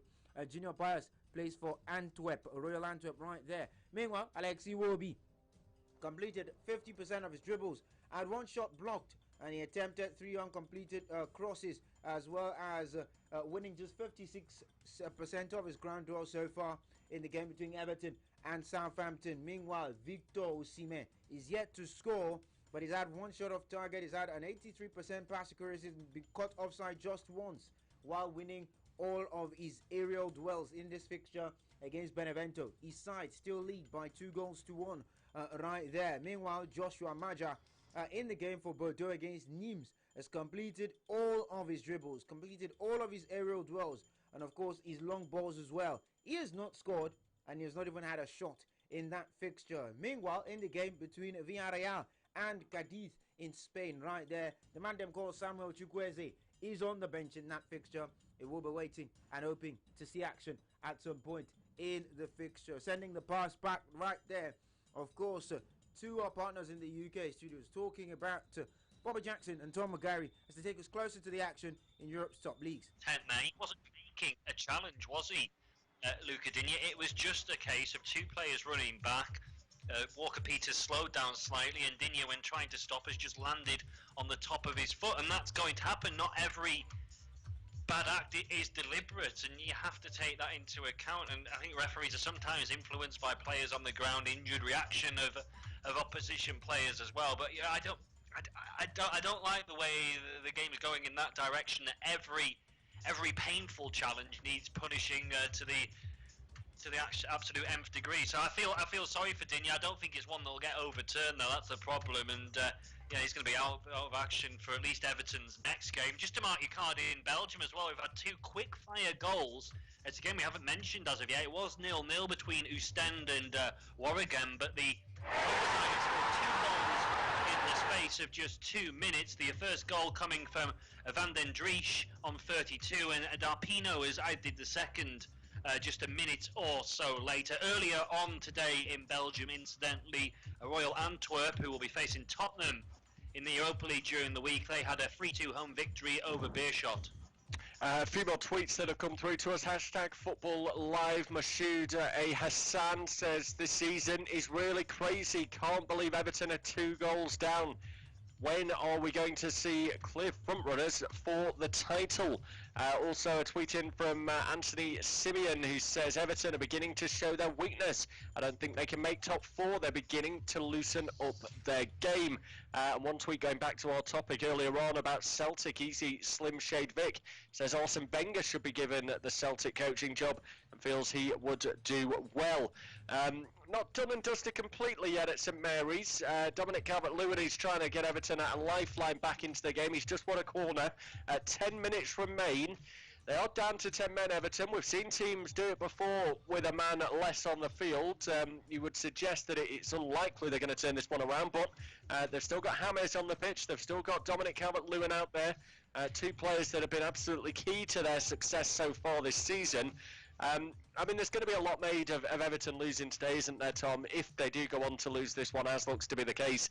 They've had such a good start to this season. Just looking at the screen, actually, James, he's just feeling his leg a little bit, his left leg. I don't know whether that's the hamstring or the calf, but he's sort of rubbing it up and down and stretching out, so that doesn't look too great, considering it's a doubt coming into today's game. But, I mean, I've sort of jokingly said Everton can win the title this season. Not realistic, really, when you look at the teams that they're going to be up against. They've been mentioned as top 4 contenders.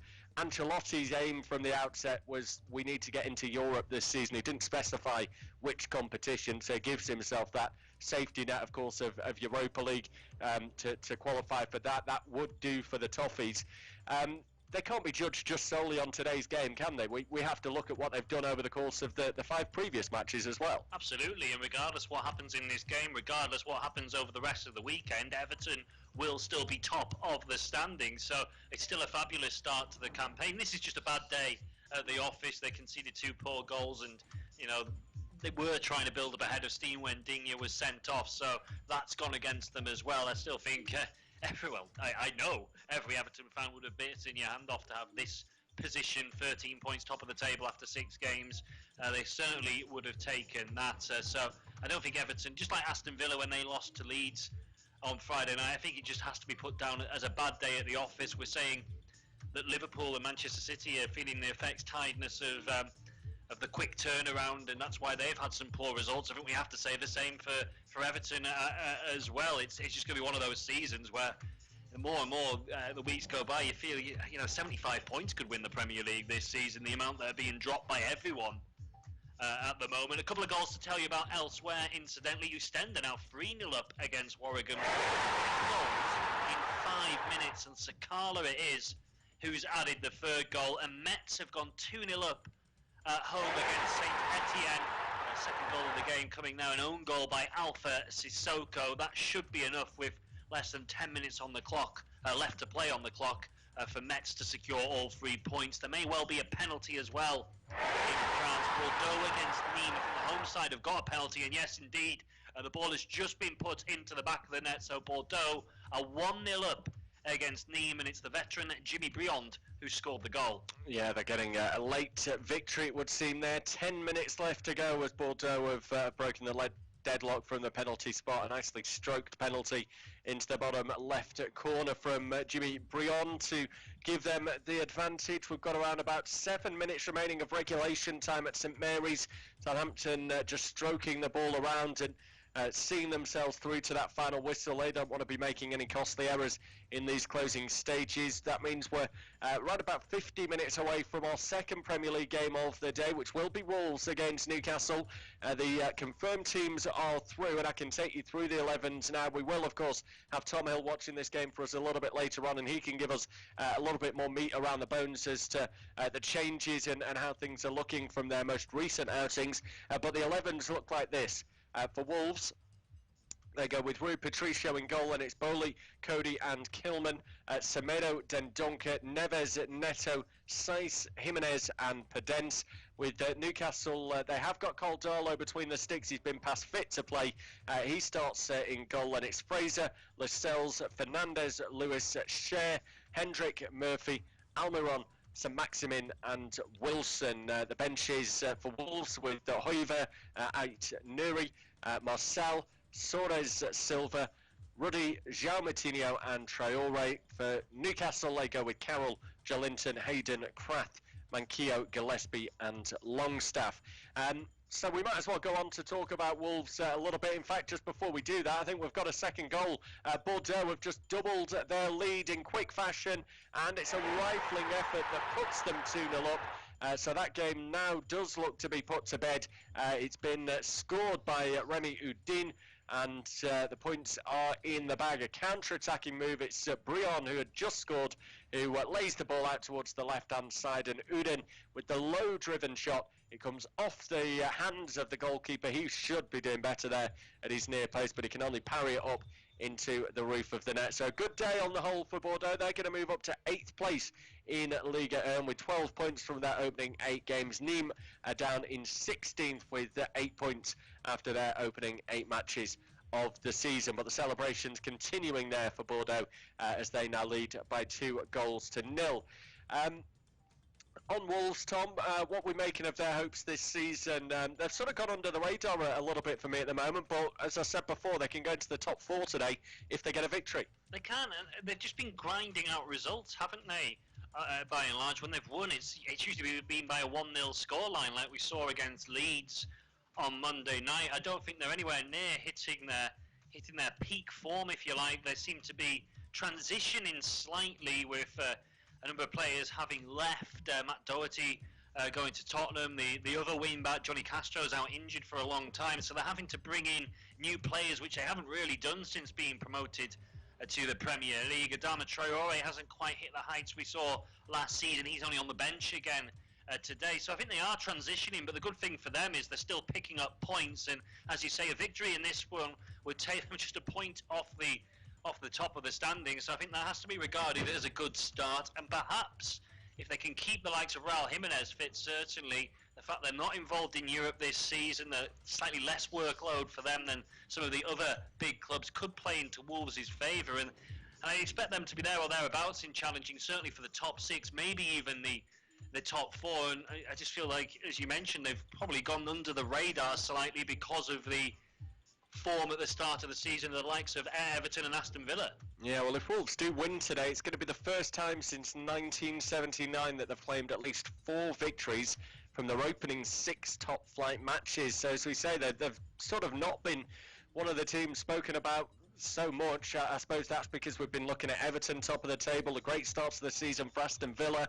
Then, of course, you're talking about the traditional big 6 as it is nowadays, and their struggles, the likes of City and Liverpool dropping points, United maybe not performing and firing on all cylinders, Chelsea at times failing to meet expectations, draws against Southampton and West Brom. So we're sort of not really given Wolves much focus, but they'll get our full focus from 4:30 today when they play host to Newcastle.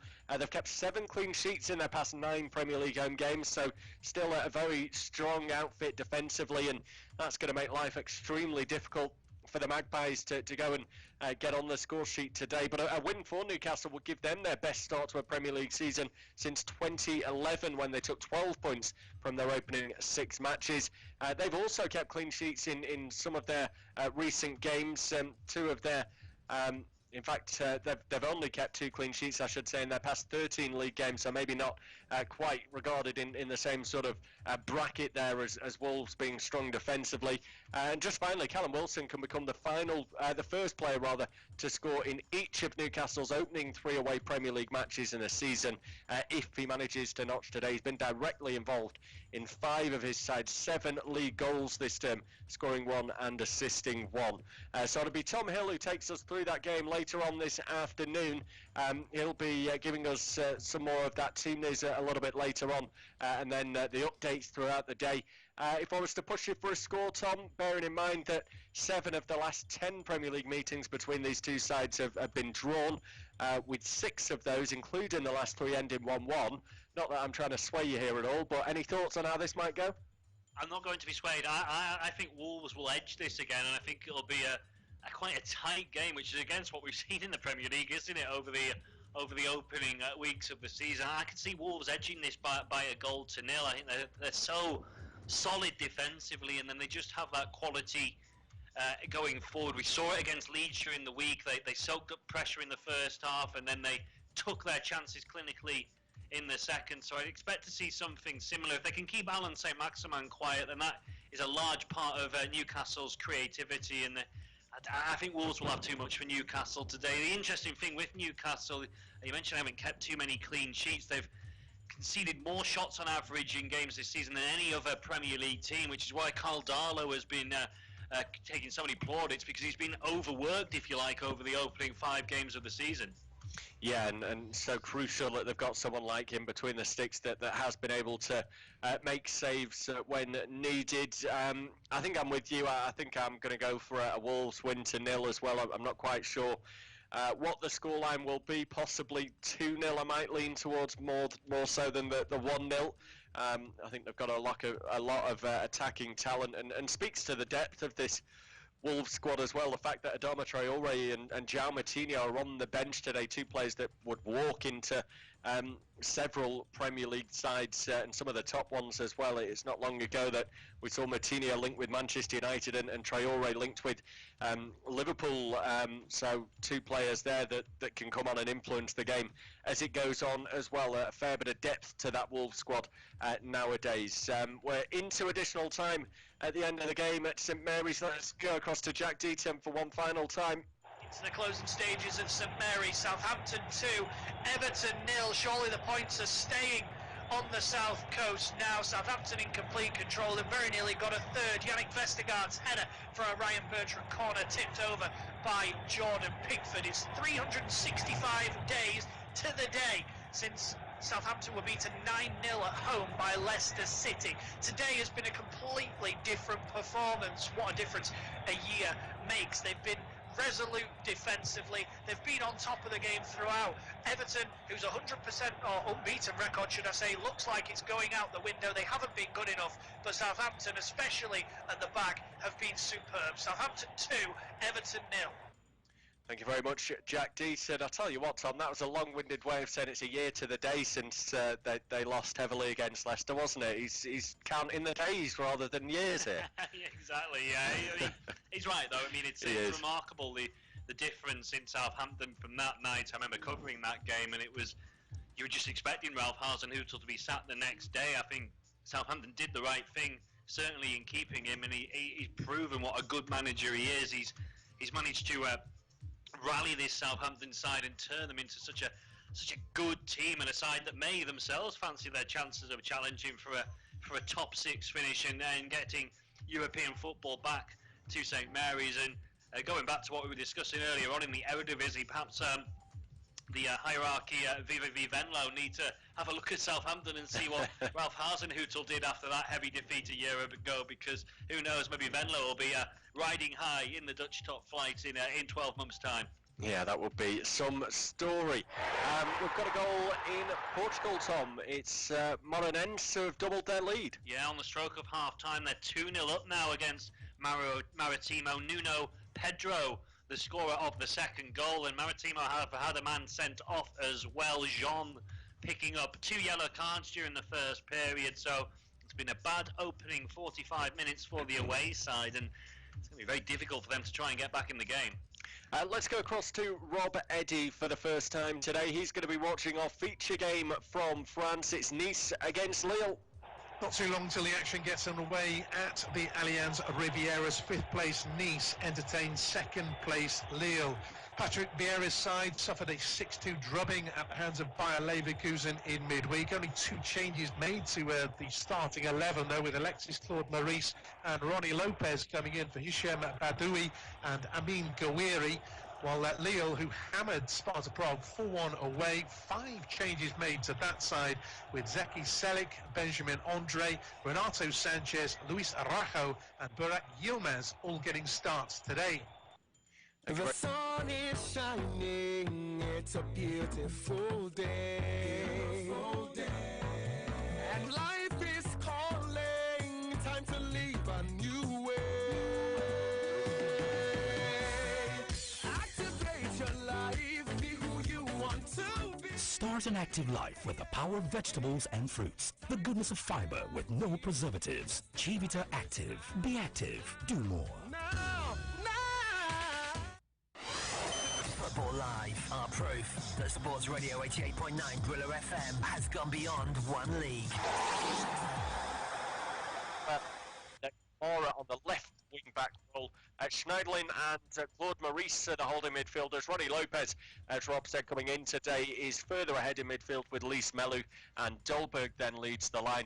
For Lille, it's Magnan in goal, and Selik, Font, Botman and Braderick through the back 4. They go with a 4-4-2, so the midfield is Bamba, Sanchez, Andre and Luis Araujo, with Ikone and Yilmaz, the 2 trusted to lead the line today. We'll keep you in touch with that game via Rob Eddy, and Tom McGarry can keep you in touch with the game in Italy.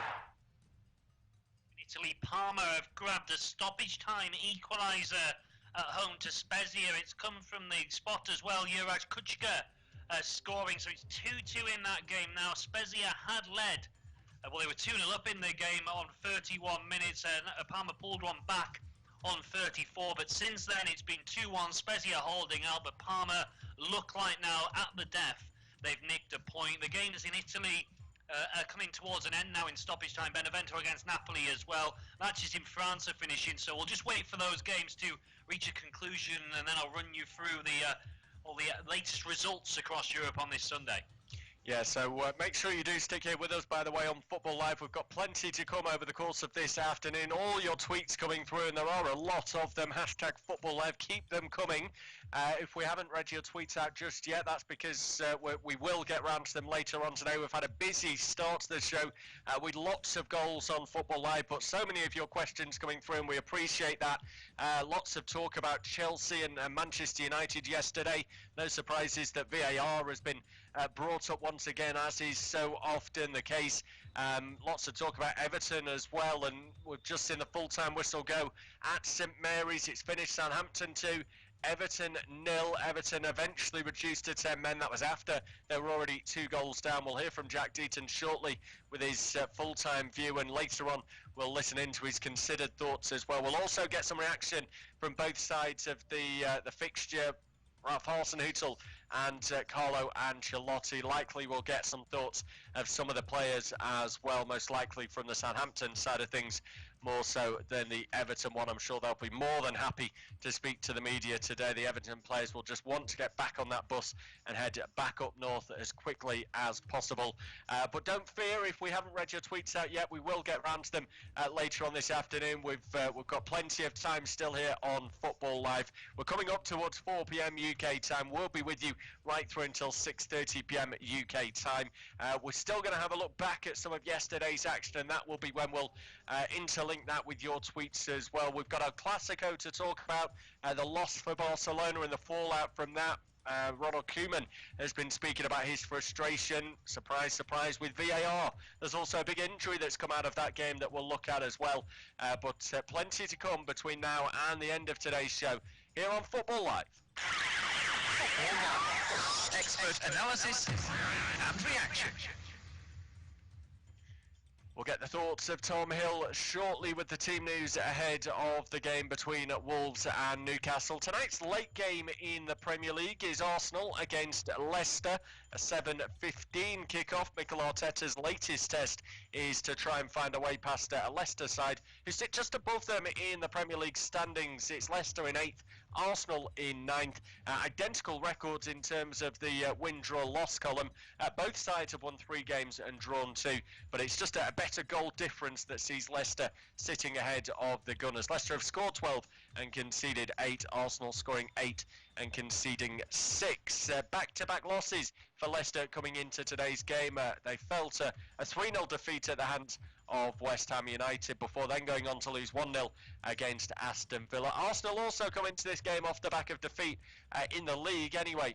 Both sides, of course, winning in the Europa League in midweek, but Arsenal losing 1-0 at Manchester City last time out in the Premier League. We're going to have some thoughts from Brendan Rodgers shortly. He's talking about a busy fixture list and just how his side are trying to manage with that, the Europa League campaign alongside domestic games. And we'll hear from Mikel Arteta as well, who's been talking about new signing Thomas Partey.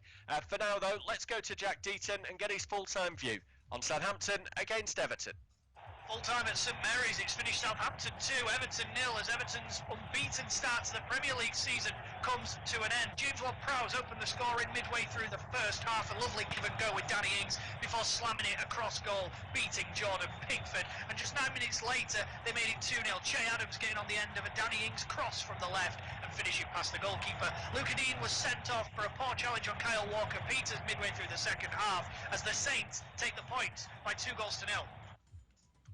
Well, that's Jack Deaton with his full-time view. As I said before, we'll get his considered thoughts later on as well. We had the tweet earlier on from Olakunle Kareem, who was saying that he felt Everton could come back and felt the same about Napoli as well. Both sides, of course, were trailing at half-time. Everton were 2 down at the break. Napoli were 1 down at the break. Everton didn't turn it around, but the full-time whistle has just gone in Italy, Tom, and Napoli did turn it around. They did. They've won by 2-1. Second half strikes from Lorenzo Insigne and Andrea Petagna. The difference for Gennaro Gattuso's side. They were beaten surprisingly in the Europa League during the week, Napoli, but they're going strong in Serie A, and bar that defeat that has been handed to them, that 3-0 loss to Juventus because Napoli didn't turn up to the game, the coronavirus fallout from that, that's still a decision that could be overturned. Apart from that, they've won all their games domestically so far this season, so it's been a strong start to the campaign. I will run you through all the full-time results we've had and the latest scores as well across Europe. In France, all those 2 o'clock kickoffs have now finished. It was Bordeaux 2, Nîmes 0, Brest 0, Strasbourg 3, Metz 2, Saint Etienne 0, and Nîmes Montpellier 0, Reims 4. Nice against Lille will kick off in a couple of minutes' time. In the Bundesliga in Germany, we're midway through the second half. It's Wolfsburg 2, Arminia Bielefeld 0. 2 goals in the space of 2 minutes in the first half put Wolfsburg in control. At 5 o'clock, so in about an hour's time, Werder Bremen will kick off against Hoffenheim. In Serie A, 3 results to bring you. Cagliari beat Crotone 4-2 in the early game. As I just mentioned, Napoli coming from behind to win 2-1 at Benevento. And Parma, thanks to a late Kuchka penalty, salvaging a draw. 2-2 it was for them at home against Spezia. Fiorentina against Udinese will kick off at 5. In the Netherlands, no 13-0s this afternoon, but still plenty of goals. Finished Fortuna Sittard 1, Groningen 3, Sparta Rotterdam 1, Heracles 1, and Vitesse beat PSV by 2-1. Game currently ongoing as well. 14 minutes on the clock. It's Waalwijk 0, Feyenoord 0. In the Scottish Premiership, Celtic dropped points once again. They drew 3-3 away at Aberdeen. A late Lewis Ferguson penalty salvaging a point for the Dons. Rangers are 2-0 up elsewhere in Scotland at half-time against Livingston. In Spain, it finished Valladolid 0, Alaves 2, and at half-time it's Cadiz 0, Villarreal 0. Getafe against Granada will kick off at 5:30. So we'll get the first half of that before we go off air. In Belgium, it finished Antwerp 2, Beerschot 3, and at half-time Oostende lead Waregem by 3-0. St Truden against Standard Liège is a 5:15 kickoff. It's half-time in 2 games in Portugal as well. Farense 0, Rio Ave 1, and Moriense 2, 10-man Maritimo 0. Famalicão against Boa Vista is a 5:30 start. And 2 results from Turkey. It finished Yeni Malatyaspor 2, Gençler Birliği 1, and Alanyaspor 2, Karagümrük 0 at 4 o'clock. So kicking off in a matter of seconds in Turkey. In fact, the kickoff has just taken place. It's Fenerbahce 0, Trabzonspor 0, and that is the big game really in Turkey this weekend. All the latest scores from all the big leagues across Europe. This is Football Live. That was Tom McGarry taking you through all the latest scores and full-time results across Europe, as we always do here on Football Live. We'll be with you through until 6:30 p.m. UK time. You've got another 2.5 hours of myself, Bobby Jackson, and Tom McGarry here in the Football Live studios. We're half an hour away from kick-off in our second Premier League game of the day. That is the match between Wolves and Newcastle, and we can listen in. So we'll look ahead. We're going to listen in to Tom Hill shortly on his team news ahead of that game, but we're looking ahead for now to the late game of the evening, which is Arsenal against Leicester, and we can listen in to Mikel Arteta, who's been talking about new signing Thomas Partey. He looked really solid, really comfortable, and I think he held midfield by himself in the second half as well, when we were really more open and we started to take more chances. Attacking certain spaces with some players, but I think he was fantastic, and there's much more to come from him. That was Mikel Arteta talking about the new signing that got Arsenal fans so excited when the deal was finally completed. He's made one appearance in the Premier League, amassing a total of 7 minutes. That came in the 1-0 loss against Manchester City last time out. A cameo, I suppose you'd say, from the bench. He also played the full game in the Europa League in midweek. That's what Mikel Arteta was talking about there, as Arsenal ran out 2-1 winners against Rapid Vienna away from home in Austria.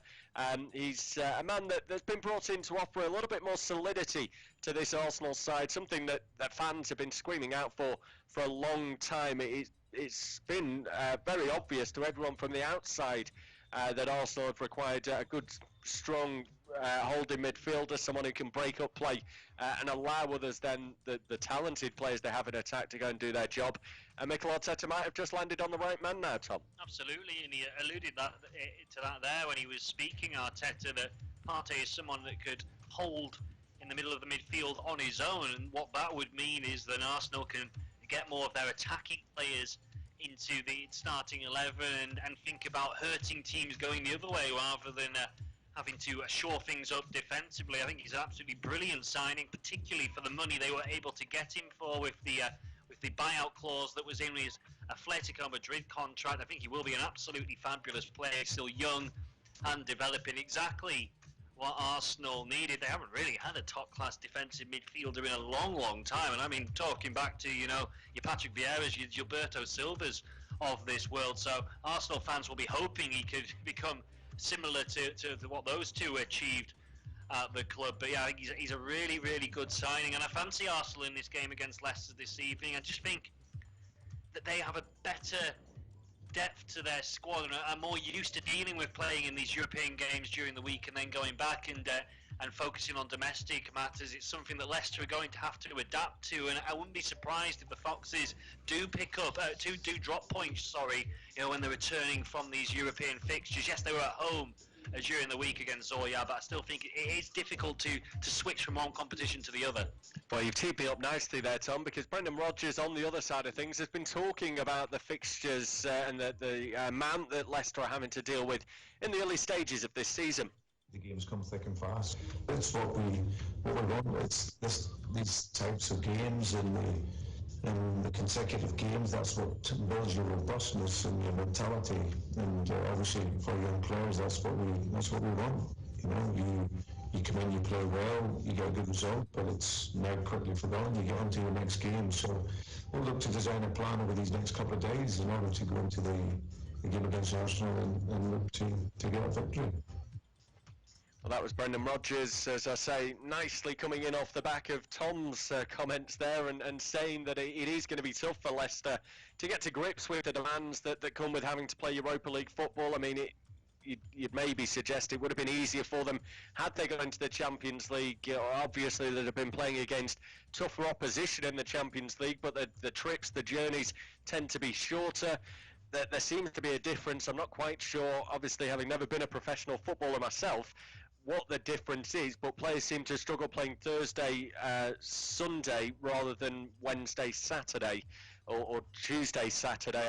It's sort of the same length of time in a way, but they struggle with that turnaround for some reason. Yeah, I don't think there is any difference whatsoever. I think it's just a convenient excuse that all managers and clubs, there seems to be an unwritten agreement that we'll all blame it on that if we're struggling. The difference is not the fact that you're playing Thursday, Sunday rather than Wednesday, Saturday. The difference is that the teams playing in the Champions League tend to have the biggest squads, the players that are used to playing in those scenarios, so it doesn't make as much of a difference to have an extra workload, if you like, an extra run of fixtures, whereas the teams we're talking about, Leicester, don't have the biggest squad in the past. We've seen Burnley, West Ham, Southampton all play in the Europa League, and that's had an effect on their league form because they have smaller squads than the big teams in the division.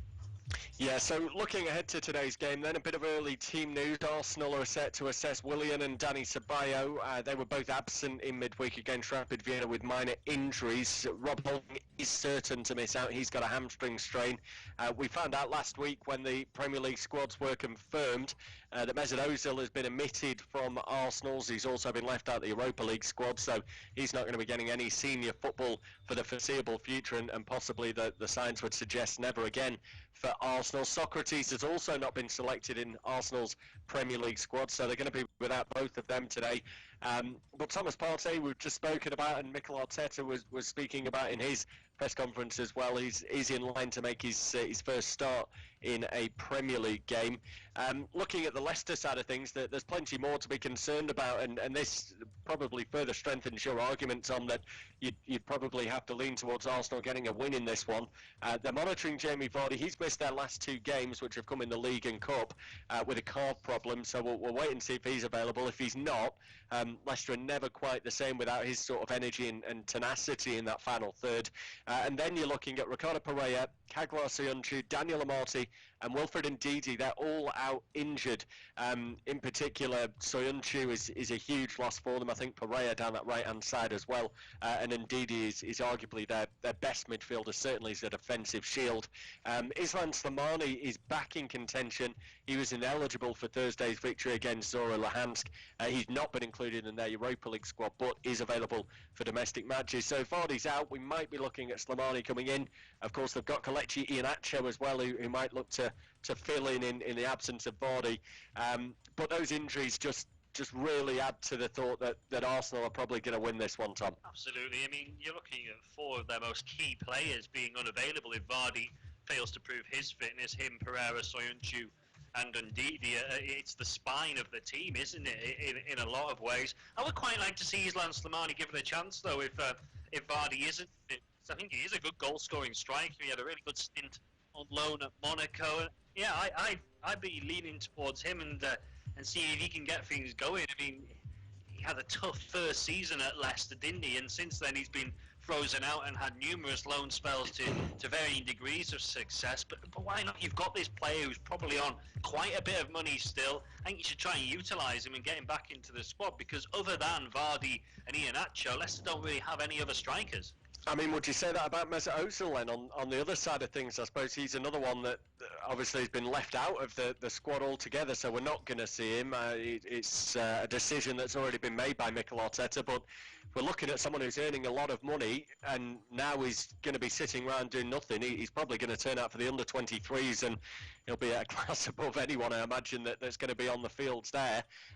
But they're paying huge amounts of money to this player who's not going to represent the senior side. They've just got lots of staff at the club in different areas. They're even talking about getting rid of the mascot, saying they couldn't afford to pay his wages, while Mesut Ozil is there on big money and not even playing. Well, he's offered to pay the Gunnersaurus. Credit to him for that. It's such a strange situation, as you say.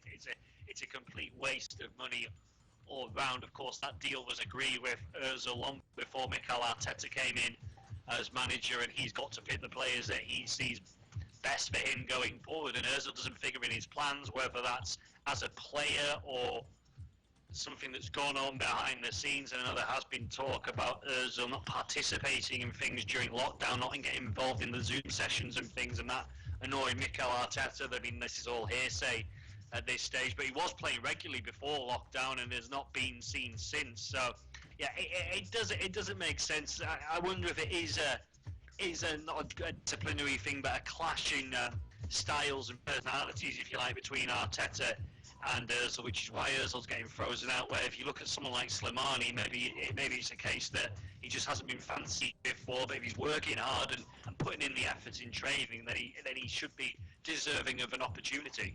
Yeah, he's on £350,000 a week is Mesut Ozil, and I suppose it maybe shows the power that Mikel Arteta has at the club. If he can go to his board and say, you know what, we're paying someone £350,000 a week, that's a huge chunk of our budget that's going out to this player, but I'm coming to you and saying I don't want him in my squad whatsoever. It's not like previous managers, Emre, for instance, who maybe didn't fancy Ozil but still had him in the squad. Arteta has gone to the board and said, look, you know what, he's not in my squad whatsoever, I'm cutting him out completely. And it maybe illustrates the sort of pull that he's got at the club already, Arteta. Yeah, it shows where he stands. I mean, he's fairly valued a lot higher than Ozil is. And, I'm sure in the past with weaker managers perhaps in charge or carrying less favour with the board, then the board would have lent on the manager and forced him almost to include Ozil in his squad. Maybe they did try to do that, and Arteta's just stood firm, and he's backed it up with some good results on the pitch, Arteta, so they decided to go with him. And as you say, £350,000 per week is a ridiculous amount of money, isn't it? I mean, it's almost as much as we earn for these shows. So. Keep it quiet. It's not an ideal situation all around. Arteta is thinking of it purely from the footballing perspective, and that's what he's got to do. The questions more need to be asked about the people who originally gave Mesut Ozil that kind of contract for that amount of ludicrous money. We've got a goal in the Bundesliga. Yeah, it could be game on as well, because Arminia Bielefeld have pulled one back away at Wolfsburg. It's 2-1 now, the scoreline in that one, and Sven Shiplock is the man who's got it with 10 minutes remaining. He's only been on the field a matter of minutes himself, replacing Cordova on 77. Well, he's netted on 80, and we're potentially set up now for a grandstand finish in that one. Oh, big chance in our feature game for Nice. They've just had a header that was saved from a corner kick. It was difficult to make out who had the effort inside the crowded box, but it was a real smart save there to keep the scoreline at 0-0. Rob Eddy, of course, watching that match for us. I'm sure he'll have a little bit more on it for us as it develops. Blue goalkeeper Magnin doing a fantastic job there to deny Nice and keep the scoreline down at 0-0. I'll keep my eye out for the replay to see if we can find out who had that head, but it was a really well whipped in corner. Sent towards the far post with the head, and Magnin the equal to it. Just finally for now anyway on this game between Arsenal and Leicester, a few stats for you ahead of kick-off. Arsenal have got a great record against the Foxes. They're unbeaten in their past 27 home games against Leicester. That's across all competitions, with 20 of those coming as victories, and the Foxes' most recent victory at Arsenal was back in 1973, although they did end a run of 12 consecutive away league defeats by drawing 1-1 at last season. Arsenal haven't lost a Premier League home game in 2020, again further adding to the argument that you'd feel that Arsenal are going to win today. That's a run of 11 matches since they lost to Chelsea back in December.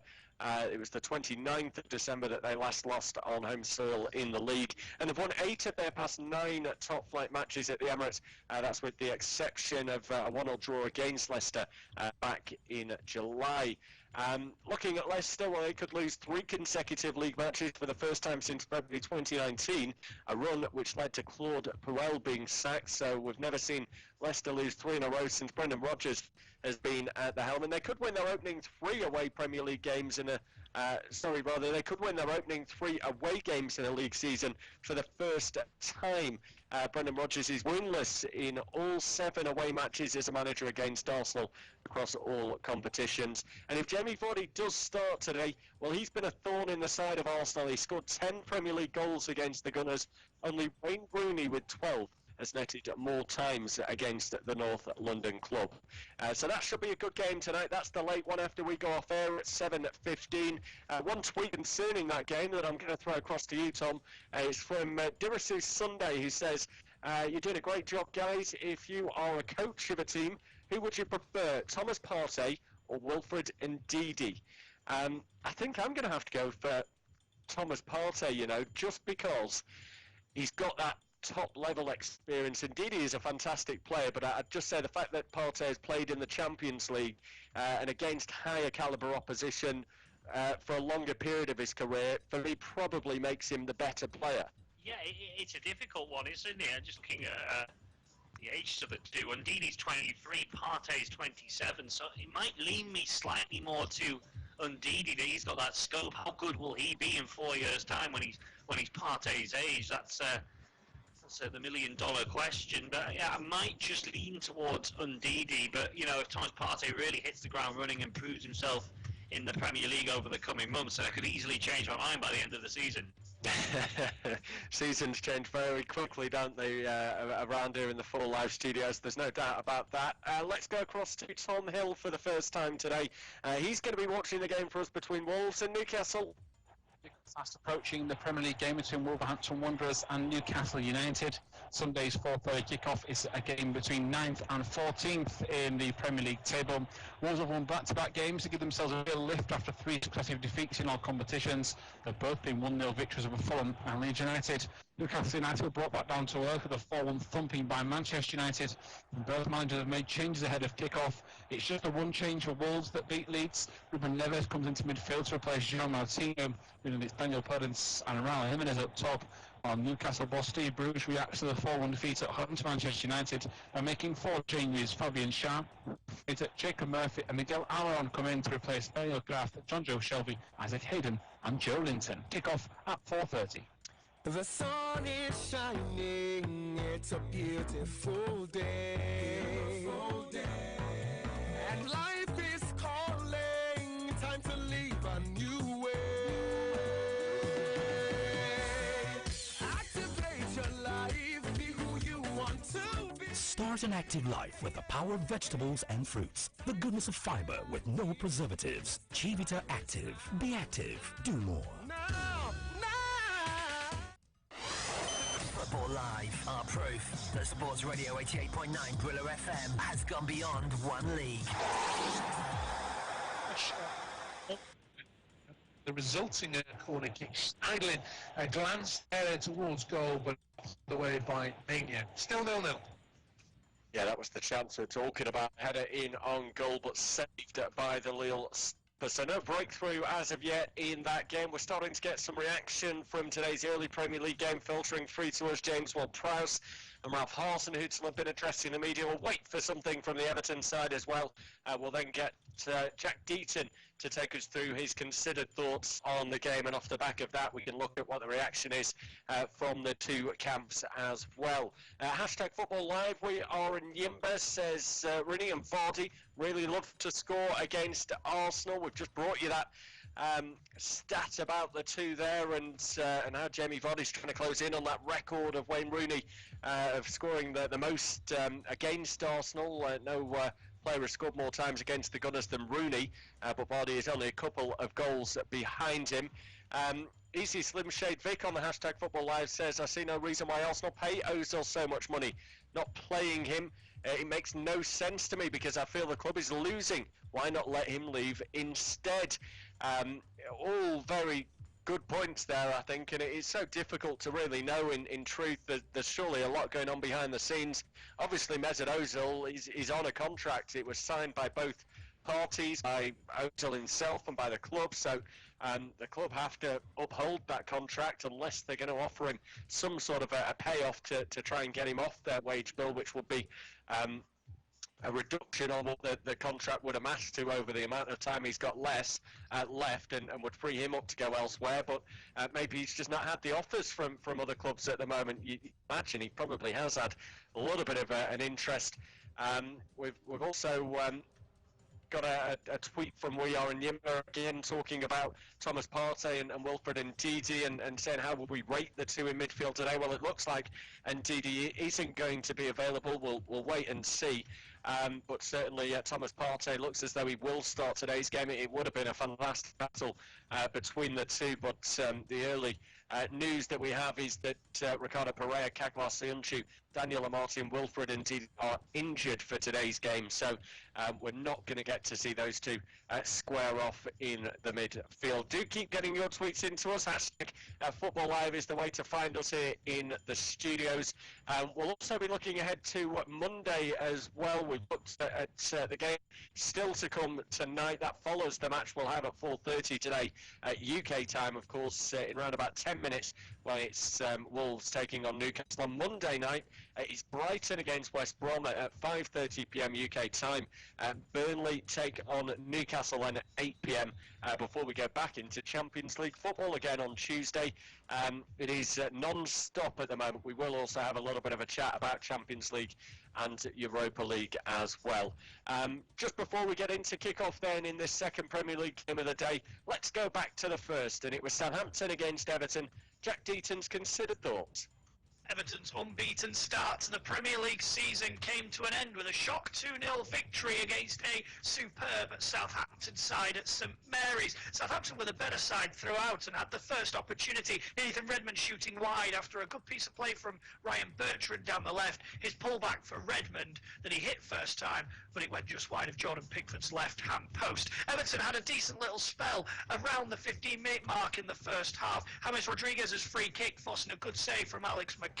It was straight at the goalkeeper, but one he had to deal with, whereas Gylfi Sigurdsson had Everton's best chance of the whole game on 18 minutes, cutting in from the left, his dipping strike cannoned off the top of the crossbar. From there it was the Southampton show as the Saints marched all over Everton. Oriol Romeu forced a good save from Jordan Pickford, but as Everton half cleared, Southampton came back with interest. James Ward-Prowse picking the ball up, playing a lovely little 1-2 with Danny Ings, who slotted it through to the midfielder, who powered a shot across goal, giving Jordan Pickford absolutely no chance. 9 minutes later, 36 minutes in, and Che Adams got himself a goal again. Danny Ings involved, this time breaking down the left-hand side. His hanging cross towards the back post was met by Adams, who brought it down, struck it past Pickford. It took a deflection on its way, but found the back of the net and gave them a 2-goal lead. Then, just before half-time, there was a let-off for Everton as Stuart Armstrong had a goal ruled out for offside. A long ball over the top. Che Adams brought it down, pulled it back for Armstrong, who finished with a plum,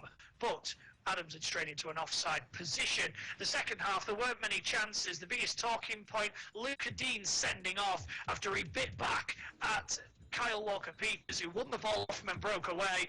Luca Dean inadvertently catching the ankle with his studs, and a straight red card was the decision from referee Kevin Friend. Southampton nearly got a third late on. Yannick Vestergaard's header tipped over by Jordan Pickford on a great day for Southampton, who before this afternoon's games move up to 5th place in the Premier League. For Everton, they stay top for now. The full-time score at St Mary's was Southampton 2, Everton 0. Thank you very much, Jack Deaton. An exciting game that he was watching earlier today. And both sides of the fixture have now been speaking to the media. We'll start off, I suppose, with Southampton, the victors from today. And midfielder James Ward-Prowse said, "We knew it was a good challenge for us. They came here unbeaten, and we didn't like that feeling. Our confidence was high. We were aggressive, we believe in what we're doing, and we have the quality to go and score goals. We'll take a 2-0 win at home all day long. I want to try and score a few more goals myself. That's the demand of the manager. We highlighted their key players and adapted our game to nullify that threat, and we did that well today. That gives us a lot of confidence. We weren't really troubled." So moving on from Ward-Prowse and into the manager, who's Ralph Hasenhüttl. He said, "My team did a fantastic job today. From the first moment, you could feel that the plan was working and the guys were sticking to it. It was one of the best first halves so far for us. I was always convinced Che Adams' time would come. Sometimes it takes a long time to adapt to this level, but he was always learning and working hard, and he gets what he deserves now. We did not talk once a week about losing 9-0 a year ago today. That is a topic for you guys, but it was important what we did after that defeat. Now we don't even think about it anymore. I don't care. Going on further to the other side, and Carlo Ancelotti, he said we didn't play well. Southampton were better than us and they deserved to win. Sometimes you're not at your best. It came after a really good run for us. Now we have to look forward with the same spirit and belief. We tried to get back into the game. We had some good control after half-time. Speaking of the red card, he said it was a joke. It was not intentional, for sure. It was not violent. Maybe it was a yellow. Maybe all this talk all week against Pickford, against Richarlison, affected the decision. If so, it's not right. It's not fair. We will appeal for sure. I told the players that winter is coming and we will have to react. I don't know if he's a fan of Game of Thrones, but winter is coming, according to Carlo Ancelotti. I suppose he is a man of the North. Some of the Everton fans would regard him as the king of the North at the moment. They sit top of the table. But yeah, saying they're going to appeal the red card there, I think that's pretty understandable, isn't it? Myself, you, Jack Deaton, who was watching the game for us, we all felt it was a little bit harsh. I can't see it being overturned, though. If VAR have looked at it and they agree with the referee's decision, I think they're probably going to get backed up on this one. I think they will, and there's still a reluctance, isn't there, from referees and the authorities to disagree with refereeing decisions. It has to be an absolute howler, doesn't it, before they change or overturn a decision. I'm with you. I think it will still stand as a red card. I think it'll just be a one-game ban. I'm not 100% sure on that. It's probably allocated once the authorities have had a look at it. But I actually agree with Carlo Ancelotti's point. I think that potentially, with all the talk of Jordan Pickford's challenge on Virgil van Dijk, Richarlison's as well, maybe that has subconsciously influenced that decision to send Digne off, and the benefit of the doubt has not been given to Everton on this occasion. I mean, the two wrongs don't make a right and all that, but yeah, I think he's making quite a valid point. I just update you as well, elsewhere in Europe, it's finished now in the Bundesliga. Wolfsburg 2,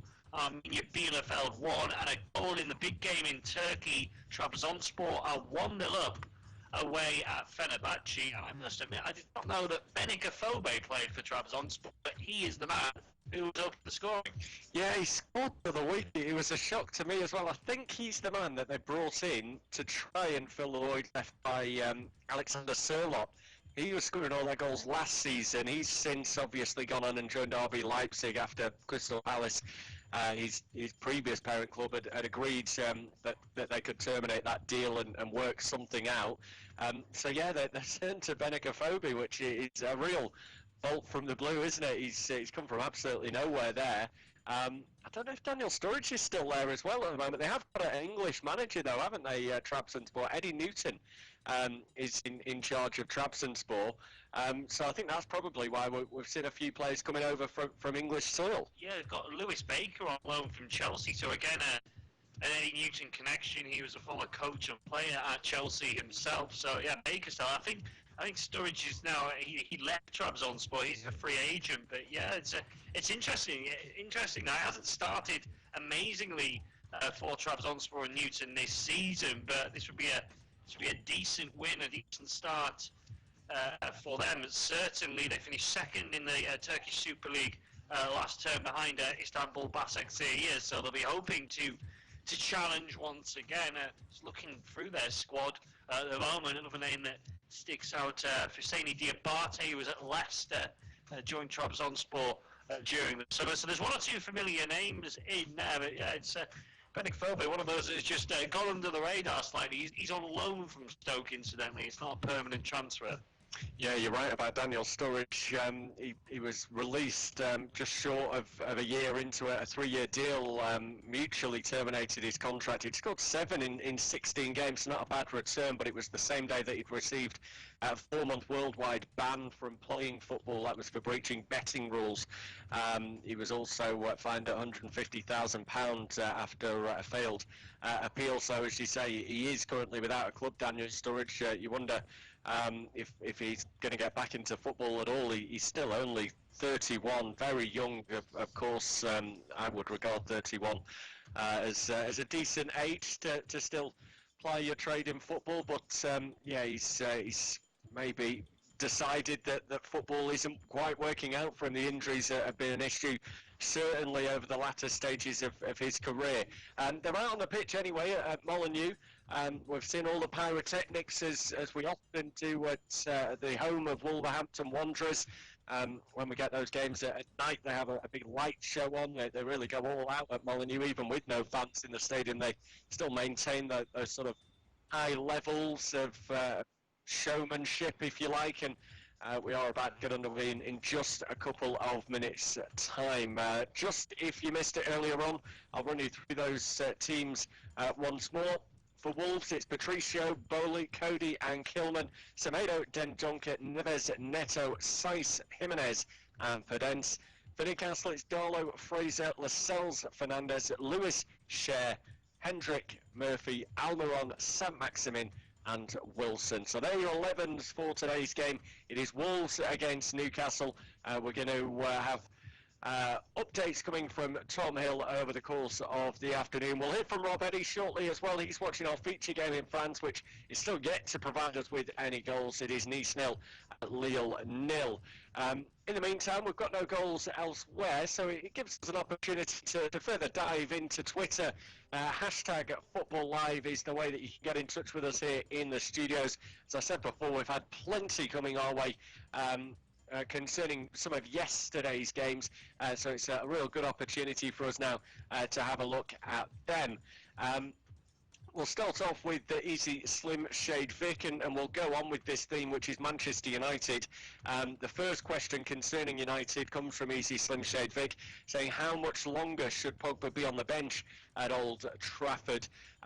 Well, he's almost overloaded with options, isn't he, really, now in that middle third, Ole Gunnar Solskjaer. If you did miss it yesterday, by the way, United drawing 0-0 at home to Chelsea. Paul Pogba was on the bench for that game. He did come off the bench in the second half to replace Juan Mata. He'd come off the bench as well in midweek in that Champions League victory over PSG to substitute against Newcastle in the 4-1 win earlier in the month. He played for France over the international break, starting one and benched for 2 games. He's actually only started 2 games in the league for United so far this season. In fact, 3 games in the league for United this season, against Crystal Palace, Brighton and against Tottenham. Only 1 game he's managed to see out all the way to the full-time whistle. It's a question that's been burning for a long time, isn't it, really? What do United do with Paul Pogba? They let him go for free as a youngster, then they fought so hard to get him back from Juventus, and I don't think it's ever quite been the fairy tale return that United fans and Pogba himself probably hoped for. No, it hasn't been. And, you could question why Pogba wasn't in the starting 11 yesterday, but United had just won in Paris against Paris Saint-Germain. They thrashed Newcastle the previous week. Ole Gunnar Solskjaer didn't feel the need to bring Pogba back in after that. I mean, you're looking at a United squad, they do have a lot of midfield talent in there. Donny van de Beek couldn't get a game yesterday. He was an unused substitute, and Nemanja Matic an unused substitute. So there is going to be an element of rotation because Pogba is such a big personality, has a big presence on social media as well, doesn't he? He's going to carve a lot of attention when he's not playing. But, for me, I'm with you. I don't think he's quite done enough, particularly over the last couple of seasons, on a consistent enough basis to warrant a place, to want a guaranteed place in Manchester United's side. And maybe he does need to rotate with the likes of Matic, McTominay, Fred, until he starts performing to the capabilities we know he's got within his locker. He played brilliantly for France during the international break, so we know he can do it. It's just finding that consistency with United.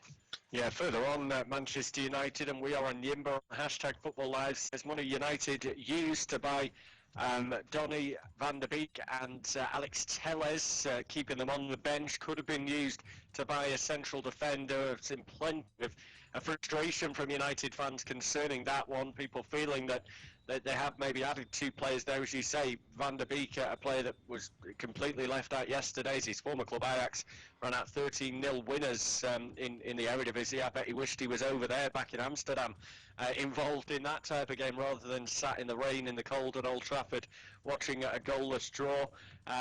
You've got Alex Telles, who I think, on what I saw from him in his most recent outing, I think it was against PSG, looks quite good, and I think probably could be the long-term left-back for United ahead of Luke Shaw. He's certainly got lots of ability, but maybe he did attempt to settle in. Undoubtedly, they still need a centre-back. You felt that was the key area they needed to strengthen in the summer. And I think that's one of the reasons, as well as possibly some of the tactics sometimes. There is that question mark always hanging over Ole Gunnar Solskjaer. For instance, we're in Yimba, also on Twitter, #FootballLive says, why does Ole keep using Daniel James when we've got Mason Greenwood and Odion Ighalo? Lots of question marks over Ole Gunnar Solskjaer and whether he's even the right man to be in charge at the right level. For me, he was the right man when he was doing it. He's done better than I expected he ever would have done, getting them into the top 4. He's picked up some famous victories along the way. That win in Paris a couple of years back when they came back to turn things around, and then of course repeating the feat, beating PSG away just this midweek. He's got some big results, but I just think they could get a better manager, and I don't think he's the long-term future for the club. He's tried to address a few problems and maybe not been able to iron them all out, Tom. Quite possibly. I'm with you. Has had a couple of big results at the wrong time when the pressure's been on. He's been able to dig out a victory away in Paris or a victory against a big Premier League rival. And I think he deserves a bit of credit, and United deserve a bit of credit after they were thrashed 6-1 by Tottenham before the international break. It's all doom and gloom. Since then, they've comfortably beaten Newcastle. They've won against PSG, and then, you know what, 0-0 at home against Chelsea. Not the worst result in the world, keeping what is a very potent Chelsea attack. They pretty good, and defensively to concede just 1 goal in matches against PSG and Chelsea is not too bad, in all honesty. So I think they've responded to a certain degree. But as you say, I mean, I think a lot of people, a lot of neutrals as well, are almost sitting and looking from the outside and thinking that Ole Gunnar Solskjaer isn't the man for the long term to bring success back to Old Trafford. But because of his affinity to the club and what he achieved as a player, I think Manchester United fans, a lot of them are happy to persevere, and they're hoping that they can enjoy success under Solskjaer rather than perhaps genuinely believing it.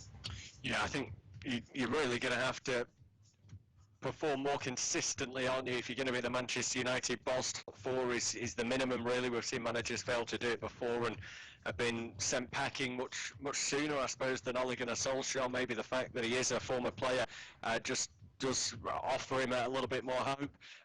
Paul, the official, has been in touch on Twitter as well. This, I suppose, ties in both United and Chelsea. He says, good day, guys. If Lampard and Ole were to be sacked, who do you think would be best suited for the job? I mean, I think Mauricio Pochettino is the one that I've mentioned with a few clubs previously, and he's the one that's always going to jump out for me. As long as he stays out of a job, certainly as far as Manchester United are concerned, I think he's the ideal candidate for them. I think he'd be a great candidate for Chelsea as well, but the fact he's been at Tottenham previously maybe counts him out of that job. But he's very much firmly open, I'd imagine, to taking over at Old Trafford. Any thoughts on that one, Tom? Yeah, I think Pochettino would be a very good appointment for Manchester United. We know he's good at bringing through youngsters as well and developing players like he did at Spurs. You know, he's probably getting to a stage where he could do with getting back into the game. It's been nearly a year since he parted ways with Tottenham, so he's probably itching to get going again. It's just at the moment with the coronavirus pandemic as well, I don't think we're seeing as many clubs parting ways with their managers, clubs not wanting to pay out the compensation packages or whatever that comes with that. But I think there's been less trigger-happy owners, if you like, over the course of the last 6 months. So there's not been quite as much of a managerial merry-go-round. No, there hasn't. There's been a bit more reluctance, hasn't there, to go and make any sort of movements in terms of the dugout and what might be going on. We are in Yimba, says on the #FootballLive, do we think that Allegri would be a good coach to take over at Manchester United? I'd wonder if he's the right type of manager that United fans would really want to see.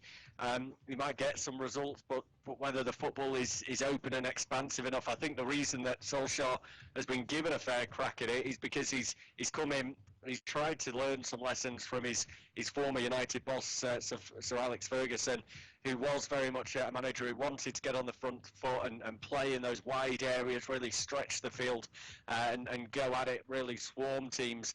I'm not sure if you quite get that from Allegri, and you wonder if maybe results did take a bit of a downturn, that they might react a little bit quicker in moving him out the door more quickly.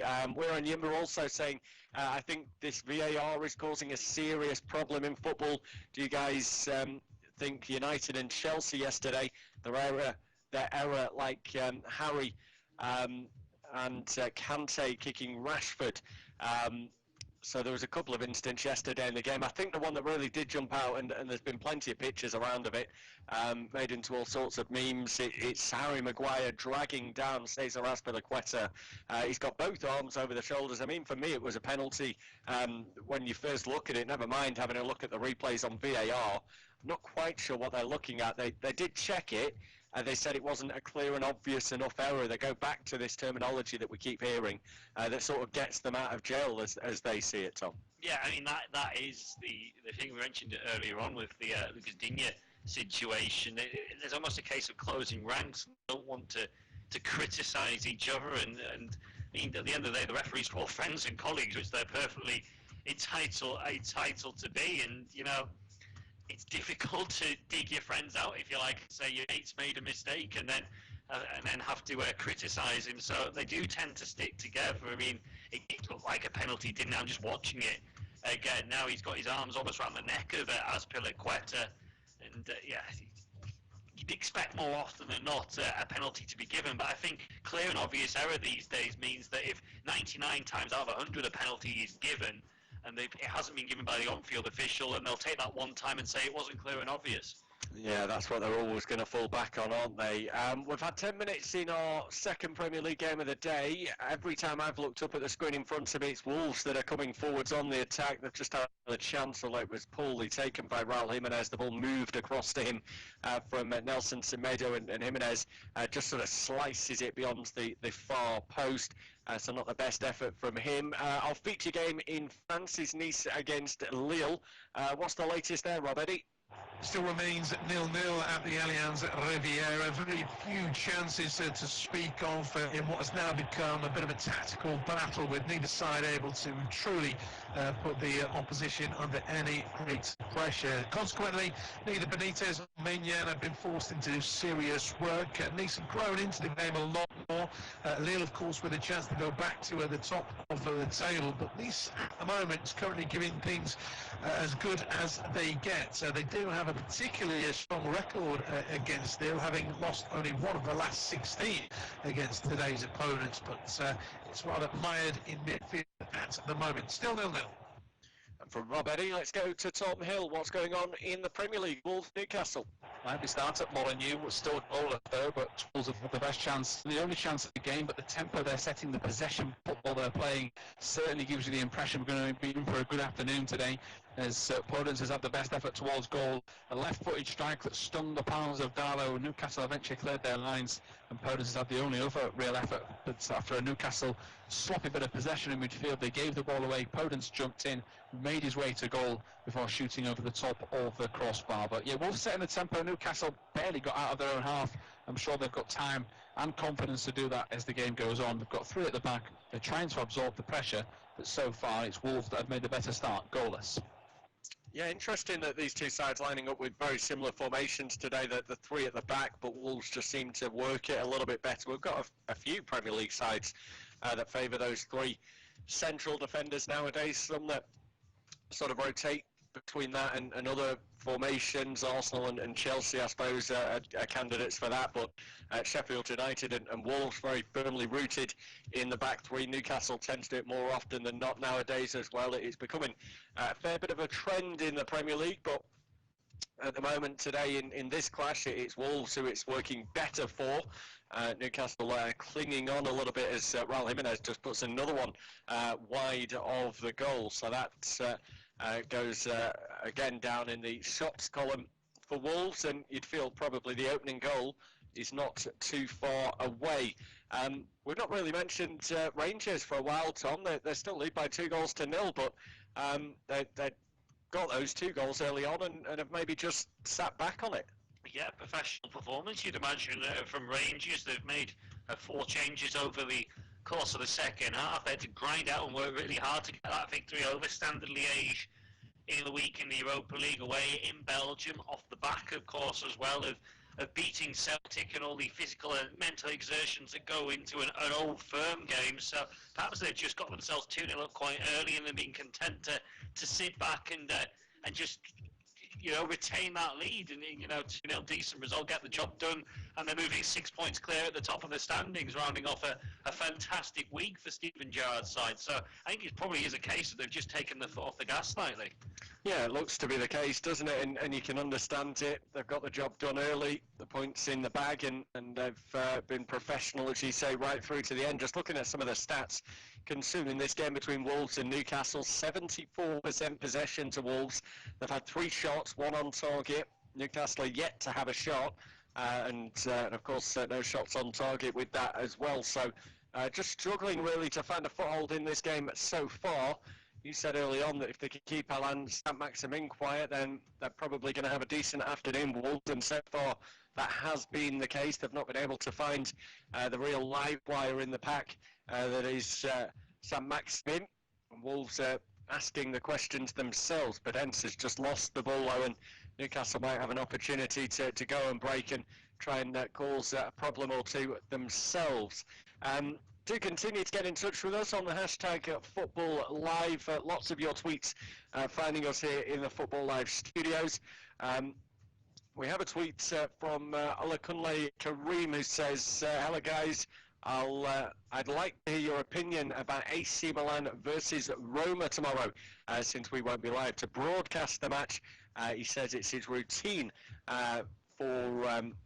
he says he'll be rooting for his team, Forza Milan, so an AC Milan fan there, and I suppose it's not a bad time to be an AC Milan fan. They've been moving in the right direction, and tomorrow's game that comes against Roma is an absolutely huge one, really. Milan top of the table, looking to build on what's been an extremely solid start to the season. 4 wins from 4, 9 goals scored, but just 1 conceded. And they're up against a Roma side on home soil, of course. AC Milan, they host Roma, who are down in mid-table, 9th place. They're unbeaten in 3 back-to-back wins, recovering from, I suppose, what you'd say was a bit of a sloppy start to the term, losing to Verona, then a decent draw against Juventus, and then those back-to-back wins against Udinese and Benevento.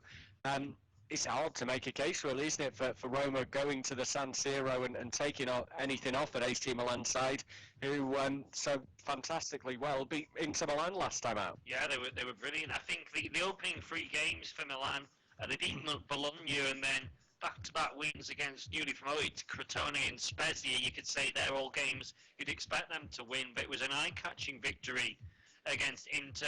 Zlatan Ibrahimovic were bracing that one. Good win away at Celtic in the Europa League as well. They've negotiated the qualifying rounds in that competition, so they've been very successful over the start of the campaign, and you would fancy them to get the better of Roma tomorrow evening. As you say, Roma not had a great start to the season, but that defeat to Verona on the opening day, the caveat to that was Roma fielded an ineligible player, which is why Verona were handed the 3-0 victory. There's been a couple of scenarios like that in Italy over the opening weeks of the campaign, but back wins for them. They'll fancy their chances of challenging Milan for the top 4, top 6 come the end of the season, but I think the Rossoneri will probably have too much on Monday night.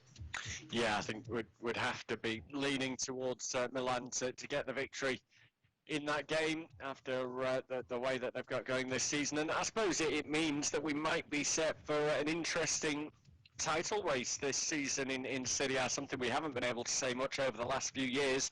Juventus have been the best side by far. I suppose last term was a little bit closer than most, although Juventus sort of up and Inter then sort of closed the gap after the title was already won and Juventus had taken their foot off the gas. But I felt Inter might this season be able to mount a more serious challenge to Juventus. We're yet to see if that's the case. They've got 10 points from their opening 5 games, not a bad start.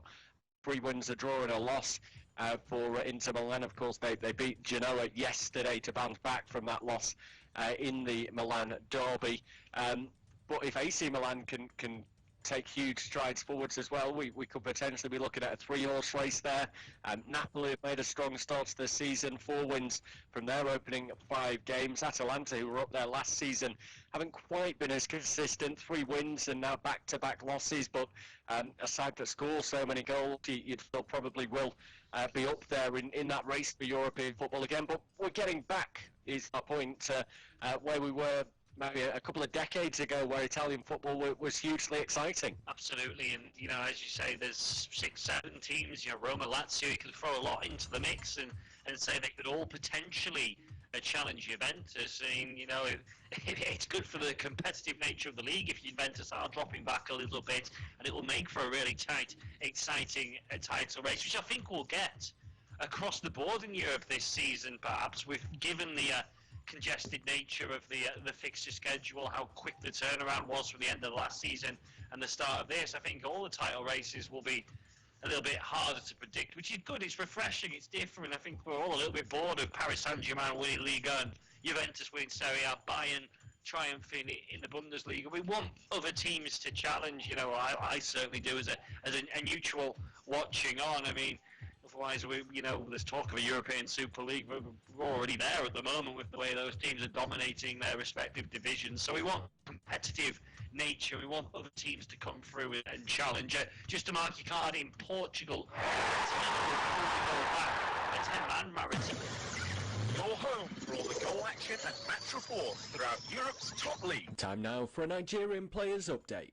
This is Football Live.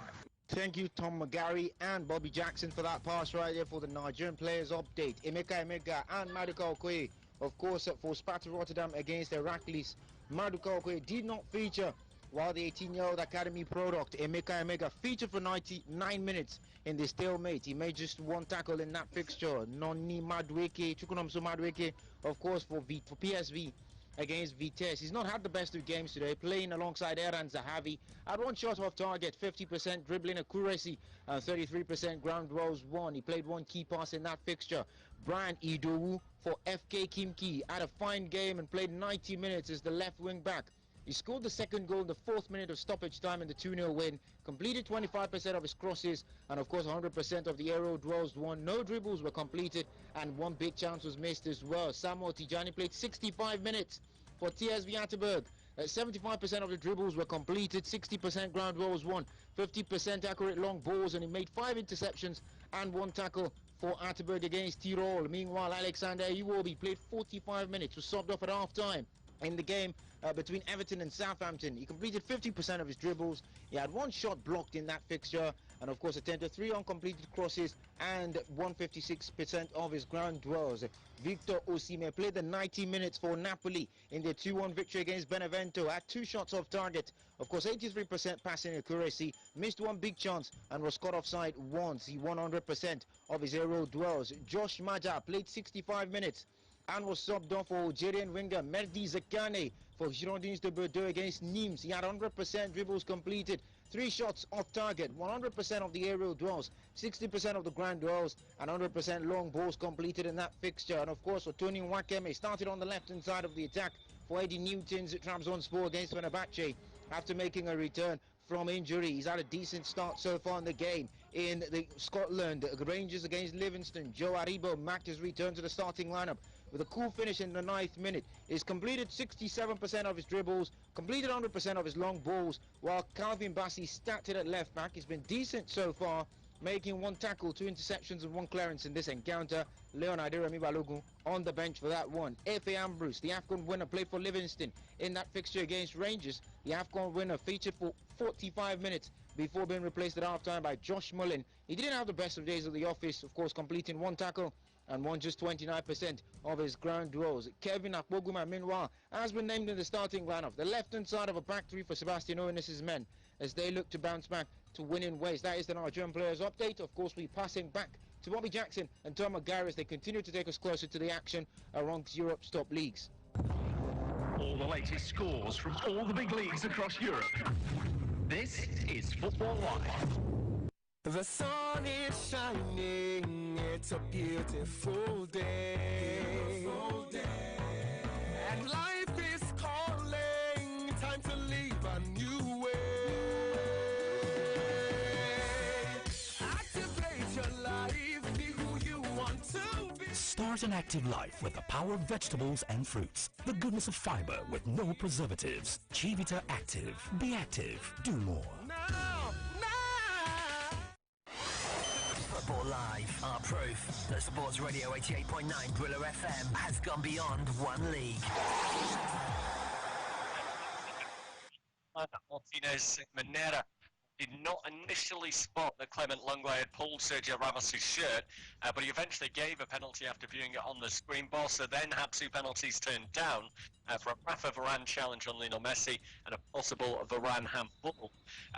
Koeman, as you can imagine, wasn't best pleased. He said, "I don't understand VAR.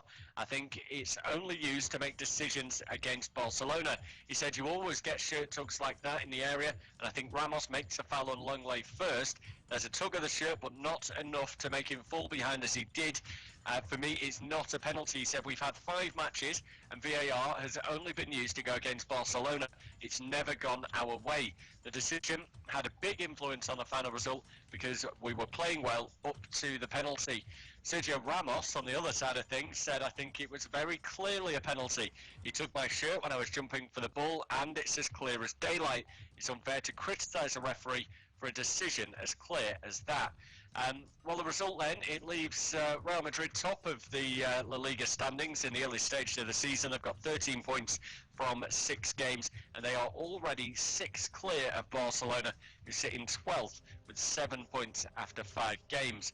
I don't know if you've seen the incident, Tom, involving Ramos and Lenglet, but it's some cheek, isn't it, from the manager of Barcelona to argue that the world is against them when you often find it's the bigger clubs who will get the decisions. Absolutely, I don't like that all the way Koeman's has spoken.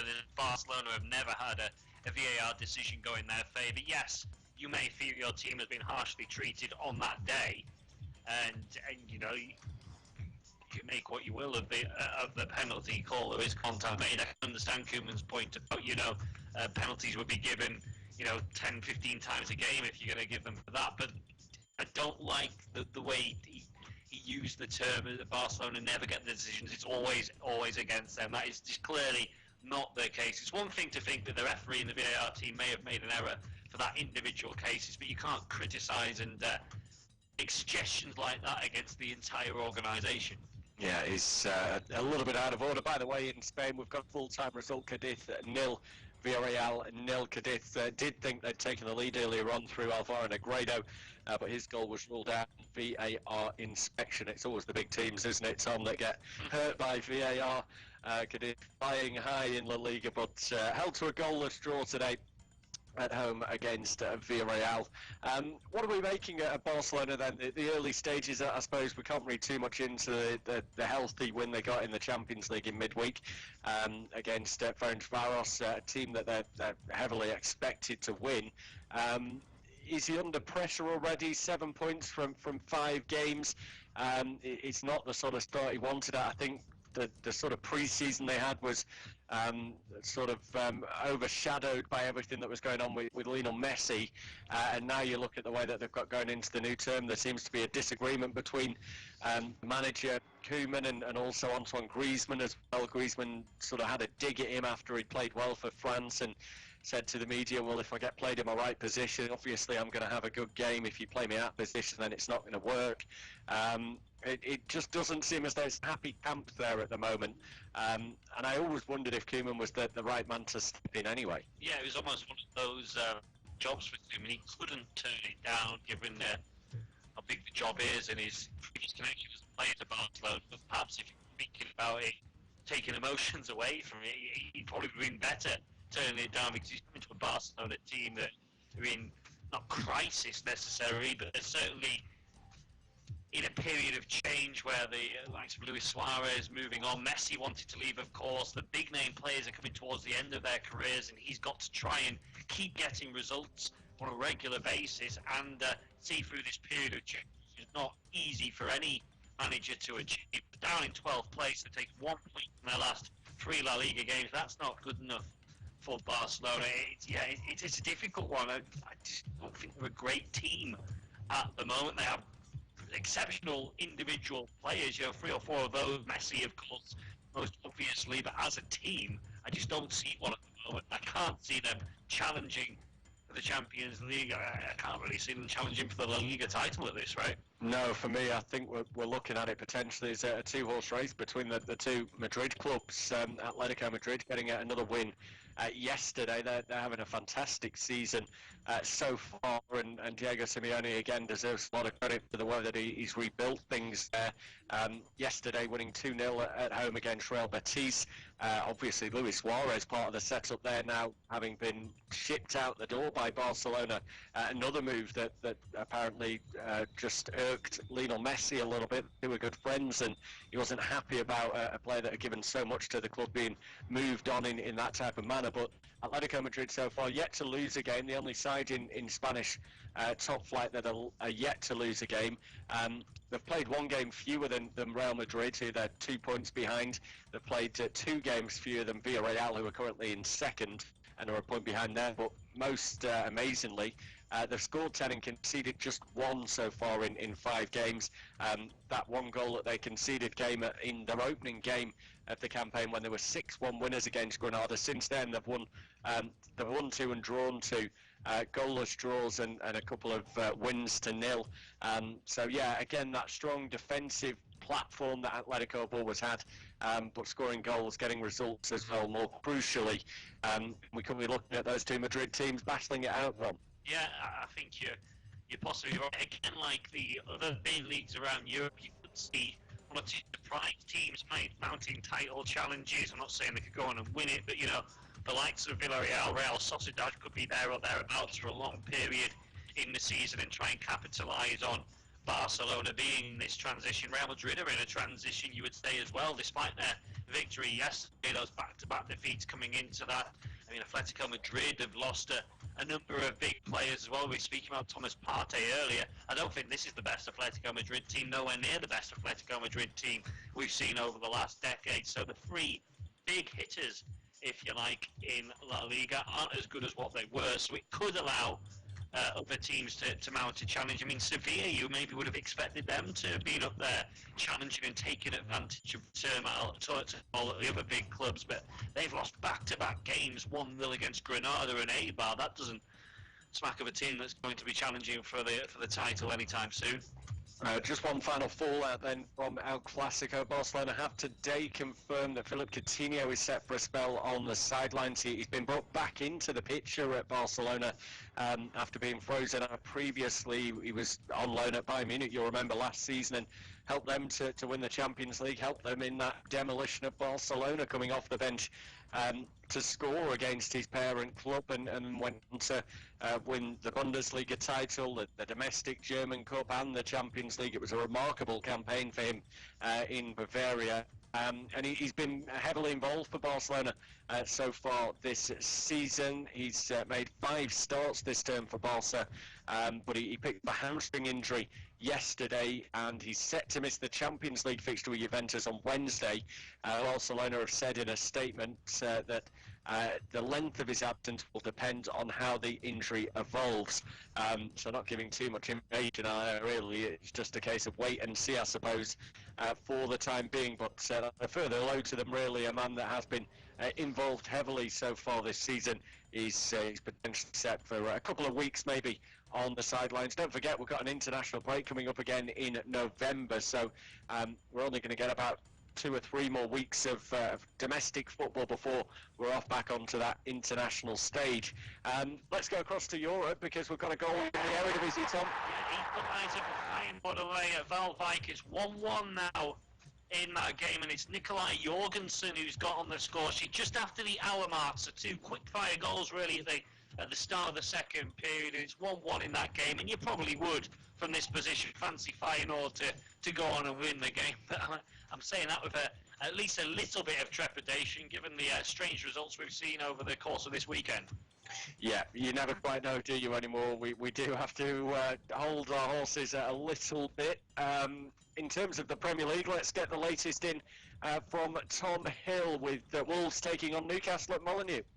Still goalless at Molineux. Newcastle trailing by, I guess, the first 10 minutes of possession. In the last 10 minutes, they've really responded. They've doubled the possession they had. They're now dominating Wolves, and they're just starting to win these second balls. They've had a chance through Callum Wilson to have a shot towards goal. He couldn't keep it into the back of the net, though. It was deflected behind for a corner, but it's just little signs now that Newcastle are starting to frustrate them. They've come with a plan. They've come to sit and frustrate and counter, and so far, the last 10 minutes, it's started to work. But don't write Wolves off. They're starting to come forward through him at all times. He's had 2 efforts where he should have done better. Both opportunities he could have passed. Instead, he went for goal, and this time, I think third time lucky, he might pass and try and play in Perdens. But so far, decent game this. It's warming up nicely, but Newcastle the better of the 2 in the last few moments. Still goalless. Thank you very much, Tom Hill. Rob Eddy, we'll hear from him as well in the not too distant future. We've just got back underway in our feature game in Ligue 1. It is goalless between Nice and Lille. 2 minutes gone in that second period. We're up and running in Serie A as well. Fiorentina against Udinese is goalless. That match is underway, and half-time in Turkey, Fenerbahce 0, Trabzonspor 1. That goal coming from Benica Fobi. Still the difference between the two sides.